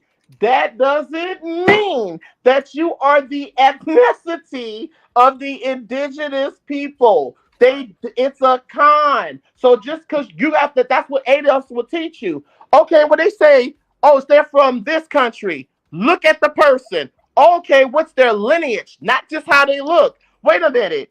He immigrated from here and his lineage is, and that's why you could say he's Jamaican. This is chess. It is not checkers. This is also her father back in the day. Her father allegedly, his paternal grandmother is of Irish descent. So he's definitely had a white look.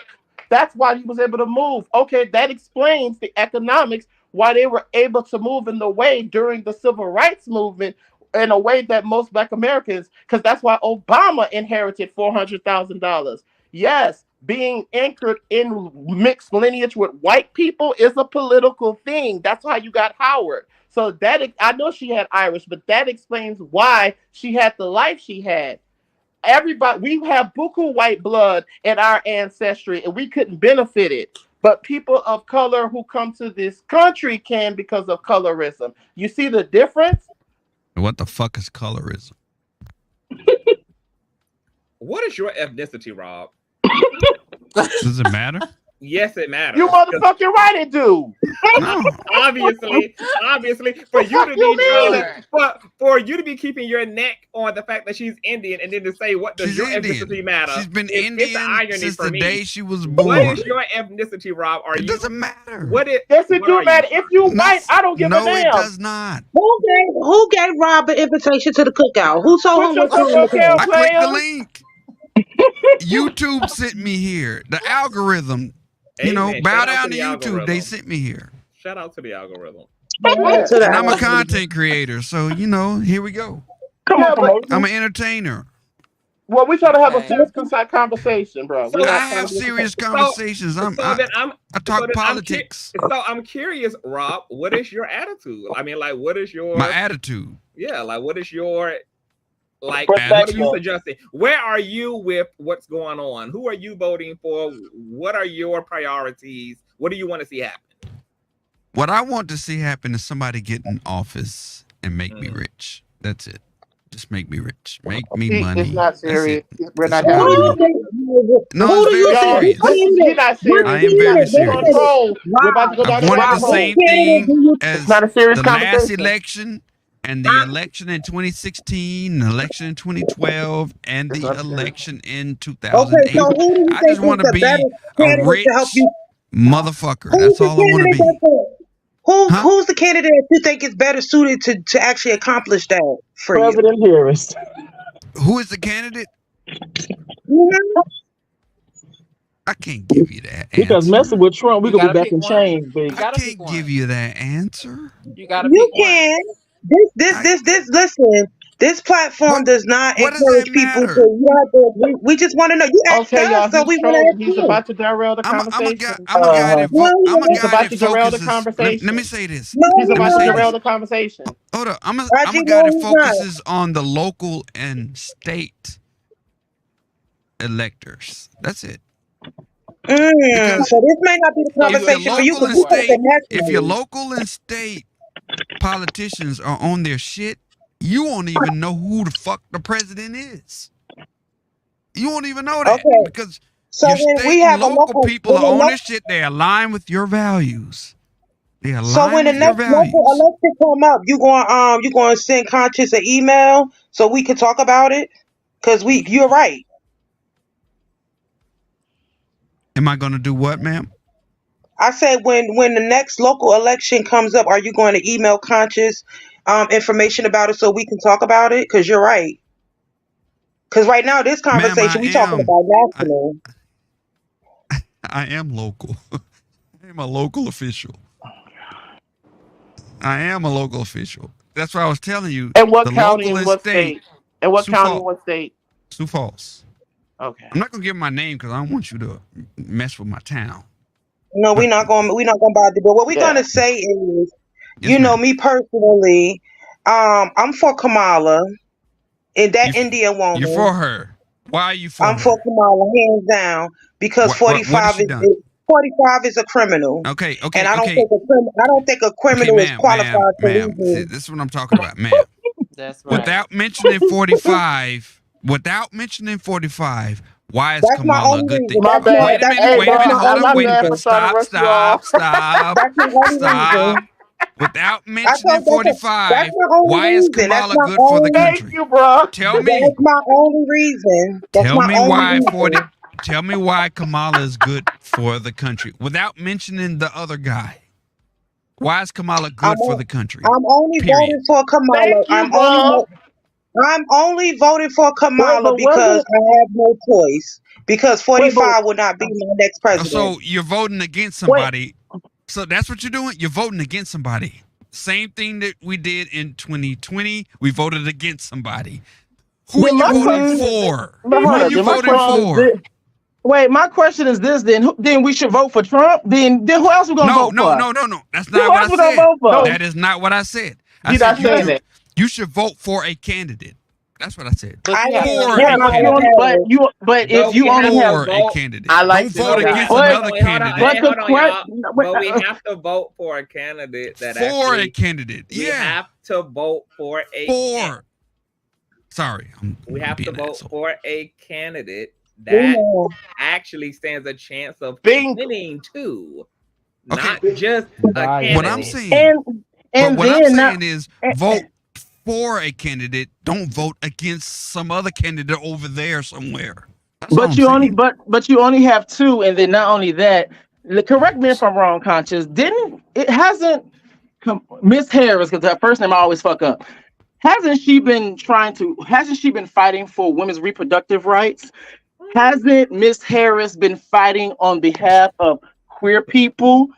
Like, so Hardcore. when we start to ask about what she has done, those are some of the things.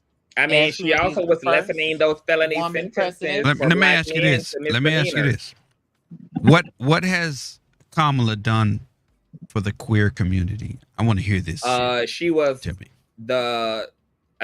she was essential in helping California to get same gender, well, not even same gender, but LGBT marriages initiated and legalized. Essential. What exactly did she do to make that happen? Exactly. With minute details. I can actually. We had a whole panel that broke down. Like, What did she do? But what did she do though? She made it happen. I don't. How? She pushed legislation. She challenged anti-initiatives, and once she got into office as an attorney, as a district attorney, she actually filled those seats with other disempowered Black women and disempowered Black. But what did she do? What did she do for the queer community? Okay, so you see my email, and I'll let you listen to the entire panel that we reviewed here that laid it out line by line and precept. Okay, I'm listening. Yes. Okay. Well, no, I'm going to send you that link so you can listen to it. Oh, you send it to me? We not going to derail the conversation. In the back chat. Wait, but I still have the. I'm still on this. But I'm still on this. Then okay, cool. Okay, you guys are right. Then vote for a candidate. Who are we gonna vote for besides Donald Trump and goddamn Harris? That's the problem I've got. If we only have Harris, the other guy. If we have Harris that's all I'm saying. But however, your point is mute at this point. If you only have two options right now, or is it moot? If you only have two options, who else you gonna vote for, sir? Vote for somebody. That's all. Who? Somebody. See, that's what I'm saying, y'all. Vote for the candidate. Wait. Vote for the candidate that aligns with your values. I'm sorry, IG. I'm sorry, IG. Candidate that aligns with your values. Kamala actually stands for a lot of. She does. To fight for, and she does. Yeah. Okay. Yeah. A lot name two. Just two values. I mean, that you and Kamala have in common. I am definitely for her being behind protection and legislation to protect LGBT folk and to legalize marriage and all of that. I'm definitely here for all of her HBCU funding and peddling funding and making sure the bitch graduated from making really sure. You think she's for HBCU? She graduated from Howard, fucking AKA. I'm a Sigma. For women's reproductive rights and protection, and I'm totally here for all of her go green, protect the planet shit. Green. Really? You believe in climate change? As a pagan who is inherently tied into the life and sustainability of this planet that we live off of and live on top of, I am damn sure here for anybody protecting this planet. But while you're here, let me redirect. That's a lot you said. Right. And that is a lot that you said. Let me just redirect. You asked some questions. So I want you to because you asked some questions. I want you to actually put up the panel here. I want you to hear a particular speaker who worked within her office as attorney and let him talk. Like he's going to answer some of those questions about what exactly did she do? What did the bitch do? So what did the bitch do? That's all I'm asking. She actually asking. Hello. Besides, lock niggas up. I am just being facetious, but let me go ahead and share the screen. so that you can take a look and listen to people who Okay, let's go. Let's on the go. Let's go. All right, let me switch over my microphone and all of that good jazz. You guys thumbs up and support your boy through Cash App and PayPal because the nigga is working. Okay, working hard. All right, listen to this. Their personal experiences with Vice President Kamala Harris. We're going to ask veteran prosecutor, recognized speaker, champion for social justice, Paul Henderson, and journalist and author Dr. Nicolai Corday to come and talk to us about their personal experiences. They both know the Vice President. They've worked with her in different capacities. And so we'll turn it over to them at this point. Thank you so much. It's a real... Now, this is a veteran prosecutor who worked as Kamala Harris's the chief of office. Okay, let's go. I'm really actually honored to be here with all of the voices that are on this call and the folks that put it together. But more than a sense of honor for being here, I have a sense of pride just from looking out and seeing so many of us coming together, because I believe our presence is advocacy. I love that we are leaning in on our own to empower ourselves with our presence to be excited and motivated in this election. And so that's important to me. You know, in this election, I think what's really going to matter is the truth. And there's not a lot of truth out there. And so, you know, I've got some facts and statistics and things that I think are really important, because in this election in particular, the other side and the opponent is untethered to the truth.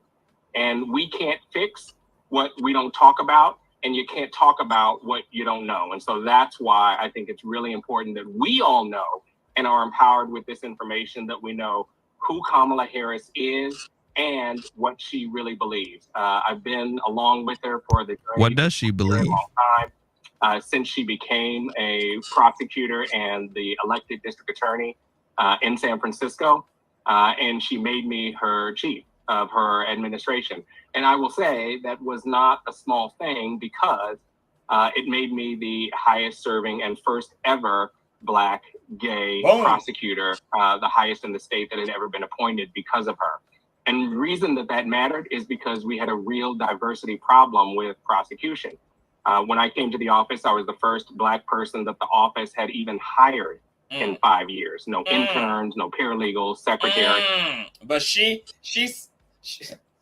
so anti-Black. We know that she ain't legally Black. But for those who aren't doing, what has she done? What has she done? She has directly empowered. Hold on, she has directly empowered and put Black people who represent some disempowered sectors of the Black community into positions of empowerment, allowing them to collect the $100,000 plus check a motherfucking year, allow them to be at the table to push initiatives and incentives that directly impact Black people who have intersections as it relates to sex and gender. Why Kamala though? Orientation as it relates to queer people, etc.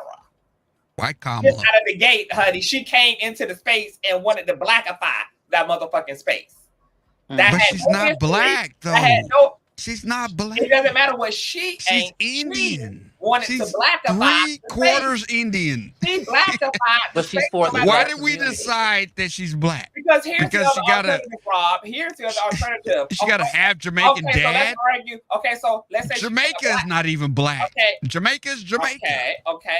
I'm giving you an alternative. So we can. Okay, so I'm fine with people not classifying her as Black either, like not Black legally, she is not Black at not all. Black culturally, not Black. She ain't Black. Okay, but she still gets to fall into a category of advocate.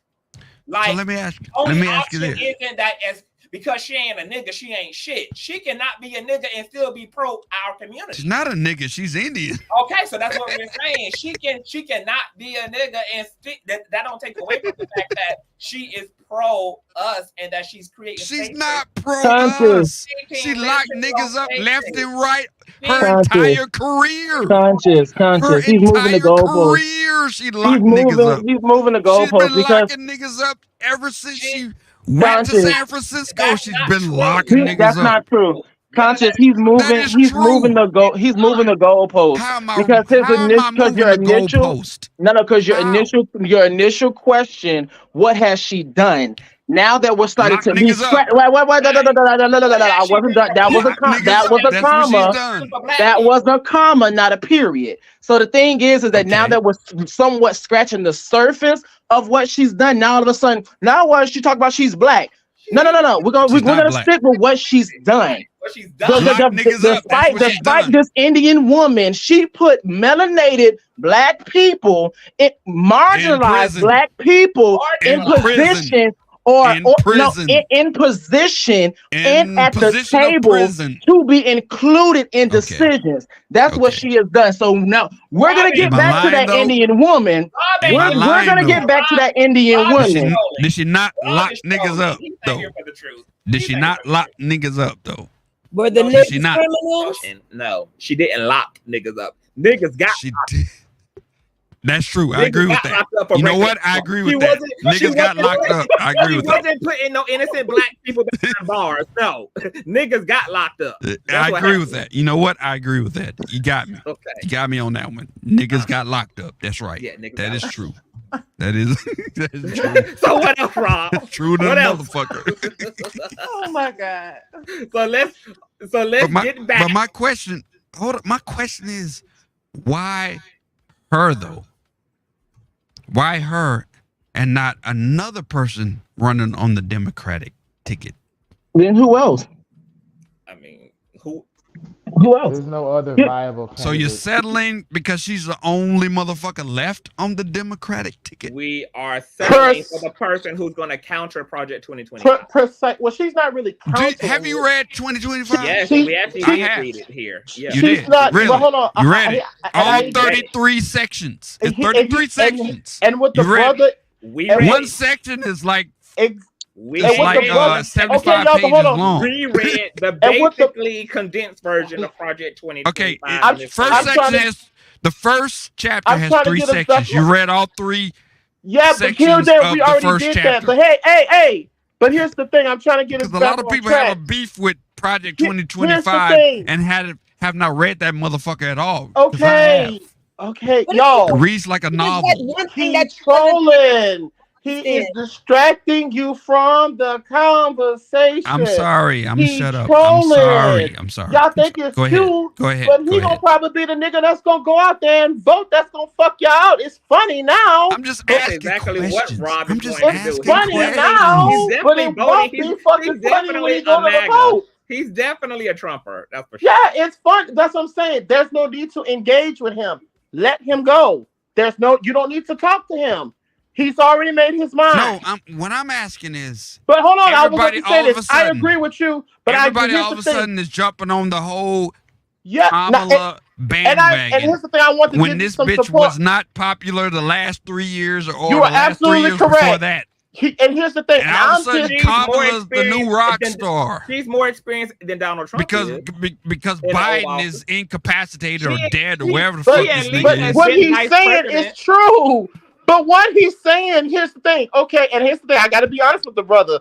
That's when I was saying when it's piss poor politics, when your DNC does not campaign and they knew that you will all vote inadvertently, even though what he is talking about, what me and the rumors and culture sister's been telling you. You might not like it, but I get what he's saying. Yes, you're voting because your DNC did exactly that. They made sure not to advocate. So they put you in a position. So it's kind of like what I'm saying. I don't know his position, but yes, what he's telling you is that, yeah, you didn't really choose Kamala. The party chose her for you. Your DNC did piss poor politics for the people, especially Black Americans. You're the ones who are always front and center. We're the only ones who vote monolithically. So what he is saying is true. That's why I'm not around this bitch celebrating. People who really keep up with politics, like he probably does, he understands. Unfortunately, I do. Unfortunately. But no, you don't want to listen to him because he's trying to divide the party as well. I'm not trying to divide anything. Who's talking? In a united Who's stand, speaking? Then listening to him will have you vote. I'm not dividing anybody. I'm trying to bring everybody together. I think I know who this is too, but I'm trying to bring everybody together. I don't know what you're talking about. I know who you Divide is, and Rob. conquer. I'm not gonna bust out your identity, I'm but I know trying who to you bring is. everybody together because if we're together, we're stronger. We're strong when You haven't listed we not are one united. person We're who you strong. believe. You haven't listed, strong. Rob, not one person who you believe could have been a successful and appropriate candidate. You ain't listing not one person. So If I say this individual's name, you'll drop me in like 2 seconds. No, I won't, because I ain't. So I'm not you. going to say who I think would be a good candidate to run You this can say country. Umar Johnson if you want to. It wouldn't get you dropped. Umar Johnson. The nigga You can that say the has an worst of 'em. imaginary You can school say for the worst boys, of 'em. that motherfucker? No. Who? Oh, okay, so who? Who? I can't, because you'll drop me. No, because you'll drop me if I say it. You don't know yourself. You just up I here. know, but if I say it, I'm off the panel. I know it. You're not. Why would you If be I off the say panel? this individual's Say name, the individual name. Who? you're gonna kick me off the panel. Who? No, I wouldn't. You will. No, I won't. Guaranteed. No, I won't. Who? Because I know everybody hates this. Who? Trump? Person. Trump? You saying Trump? Should get it. Particular person I'm Trump? talking about. Mm-hmm. Y'all don't like that particular person. Who? Trump? Right? Right? The particular person I'm talking about. Who is Trump? Right? Yeah. The particular person. I don't think you hear me. The particular person I'm speaking of, you don't like him or her. You don't. They're on the right, and I know it. I think I kind of know who he's talking about. No, it shouldn't be no if. You either here to have the conversation, Rob. He's not having the conversation. Ain't no blue. The conversation. Ain't no who? The conversation is about y'all's new loyalty to Kamala Harris. That's what the conversation is about. Here y'all go continuing to conflate. Right, like what the like? We gonna derail the conversation. Okay, this is no longer a serious conversation. I'm about to start drinking. It's a serious conversation. It's not. Wait, but I'm not gonna lie, that shit is kind of annoying that y'all do that. Rob, It's a very serious conversation. If you think about it, it is. That's just kind of annoying that y'all let us do that. The problem, Rob, is that you're not trying to actually participate in a productive conversation. Exactly. You are instead centering the conversation around you. No, not me. Join I'm the nobody. conversation and stop playing games. Stop playing games. I'm just a nigga Who on YouTube. Who are you talking about? No, I'm Why do nobody. people I'm always nobody. come in, y'all? That's what I'm saying. We could play. That's the problem with niggas now. We always want to come in and let people come in. I understand a little comical relief, but that's our fucking problem now. So, Rob, are you going to join the conversation or not? Like, I'm in the conversation. I am. So, who are you talking about? Who would you suggest? This is the community should if I be say behind. this person's name, you're gonna okay, I'm gonna drop. Are you gonna say no? Don't drop. Don't drop. I'm not here to. I'm not don't here to drop. play No. games. Are we gonna have the fucking conversation or what? Who? I'm serious. Hurry up. I done dropped them. So what's next? Right, you gonna sit up there? You so I got time for all that. You so pressed to be up on the panel that you can't say what you want to say. He's looking for attention. He's not here to actually, Like if we were having another conversation, but no, this is serious. I'm glad that happened. It didn't distract me from the conversation. Where were we prior to him? Because we need to get back to wherever we was. Like, where was we prior to a commercial break? I don't even care anymore. I got EFS. You know something that you know what Arshawn discovered when we was on the panel having this conversation? I said, so things will happen with Black Americans. You get tired of talking about this. We create a new acronym. I'm going to share it with you. You know what I'm experiencing? It's called EFS. What is EFS? EFS is exhaustion fatigue syndrome. These type of conversations induces EFS. So if I seem a little edgy, I'm experiencing EFS because I have exhausted fatigue syndrome battling this for 8-9 years. I mean, but we got to stay in the fight because we ain't even nowhere near. Like, I know, but you get exhausted and fatigued. Well, and now he off, so let's because I want to get y'all opinion about this BuzzFeed article. It's titled, California AG shocked to learn her office wanted to keep eligible parolees in jail to work. This is what Rob and a lot of the Kamala detractors keep regurgitating about she locked a bunch of people up. She locked a bunch of people who represent a minority class of folk, and she was keeping niggas locked up long past their sentence dates, etc. So I want to get y'all prepared. I have a perspective of my own, but I'm curious to know what y'all would think about this. Let's get into this. Lawyers for California Attorney General Kamala Harris argued in court this fall against the release of eligible hold on. This article came out in 2014, mind you. This is when she was Attorney General. Lawyers for California Attorney General Kamala Harris argued in court this fall against the release of eligible nonviolent prisoners from California's overcrowded prisons because the state wanted to keep them as a labor force. Harris, a rising star in the Democratic Party, said that she learned about the argument when she read it in the paper. Quote, "I will be very candid with you because I saw the article this morning and I was shocked, and I'm looking into it to see if the way it was characterized in the paper is actually how it occurred in court," Harris told BuzzFeed News in an interview on Monday. Quote, "I was very troubled by what I read. I just need to find out, what did we actually say in court?" The Supreme Court found California's prisons were so overcrowded in 2011 that the conditions violated the Constitution's prohibition on cruel and unusual punishment. Since then, California has been under federal court supervision as it seeks to comply with the order that the state reduce its prison population. In February, the state had agreed to reduce its population by releasing non-violent prisoners with only 2 felonies who had served half of their sentences.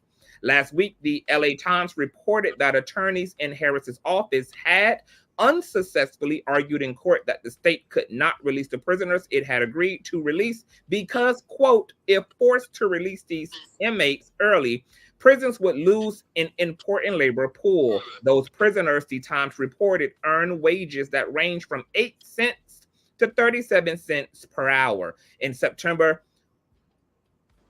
a September 30th filing in the case signed by Deputy Attorney General Patrick McKinney, but under Harris's name, the state argued, quote, "extending 2-for-1 credits to all minimum custody inmates at this time would severely impact fire camp participation, a dangerous outcome while California is in the middle of a difficult fire season and severe drought."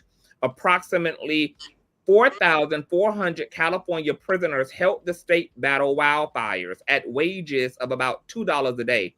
There is an exception in the agreement that allows the state to retain firefighters, but only firefighters who are otherwise eligible for release, like incarcerated firefighter inmates who perform assignments necessary for the continued operation of the institution and essential to the local communities, draw from one of the same pool of inmates who pose a limited threat to public safety, and the state argued in a September filing.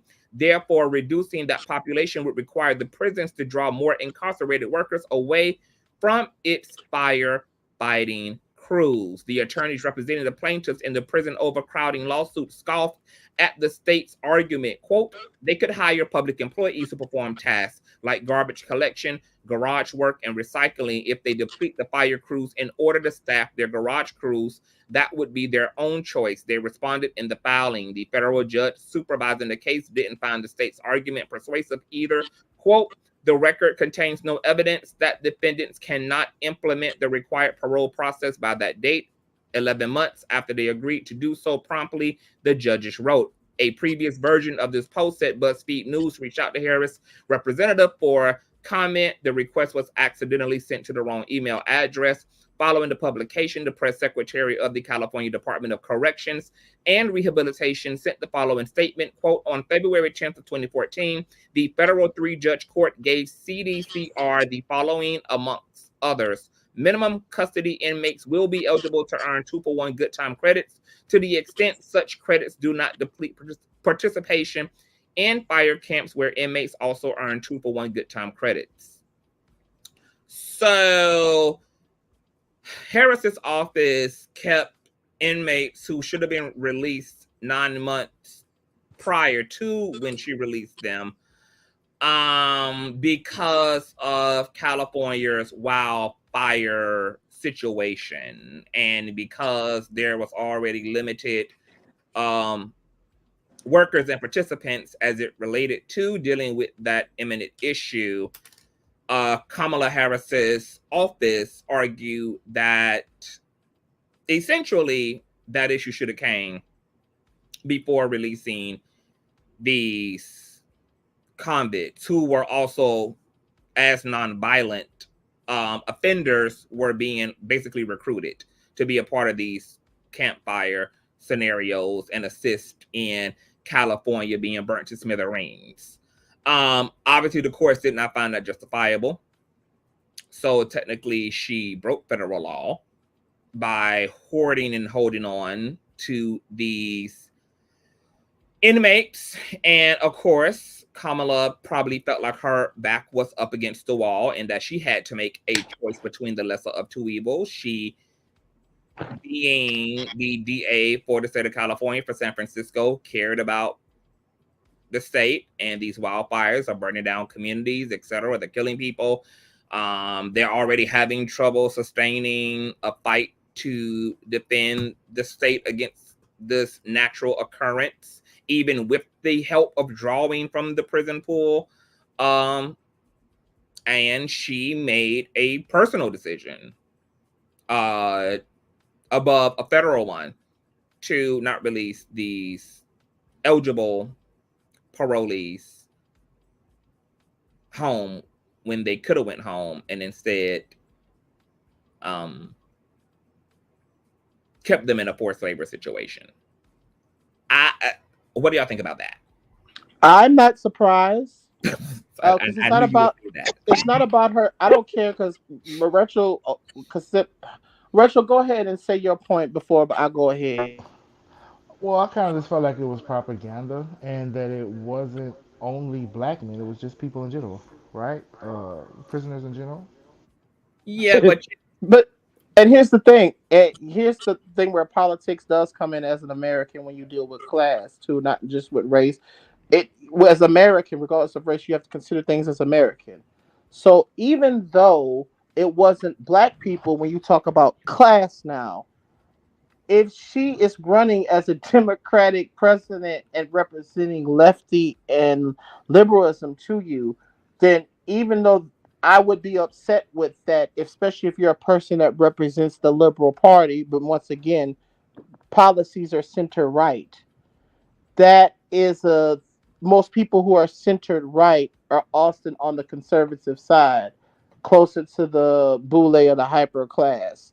So it's not a. I don't think she hates. Well, here's the thing. It's about me thinking. I know she does not have Black American paradigm in mind in any of her policy or any of the decisions that she make, despite us giving her honorary Black status based off of melanin and goofy shit like that. But neither here or there. I know that her policies will also be harmful, or her behavior to people of the lower class, regardless of race. So by her being Brahmin, East Indian, and coming from an elitist class of people herself, her doing that and executing that in her policy is not a surprise, because that's what people who are more centered right tend to do. Now, when you say executing that in her policy, what do you mean? Meaning the forced labor and everything like that. I'm not expecting a person who was anchored in East Indian Brahmin culture, who comes from people serving them, where people are underneath you in your culture paradigm. I'm not expecting you to be squeamish about slavery, because our ancestors didn't go through slavery. So her having American citizens, regardless of race, to her is not that, she used the policy to bend the law to institute that. But again, that's why it's a reflection of who she is in the sense, because those are class issues. This has nothing to do if she's a Black woman or not, but that would show that if she was Black, she would probably have felt a little different about how she went about executing that policy. That's if she's not boule or hard right, of course.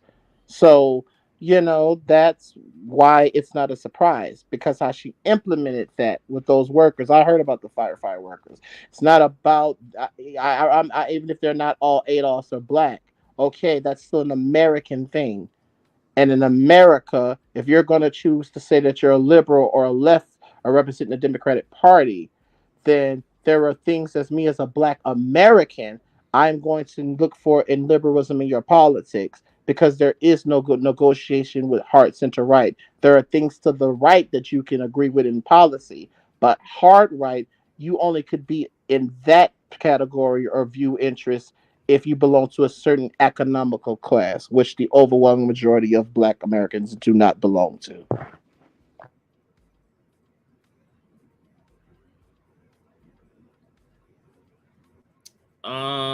I am, often I try to put myself in people's shoes. Well, that's an interesting situation she found, set of circumstances she found herself in. I'll say that. I think, in being honest, like, obviously she dropped the ball in that particular situation. They failed to find a creative alternative. If the circumstance was California needs to help, and there won't be a damn state for anybody to live in if the motherfucker is in ashes and in ruins. And they just didn't do the work to figure out what would be the alternative if they were using the excess spillage in California's prison system as a way to outsource aid for firefighters who were trying to keep California alive. Yeah, because I'm sorry. It was insulting because, see, here's the thing. I saw something in the chat. If you don't want to do the crime, do the time. See, for us as Black Americans, most of those crimes are due to proximity. You can't have Pookie and Ray Ray without the people who are the educated lane speaking against or not for them, creating their environment. So I can't have a do. Yes, I don't want crime in my area. Yes, I want to call the police if someone in here doing some shit to me. However, with that still being said, right? I can't have the same. So how can I have the same? Well, lock them up, and that should be what it is. And that's because I saw someone in the chat say, "Well, just you shouldn't do the crime." But see, that's exactly what the difference is of institutionalized racism. That's why we have higher perpetration of crime out of Black immigrants, because we are mostly the people who are still at the bottom. I can't say that I speak for my people, and even though yes, their behavior vexes me, I can't turn around and practice the revenge of politics either if I'm supposed to be the person that's advocating. So I shouldn't be able to be bought out by the white gays. I shouldn't be able to do the respectability politics. I should be able to look at those things objectively and know there's a system there. I don't fucking like this shit. I don't condone it, and nor do I want to perpetuate it. But if I'm a person that say I'm going to stand on my square or stand on for my people, that doesn't make any excuse. But I also know the reason why you have Pookie and Ray Ray was because politics has failed them, and your boomers about the ball. So we can't have the same class base that just gives white people the ammo. See, that's why they fucked up. Your Black voters, your boomers fucked up. That's why Biden had his crime bill. Newsflash. They had the respectability politics. That's why Biden was even able to implement that. And now they're saying he's sorry. Well, no, you had your left and right, but Black Americans, respectability, Christian, Judeo-Christian people who took that mindful because they fell for that white gaze. And now that we're here, we have the consequence of that action 40, 50 years later of how many more Black men we have in jail. So that's why it is important to understand not just lineage and class. Anybody else have a opinion about Kamala's situation in that particular event? No shade, bitch. No shade. I've been trying to get into the politics space, bitch, but a whole bunch of question marks be going. So I'll be trying to do a lot of listening. I'm gonna let y'all talk. Girl. Yeah. I mean, for me, I definitely feel like she dropped the ball. However, I can offer grace because it is as if she did not put the attempt to make the correction. I don't know any politician no matter what branch, no matter, local or whatever. I don't know any politician that has actually been 100% integral, or if not, unless if I don't say integral, well, I'm saying moral, correct all the time. That doesn't excuse it, but it's just the reality. What I like is the fact that I see more good. I've so far over the last week or so, I've discovered and learned more good, more positives than negatives. And there are a lot of truths to the things that IG is saying. But I'm a person that just believes ultimately when I see that a person is willing to make take accountability and make the necessary corrections. Now I know that things aren't going to change overnight, but when I see the work is actually being done, and as you stated earlier, she's making herself available to have the conversations.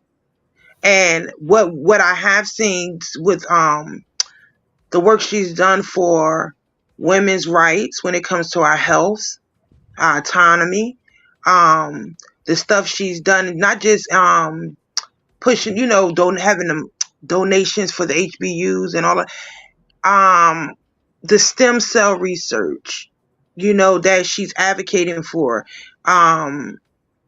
It's just so much. I can't even get it all out. It's like really a lot that she's done that is beneficial for us. And that's what I'm sorry. And I just believe firmly, like, I don't know if I can't express this enough. We have a job to do as well.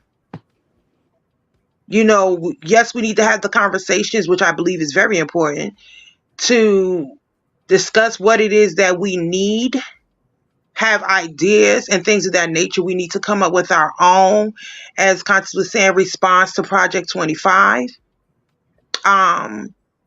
We need to be clear on what our agendas are, right? Collectively. But I also think that we have to have foot to ground. Like, we can't just stop there, because it goes beyond just vote. I think that when it came to, and I know that our ancestors, in some cases, when I speak about ancestors, I'm going back to civil rights, Jim Crow days. Some of them dropped the ball, Dr. King, but not intentionally. Seeing a vision, but not having an understanding, not realizing how programmed he was, in a sense, but having a vision. And I see that they put, like I said, put foot to the ground. They got out there and they worked. And although they made demands for us to have what we were deserving of, they still got out there and made shit happen within our own communities. Because it doesn't stop with just Kamala. And I think that's important for us to just constantly, we have a whole lot of things we have to keep in our minds as we go into, the next 4 months. And I think, like I said, it is time for us to have these conversations. Yes, let's discuss what you find wrong, but let's also discuss what we find right. And let's talk about how to move forward in making our demands and being clear about it. And you have to have advocacy through an organization. And here's the thing, because see, what I'm doing is transformative. I'm not trying to sound arrogant. It's ADOS. Mm-hmm. We have a transformative political agenda that includes all the Black agenda. See, what we're talking about, you're not hearing about from the DNC, because it's just that. It's new. It's transformative. And how to engage in the training and stuff like that. We have chapters and stuff like that we're building all over this country. So it's having that that undergirding of someone who's in your interest for you to lobby. And the thing, what I know is, we are not prepared to identify who is friend or foe right now. And one thing I wanted to say, as even though I'm a Black man that's non-felon, I have a lot of men that are cis homo, cis hetero Black men who did non-violent white collar crimes. So it's very disturbing to me as a black, queer, American descendant of slaves to hear that you use skilled labor, firefighters. To be a firefighter is it a six-figure job. Now, when you release these people that you kept, they will not be able to get a job as a firefighter. That's something you could have instantly did. But because you are so removed by class, ethnicity, race, and nationality, you're not thinking. So that's why we have to be diligent. I think we also don't realize that we're also talking about people in power having also like the right people around them, because that's a little bit of what I think has allowed some of our leaders to have major blind spots in their leadership. Is the fact that we do think of these people as kind of like deities and omniscient, omnipresent, omni-knowing, that they just The inherently, end all be all. Mm-hmm. as if they just know all that there is to know, and they always have the perfect strategy, they always have the perfect solution, they always have the perfect, like they have perfect access, they have access to perfect resolves, and that's not the case. We know that like I'm not sure. Like obviously she should have had some IGs on her team at that time. Because I think what I what I feel is kind of similar to what Anya is, that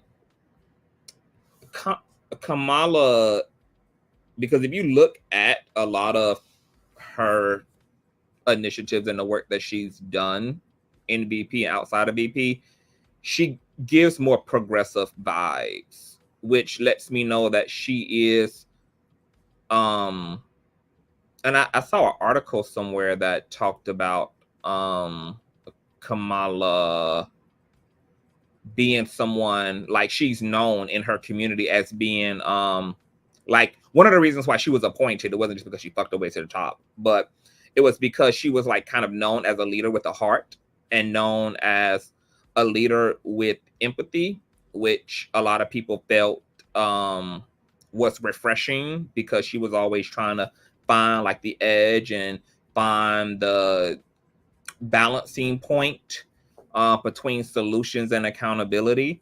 Once again, this is something, her empathy and her ability to be reasonable is what kind of got her backlash in her own state, when what we can assume she was trying to continue to resolve the issue of like crime. How do we do this? She didn't feel that more policing of people and harsher sentencing was a solution. So then she swung the pendulum to the opposite. Like, let's try to get these non-violent offenders a chance and reduce sentencing, reduce charges, take things out of the felony category, which is destroying people's lives, etc. And so from what I've heard and what I've read and what I've seen of the way she's moved and navigated, is that this is definitely someone that has a sense of compassion, and she actually wants to do the right thing. But at the same time, once again, Kamala is not a god. She's not all knowing. She needs help, which is why we need to stay on her neck. And I want her to be around the right people, people who are educated in certain ways, who are informed in certain ways, because I don't think Kamala, like any other leader, is the answer in and of themselves and can make things happen in and of themselves. That also largely depends, like their ability to move the needle forward has a lot to do with what they also have access to in terms of intellect, in terms of understanding, in terms of insight, in terms of foresight.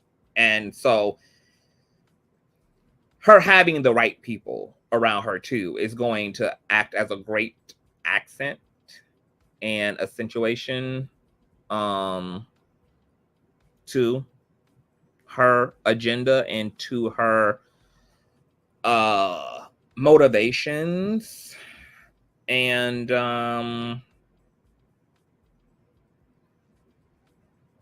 article says that she didn't know what, like that some of these things that were being argued in court were being argued. She actually disagrees with some of that shit. So I don't know about the ins and outs, but what I do know is that you can still stack Kamala Harris next to Trump, and she still beats him by a landslide in every way imaginable. And unlike Trump, this woman has at least demonstrated an ability to try to make her wrongs right and to evolve. Once again, you cannot be perfect in evolution. Evolution is evolution. You look back in hindsight. So much more promising candidate still than Trump. And there seems also to be like a particular time in which people are referring to as it relates to her incarcerating folk, which it really seems like it was about less incarceration. This really is what they're talking about. She just kept people in prison beyond what they should have, because the state of California had a population issue when it comes to imprisonment. But I feel just much safer with Kamala. And I can find things in what she has brought to the table and been trying to bring to the table long before she became VP that I also support and believe in, and that I want to see be a priority. And I think we need to continue to do all the work we've been talking about for the past few days, and also make sure that we are bringing our concerns and bringing our needs to Miss Kamala. So we need our own version of Project 2025, and we need to do our fair share of voicing our concerns to Kamala Harris. Anything anybody want to add before we wrap this thing up? Because we've been here for 5 goddamn hours now. In an amazing chitter. You know, we always on CP time over here. Yeah. Always. But no, as always, I really did enjoy the dialogue. Learn a little bit more. I really enjoy IJ. Yeah. Like, you're a gem. And that's one thing I love about this platform, though. Like, you never know who's going to come through. You always have, it never fails. You always have people that come up, and it's not just opinion based. Like, I love the vibes and the energies over here. And I just want to encourage everybody, like, we do your part. Have the conversation, especially with our young people. Have the conversation. The last time we were up here, I think we learned that some states, they can start voting at the age of 17.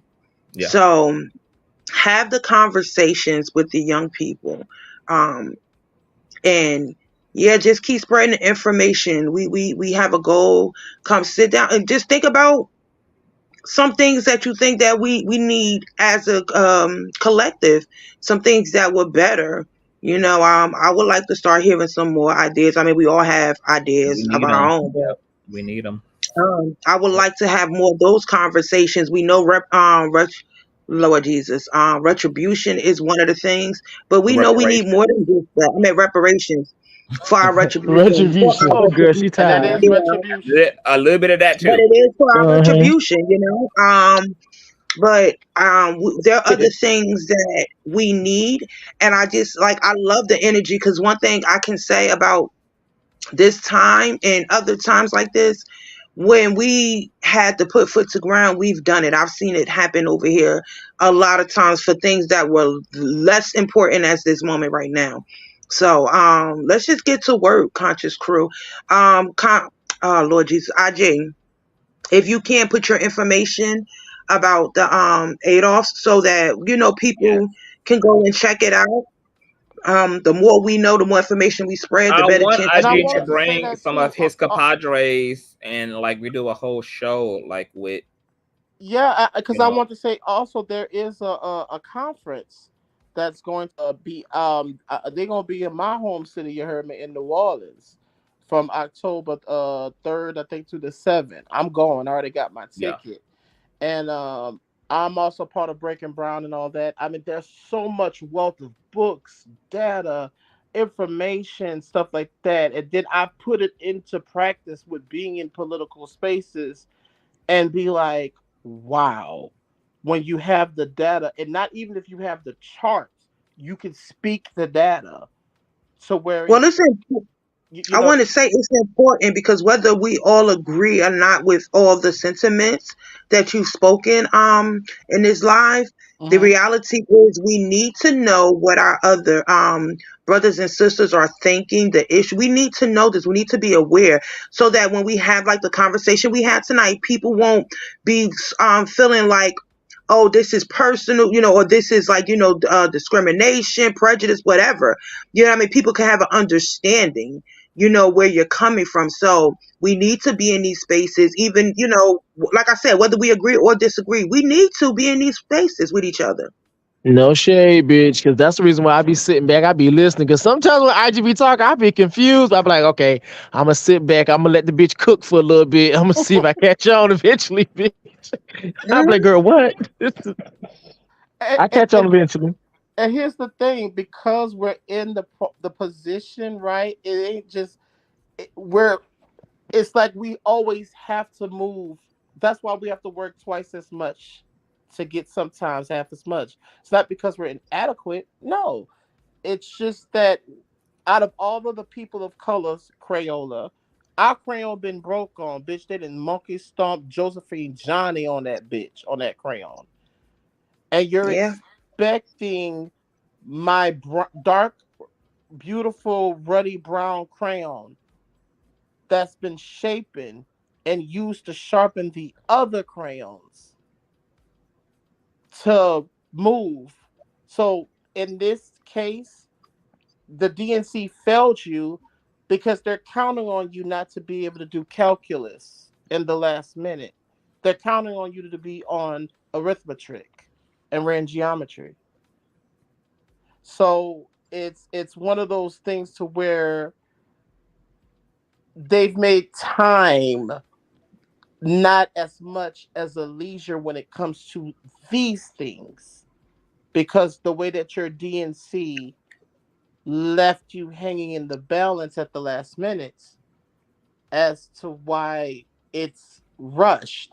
But see, everyone else that are people of color, 2025 scares them. But the way that it's going to affect us, and the way that some of them will be able to undergird it and not talk about it because of the proximity to whiteness and classism. So I'm gonna put the stuff out for, Yvette Cornell, her channel. I would say join ADOS. I don't get paid. None of us get paid in this organization. This is true grassroots. Because the problem is that you already have from these parties, left or right. See all of these fancy contributors? That's why it's not exciting. And no bullshit.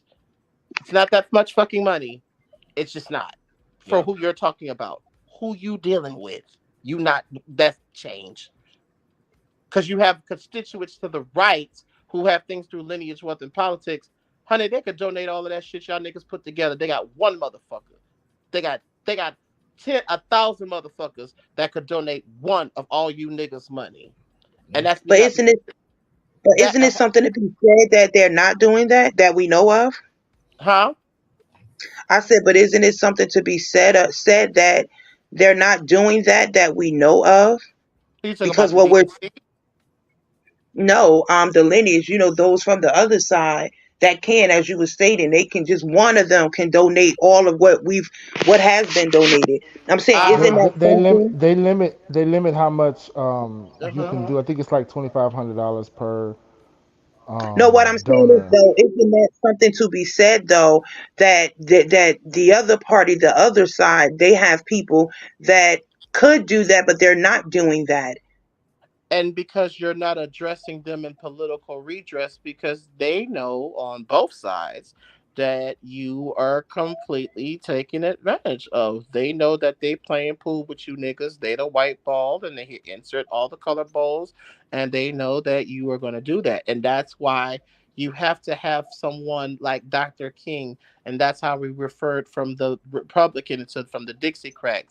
You have to have a new political uplift agenda for the people that is not bought by the people who already are in place with the lobbyists.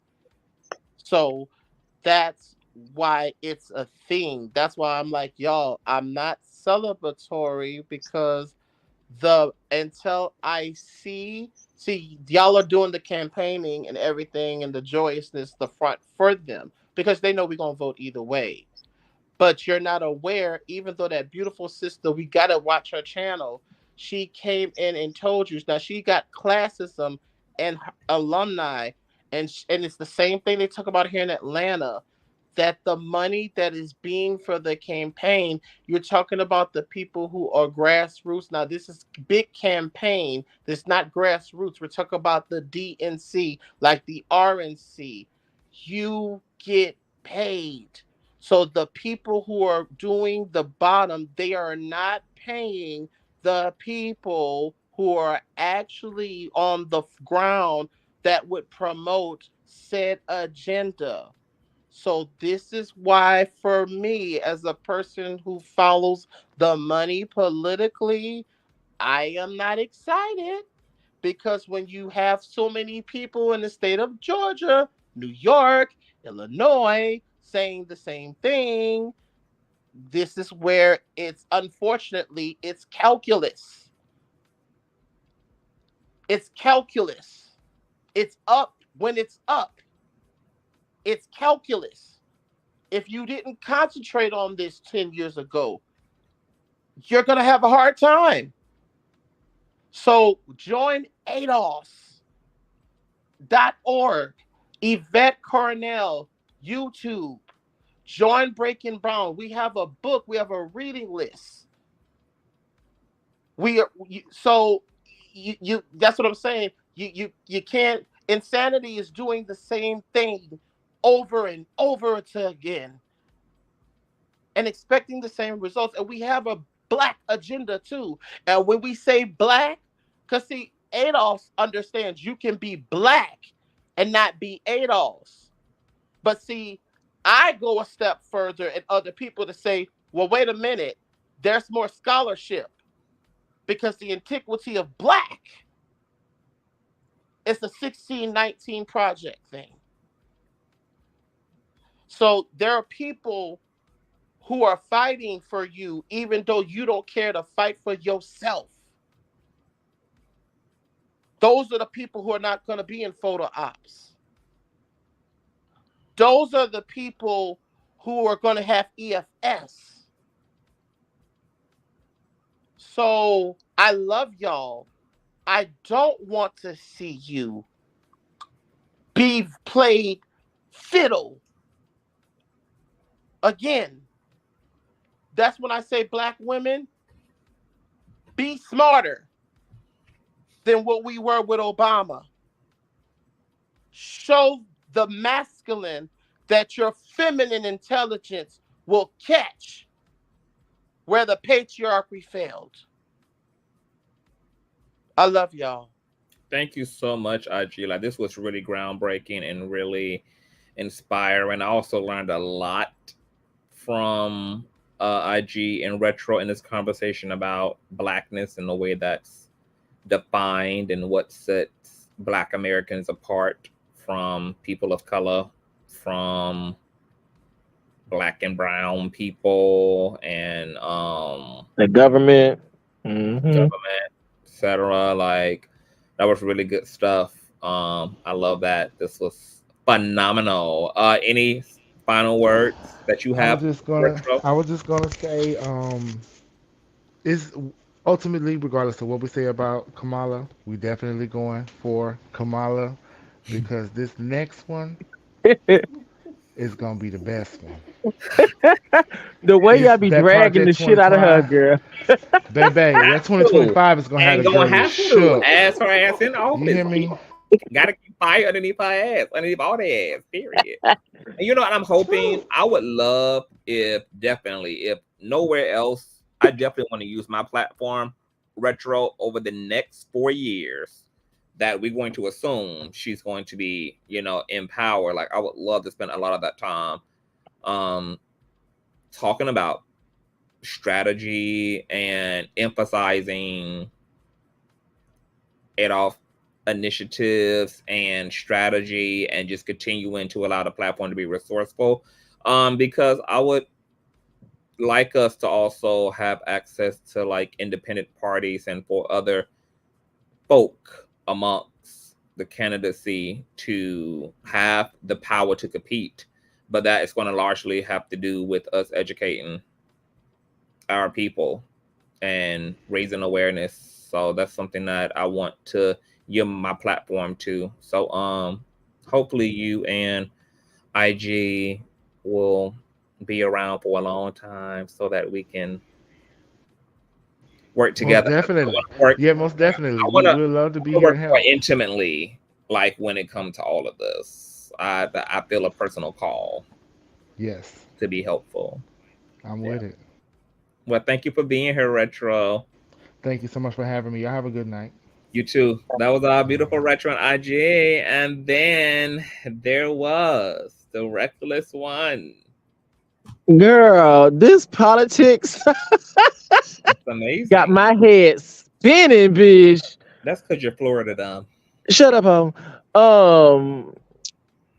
Girl, I'm trying to get into the politics space too, girl. Apparently, I got a lot. Your leader, and I'm always leading us toward the promised land. Well, I don't know about that, but follow. But however, the politics space, baby, and girl, Harris 2025, girl. These hoes don't never want to give me no type of credit. These hoes wouldn't even be. They wouldn't even be. The head wouldn't be spinning about nothing if it wasn't for what I spend over here. Okay, girl. Okay, girl. Bye. Bye. Call me. You guys, this was amazing. Thank you to all of the panelists, Anya, Reckless, Retro, everybody who came through IG. This was amazing. This was really, really, really amazing. And we covered everything in the title, even though it took us 5.5 hours to do so. But told you guys it's going to stay very interesting. And we got to do the real work. This is about doing the real work and getting real ugly, getting real dirty and gritty with it. And it's about putting those hard lines in between. It's about being clear about what it is we want, what it is we need. And even though all people of color are not Black people in the system, we all still have common goals, and we can all be an ally to each other, because in some ways we are in the same boat, and in other ways we're not. But as the old saying go, what's the old saying? I've been hearing it a lot. If you want to go far, go alone. If you want to go further, then go together. So even though we're all different, we're all equal. And ultimately, everybody wants to make America finally great, and wants an experience here that is fair and dignified, and